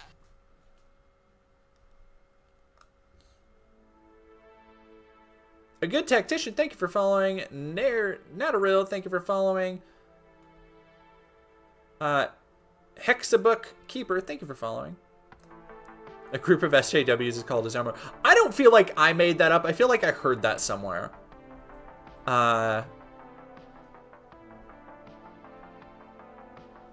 I still really like it. Speaking of, there's a Cal Kestis fan in the chat. This is one of my toy photographies I did of my Cal figure. So, Mockingbird, that was you. You're the Jedi Fallen Order fan. Yeah, I loved this photo set. This turned out really good. Wait, that was you? Yeah, the video was me. Did you not recognize me? That was me when I had long hair.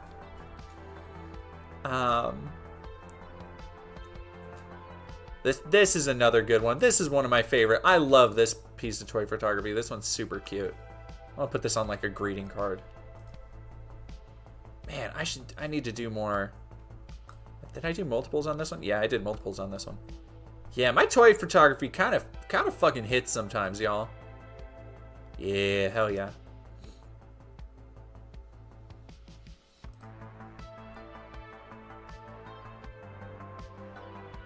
Yeah, and if y'all haven't seen the Blade pic, this is far and away, this is my masterpiece when it comes to toy photos.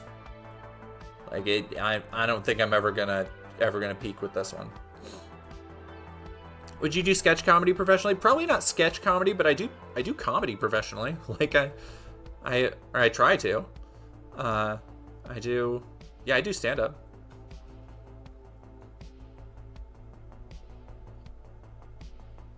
Really thought that was a rant video. So here's the thing, when I put that video on originally, it fucking like a bunch of people thought I was oh, this is another banger.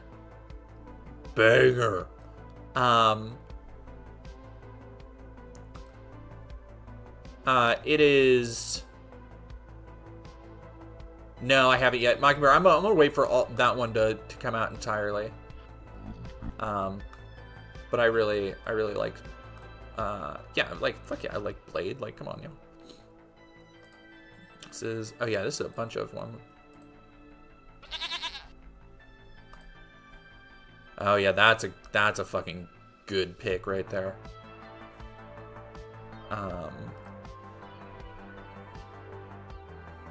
I know, so Target parody is almost indistinguishable from the real ones.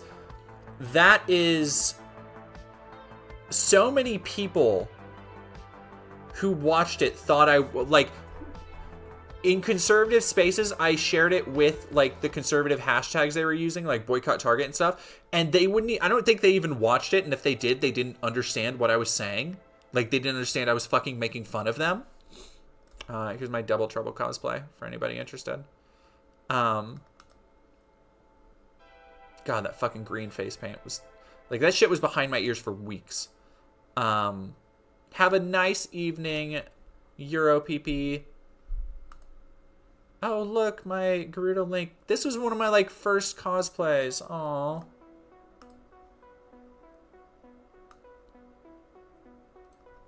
No, leftists got it. Leftists understood. Conservatives did not. They did not get it. Anonymous, what's the word for when the parody is indistinguishable from the real thing?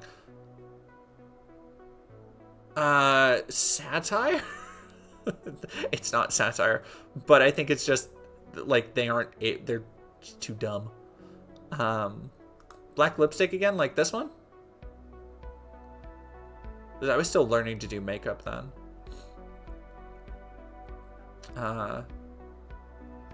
This might be my favorite Rogue pick. I'm so excited. The new suit I got for Rogue is so goddamn good. But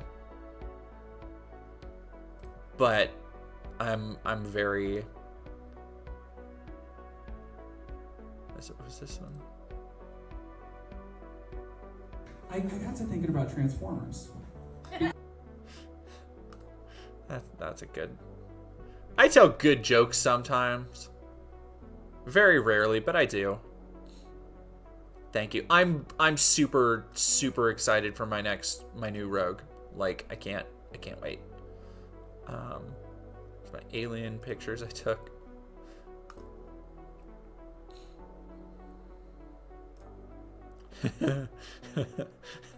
Find someone who looks at you like this.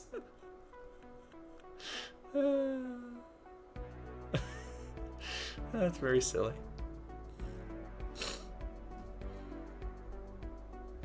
And me with my partners. Dog with Transformers box for scale. My Kislane Maxwell bit. I only ever did it there. And it killed there, but like nowhere else. Also, this fit. Fucking.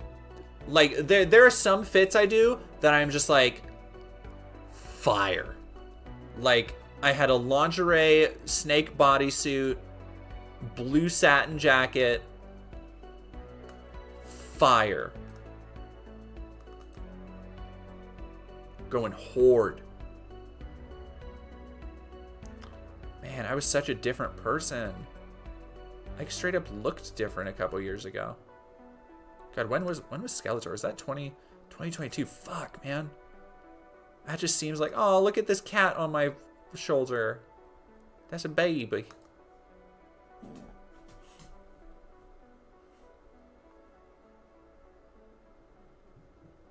Oh, man. Look at this dog. Look at this baby.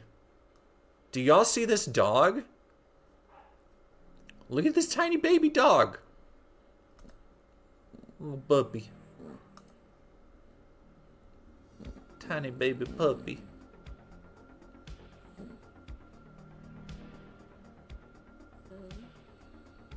God, and then this is when I was at Minneapolis for Game Informer. God damn. There's some good pictures when I was there at Minneapolis.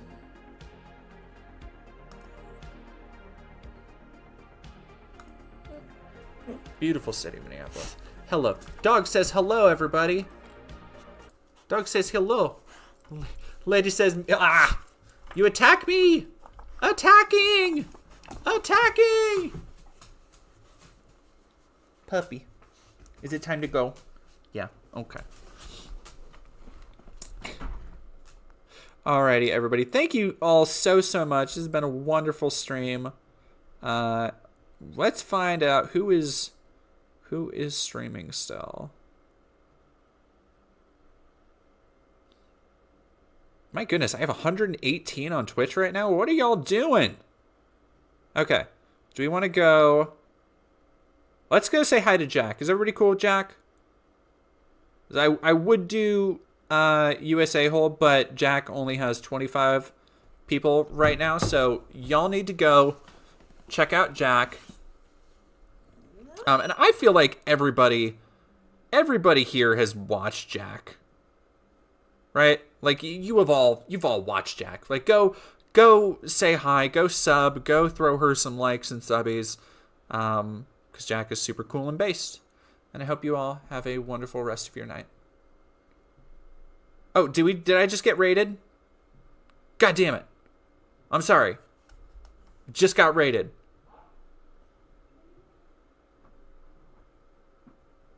Okay, everybody's going over.